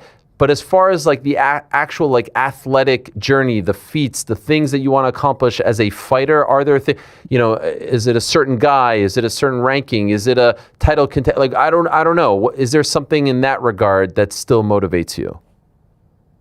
Yeah, absolutely. This is the sprint to the finish. Like, I can see the finish line, especially with MMA. This could be my last UFC fight. That's how I'm taking it. I'm super grateful and honored that I've had this platform. There would be nothing more than I go out there and starch Bobby King Green out there. And I love the motivation of getting better. I can see the finish line, so I'm grateful to be here. Even the shitty parts, like the making weight. Like I'm still happy to do it. I love doing it. And, like you caught me in that vulnerable moment about, I wanted financial freedom and creating stability. And we're in that process. And you do it by going out there and performing, getting paid the checks, getting these exciting fights that you're talking about. You're taking a risk on yourself. You're betting on yourself. You're crawling through the BKFC just to fucking get back into the UFC, then going back to bare knuckle to get the biggest bag, fight the biggest name, the biggest opponent, to do the scary things that a lot of people didn't want to do. Fuck, man, I was pretty much like dead broke a couple years ago to change my life to now a millionaire. To changing my kids' life. Reaching these goals, but man, I still fucking have this passion for fighting, for the life, the challenge that it brings, the weight cutting. People like can't believe that I look this great and I've been doing it this long, and it's like, dude, like why aren't you fucking being like great at 50 or looking good at 50 and live the life that people talk about and they watch the motivational videos? And man, I'm still living it. I enjoy every bit of competing, fighting, putting motherfuckers lights out, hearing the fans roar, scream your name, see me fucking lose, come back, lose, come back, fucking crush somebody, and just fucking celebrate those wins in life. Because I know there's my time's coming, right? Like everybody else is faded out like the fucking sandlot around me. My training partners, coaches, like everybody's kind of gone. I've been mixing things up, going other places to get this. And what I hear from the older guys that are retired is like, man, just enjoy these moments, bro. This is it. Let it all out. Trust yourself, and that like once it's gone, it's gone. You see every those guys that kind of come back, this and that, a little bit of money, but there's going to come a time where everybody's got to just hang it up. And I know that day will come. It's a little further down the road than I see, and I'm happy about living the life today and enjoying every single little moment, every little opportunity that I get. And it's incredible. I just passionate about it. When you talk about not that long ago being broke, how long ago are you talking about? It was about 23. Oh, wow. That's really not that long ago. Yeah. That's UFC era. Yeah. PFL, like all that. I was just going through the ringer. I was having a hard time, struggling, just lots going on personally in my life. Couldn't figure it out. Just fucking fail. Fucking just, waking up in the middle of the night, sweating. Like, did I do the right thing? But for some reason, man, I believe in God, man. I believe in faith. I was like, you know what, man? Like I still got my house. I got equity. I could sell my car. I could do this, do that. Got myself out of the gutter, dude. I did it on my own. I did. And, it took an incredible wife, just my belief in God to really get these opportunities, that I am now. People are like, man, like, dude, I did it. I saw the people around me that believed in me and, put the fucking hard work and bounced back and fucking, got times 10. Did you ever stop believing? Did you ever fear that it wouldn't work out? No, I did. I was like, fuck, man, am I really gonna fail, or fucking like, is this not gonna work out? There's always that fear. There's always the back of the mind, but you got to just push forward. You got to be persistent, perseverant, and trust the process. Trust that God's making you in these times. It's really taxing when you're financially kind of or when you're financially hurting. You're doing this, you're doing that, and there was times where I didn't fight in BKFC for a year. I thought I was going to fight like January, February, March. Like I trained. Like, thank God I just have a good mindset, because I trained all the months, bro. Wow. And then I ended up fighting, like, I think Bobby Taylor, like at the end of the year, and stretched it all out. It was good learning lessons. So I needed that to be where I'm at today, to have the mindset. I've endured the hardships, and I was able to learn those lessons and turn it around. And that's there's nothing short of like what I'm going to do May 9th. I'm going to learn some lessons about my last fight and getting back and going through that whole fucking process. Now I get this opportunity to go out there and really just put a fucking staple in Plymouth fucking Rock that Stevens deserves to be here. I deserve to be here a long time. I'm worthy of it. I'm certain of it. I'm going to go out there and do my fucking thing, and a great opportunity to do so. It's going to ignite the whole card. I don't feel like the passion is waning or anything like that, but you are approaching the big 4-0. Do you know how much longer you want to do this for? Have you thought of that? Yeah, as far as MMA, yeah, I think another year, 2 years tops. Okay. You know, is being realistic with myself. My body feels great. I still feel fucking incredible. I'm able to perform. I don't take steroids. I don't do peptides. I don't do any of that shit. I'm natural. I'm still moving. I'm still fast. You know, this time I get to fight down at my weight class too, which I love. I'm a little bit faster. I'm a lot more athletic. Get back into wrestling, to grappling, as you can tell. You know, it opens up a lot more opportunities, and I'm excited. I'm level 39. I don't feel my age, you know, but being realistic, how long do I really want to do this for? Another 2 years max, and your boy's out. And when you say, because you said MMA, so does that mean you want to do other stuff longer, or you're talking about all the fighting, 2 years? I think I can get all my fighting done in 2 years. Okay. You know, if bare knuckles, it's always going to be around. Their pay is real nice, and you know, I could do bare knuckle at 1,000%, a little bit longer, and that's dependent on pay and opponents, and you know where we're at. And I don't think too further down the road, but you know, like I said, I see a sprint to the finish line, absolutely, and I'm enjoying these years that I have, and I feel like my best years are still yet to come.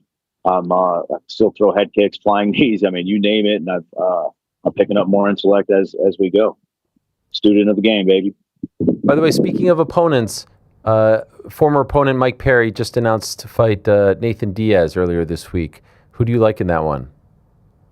Ooh, that's fucking. It's MMA. It's MMA, yeah, on the Netflix card a week after your fight.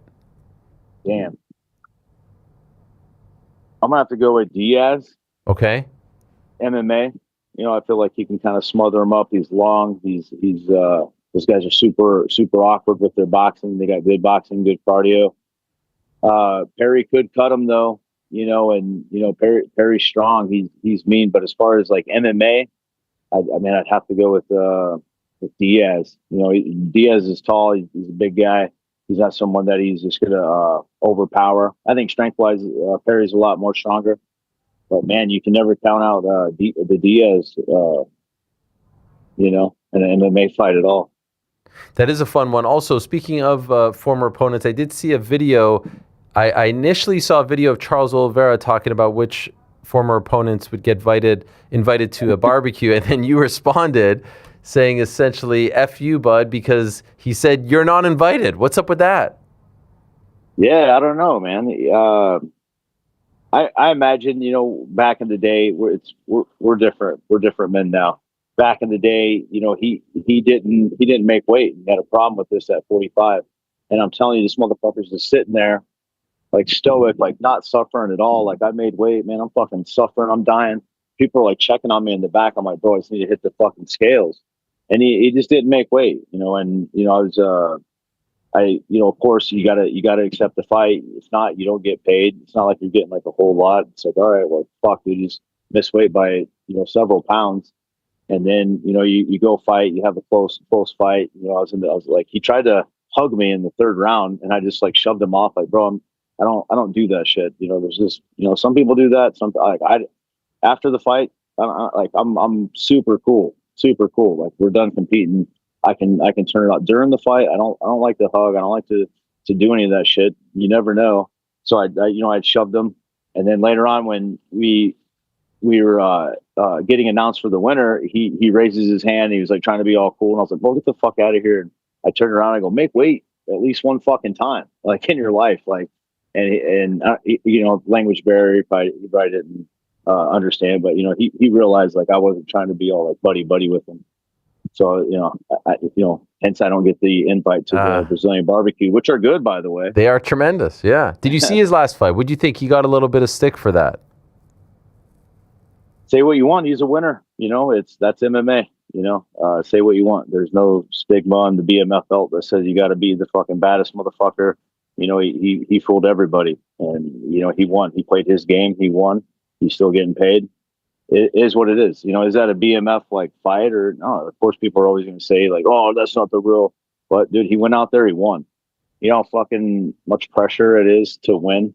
You get half a check. Obviously Charles is doing fucking good, but dude, you lose, you go to the back of the line. Think about Max. He's just coming off some fucking serious wins. You lose, you go back. Like, this is what keeps us fucking going, competing for the food. Just hungry. Wolves, Lions. Charles did what he had to do to win. Say what you want about it. Winning's winning. Vin Diesel said it, right? Shout out to Vin Diesel. By the way, opponent that you would love to fight before it's all said and done. Is there a guy or two that comes to mind?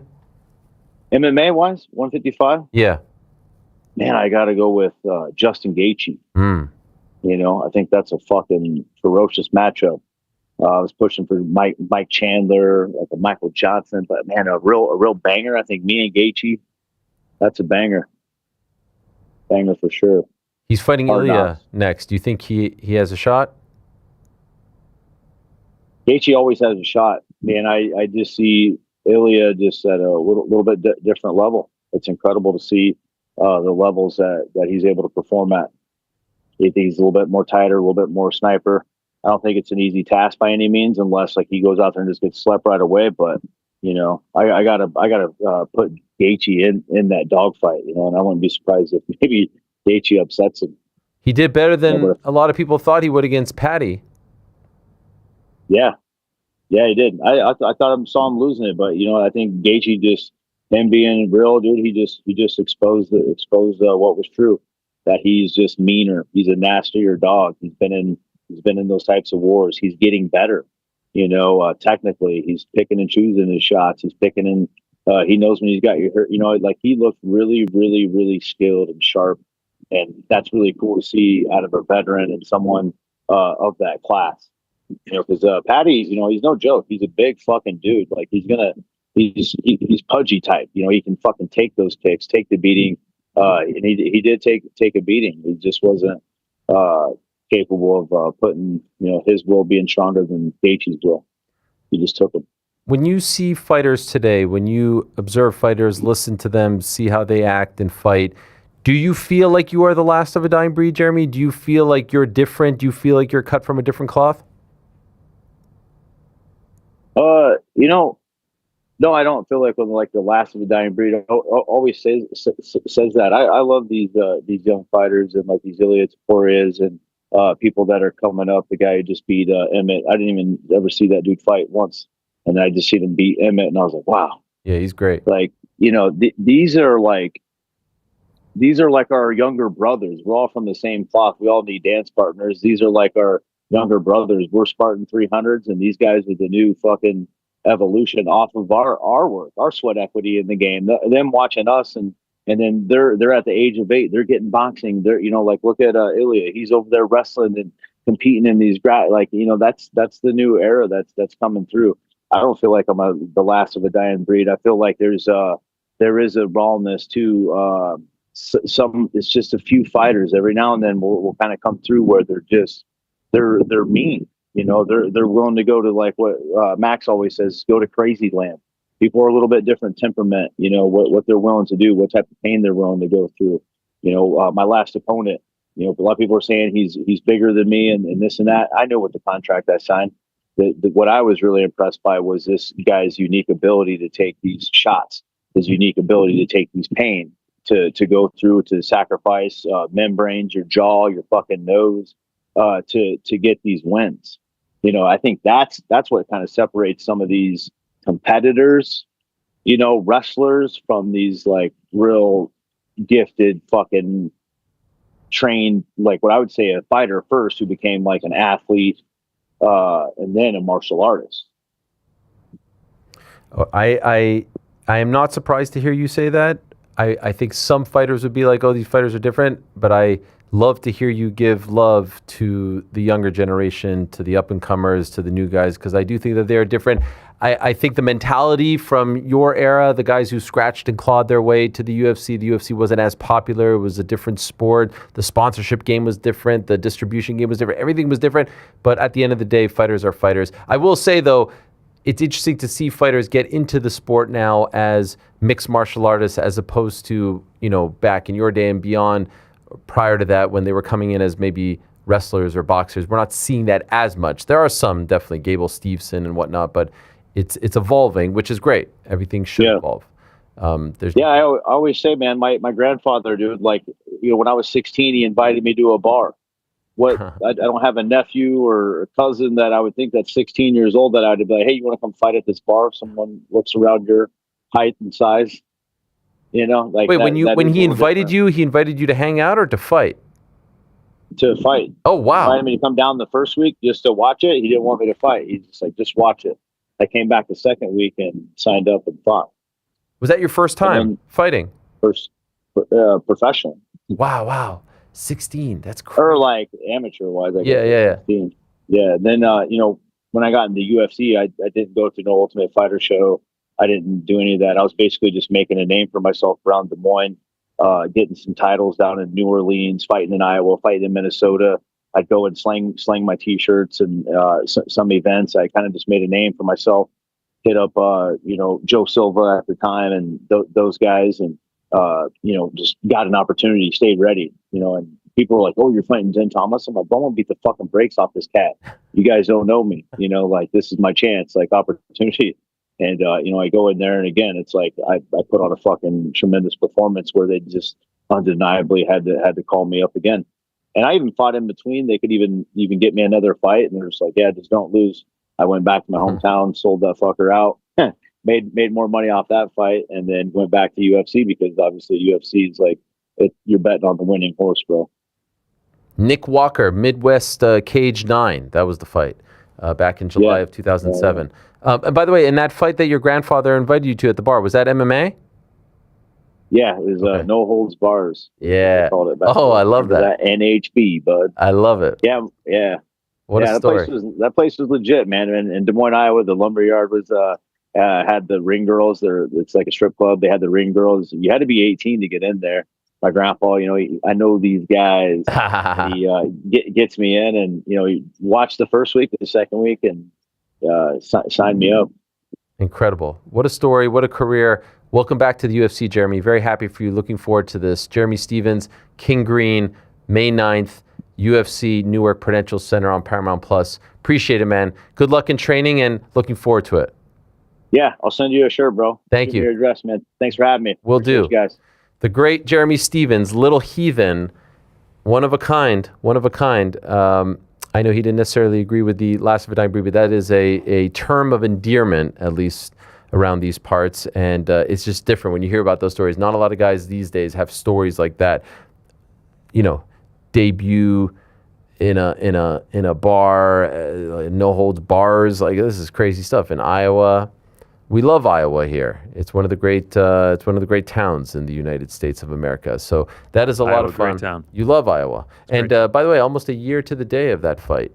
This fight against King Green, the one that you guys went to last year. Remember that? Was it? Could you tell that he was an Iowa guy when he walked out? Yeah. You guys in the building at that point? Oh yeah. Don't call you main card GC for nothing. Him versus Mason Jones. Yeah. Legendary fight. Let's get to some news and notes here, and then super chats, and we'll call it a day. We've been talking about DAZN. How great was Todd duBoef? Golly, he was a fireball out there. They did officially announce the David Benavidez against Zurdo Ramirez fight. That is on the 2nd of May. Interesting that he said that Naoya Inoue, maybe not on DAZN. Who knows? Because that's that same day, by the way. So another big fight to look forward to for May 2nd. Also, UFC Perth that day as well. In the morning, though. So we may get Jack Della versus Carlos Prates at the same time as Naoya Inoue versus Junto Nakatani. May 2nd, we might have to have another Uncrowned Saturday. Is there a wrestling event? We'll have to look it up. May 2nd, May 9th, that Khamzat Strickland, May 16th, May 23rd. May's going to be nuts. So shout out to those two. That's a big-time fight. Benavidez moving up to cruiserweight to fight Zurdo Ramirez. I want to see him fight Jai Optaia. Not sure if that's going to happen anytime soon. Ilia Topuria is training. He is coming back June 14th. White House lawn Sunday against Justin Gaethje, and he's looking pretty fit, by the way. Look at this guy. He's looking like he's ready to go tomorrow. Look at that. Golly. Looking like a welterweight out there. Also on that card, our friend Alex Pereira, who, of course, we had in studio on Monday, and he, too, is getting ready for June 14th. Of course, at heavyweight. A little dancing. Shamba. A little celebrating. Was that Frank who said that? Yep. Hell yeah. A little this, a little that. I love it. He really brought it on, Glover there. He got nervous. What's this David Feldman? No, is it David Feldman? No, it's Andrew Feldman, our good friend Andrew Feldman. He did a video on my "You Only Die Once" motto I'm seeing here. What do we have? This is my new motto in life, guys. I always say you only live once. YOLO, right? New motto is you only die once. Live every day. Wow. Every day to its fullest. That's my new motto in life. I'm interested in the nuance of the difference between you only live once and you only die once. Yes. The idea is there's only one death. Right. But there's a lot of days. There's only one life as well, though. Yes, but every day you must live it to the fullest. Isn't that what YOLO is? Are we going to get dinged for this music? I mean, this is great, but I'm worried here. I'm not able to fully enjoy it. Too late at this point. I mean, you've checked out. Here we are talking about life, gems. I'm just trying to weigh in here. You're saying I'm weighing in? I'm weighing in. Okay. Wow. And you actually It's like a fever dream. Before we all die, you've got to go to Vegas. What? Oh, wow. Look at the boys. Okay, well, that was nice. Hopefully we don't get dinged for that, guys. I mean, Oh, too late now. all right. Pace is out. Oh, It was you worth only it. die once, man. Yeah, that's true. That's what we should reply to YouTube. Yodo.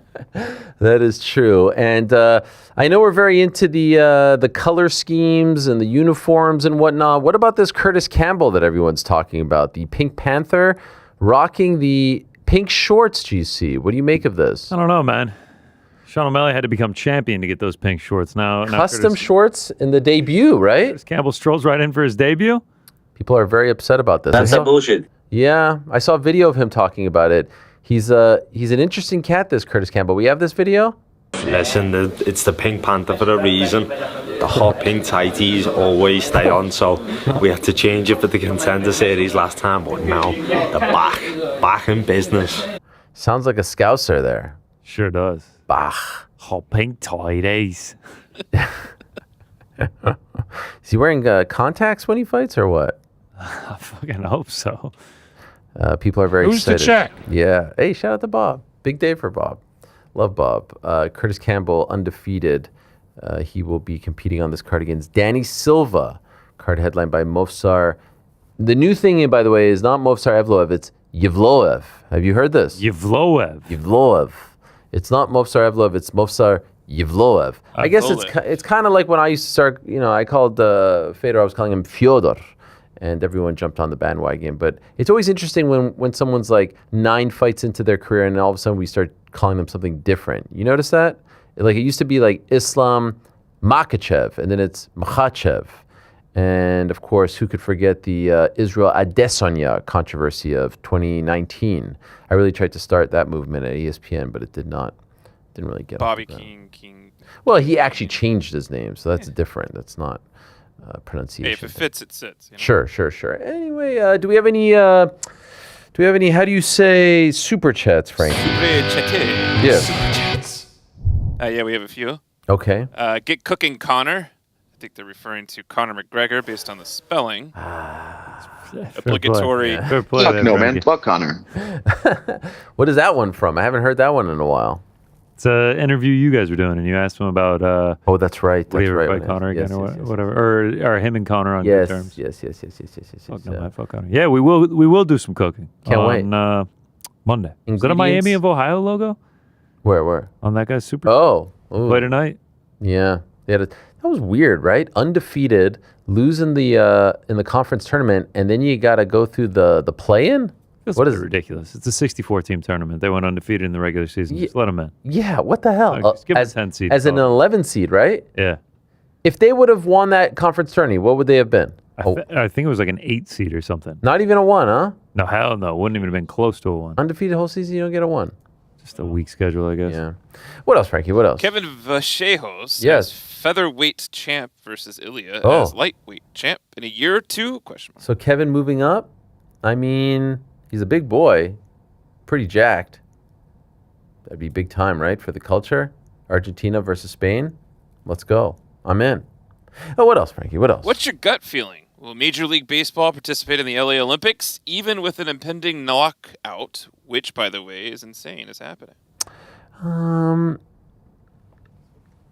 Hit me with that one again, one time. Yeah, can you go back to it, Dan? What's your gut feeling? Yes. Will Major League Baseball participate in the LA Olympics, even with an impending lockout, which, by the way, is insane is happening? By the way, I love Jake's questions. He's always on point with the questions.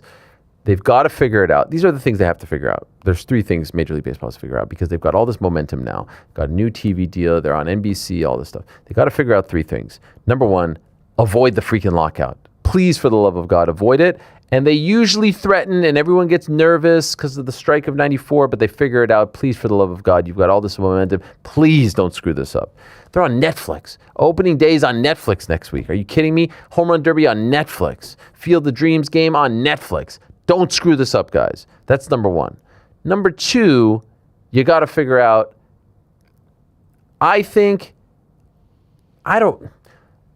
World Baseball Classic was great. There is a thought, you do it every 3 years, but during the All-Star break. So you do it in the middle of the season. People say you can't do it because it's going to pause the season. They'll lose out on money. You take 10 days out. Hockey figured it out with the face-off. They figured it out with the Olympics. I think baseball can figure it out. 162 games, like, chill out. So I think it might even be more popular in July, although I don't mind it in March. Some do, some don't. Some say July. I would like to see that. The other thing is you got to get the MLB players to the Olympics. 2028, Los Angeles, Dodger Stadium. You got to get them to the Olympics. You got to figure it out. You just have to figure it out. For the good of the game, for the growth of the game, figure it out. It's back. Baseball has been gone for the last couple Olympics. Bring it back. Dodger Stadium. Imagine Ohtani at Dodger Stadium representing Japan. Imagine all these same dudes. It's going to be 6 teams shorter, but all these same teams, come on, figure it out. So yes, I agree. Figure it out. Don't let us down. Baseball's having a renaissance. They're enjoying a renaissance right now. Figure it out. What else, Frankie? What else? What would be better for Gable's career, White House or MVP? Well, White House leads to UFC. I think the ideal thing would have been get the Netflix fight and then sign with UFC. But I think he agreed to all of that way before. I think he agreed to all that way before. I think had he known, I would have signed that 1 fight deal, get the massive exposure, beat up someone in 2-3 minutes, and then sign with the UFC. But I don't think that's on the table right now. What else, Frankie? What else? Conor BMF fight in December? Think it happens? Why not July? But I don't think there's a strong appetite to see him fight Charles right now, but it could be. I think there's an appetite to see him fight for the belt, but if he fights in July, then is he fighting in December? Probably not. I think they want him in July, International Fight Week. And then does he want to sign an extension? Does he want to be there long term? I mean, the game's changing. Conor won off on Netflix. I mean, who says no? What else, Frank? What else? Thoughts on Obafemi versus Brock Lesnar for WrestleMania? A lot of people are excited about this. Brock doing the job, so to speak, putting him over and telling him to step on his chest, which everyone loved. Don't hate it. Feel like WrestleMania needs a bit of a kick in the arse. Feel like it needs to be, feeling bigger. I think Roman and Punk are doing a great job. There's some fun matchups, Roman and Punk, Jade and Rhea. This is a fun one. But don't listen to me. What you need to do is check out the latest episode of Uncrowned Wrestling, the Uncrowned Wrestling Show, hosted by the great Jason Solomon, the Solomonster. Best theme song in the game, if I do say so myself. And really, I do want to give a shout out to our producer/engineer for the program, the one and only Franklin Lenz, who does such a great job putting it. Yeah, I mean, you put that thing together, and you do such a great job. You double dip on a Tuesday. It's tremendous.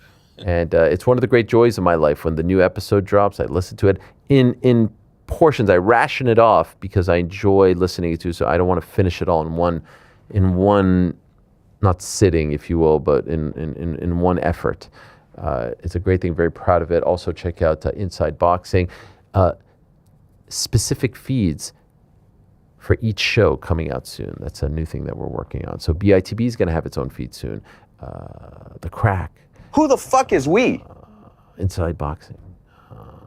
Ground Wrestling. It's good stuff. What else, Frankie? What else? Andy, congrats for Venezuela. I love a rapist, but I would have preferred to listen to GC in his native Southern accent for a whole day as part of the bet. Laughing tear face emoji. Oh. Am I supposed to... Does he think I'm suppressing a Southern accent? Yeah, what is Never that? heard you have an accent. Yeah, that's weird.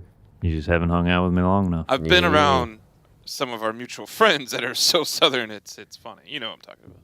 No, I don't. You talking to me? Or I know what to he's him? talking about. I know what he's talking about. They wear hats like this and they chew on like no. a little grass. No, blade of grass.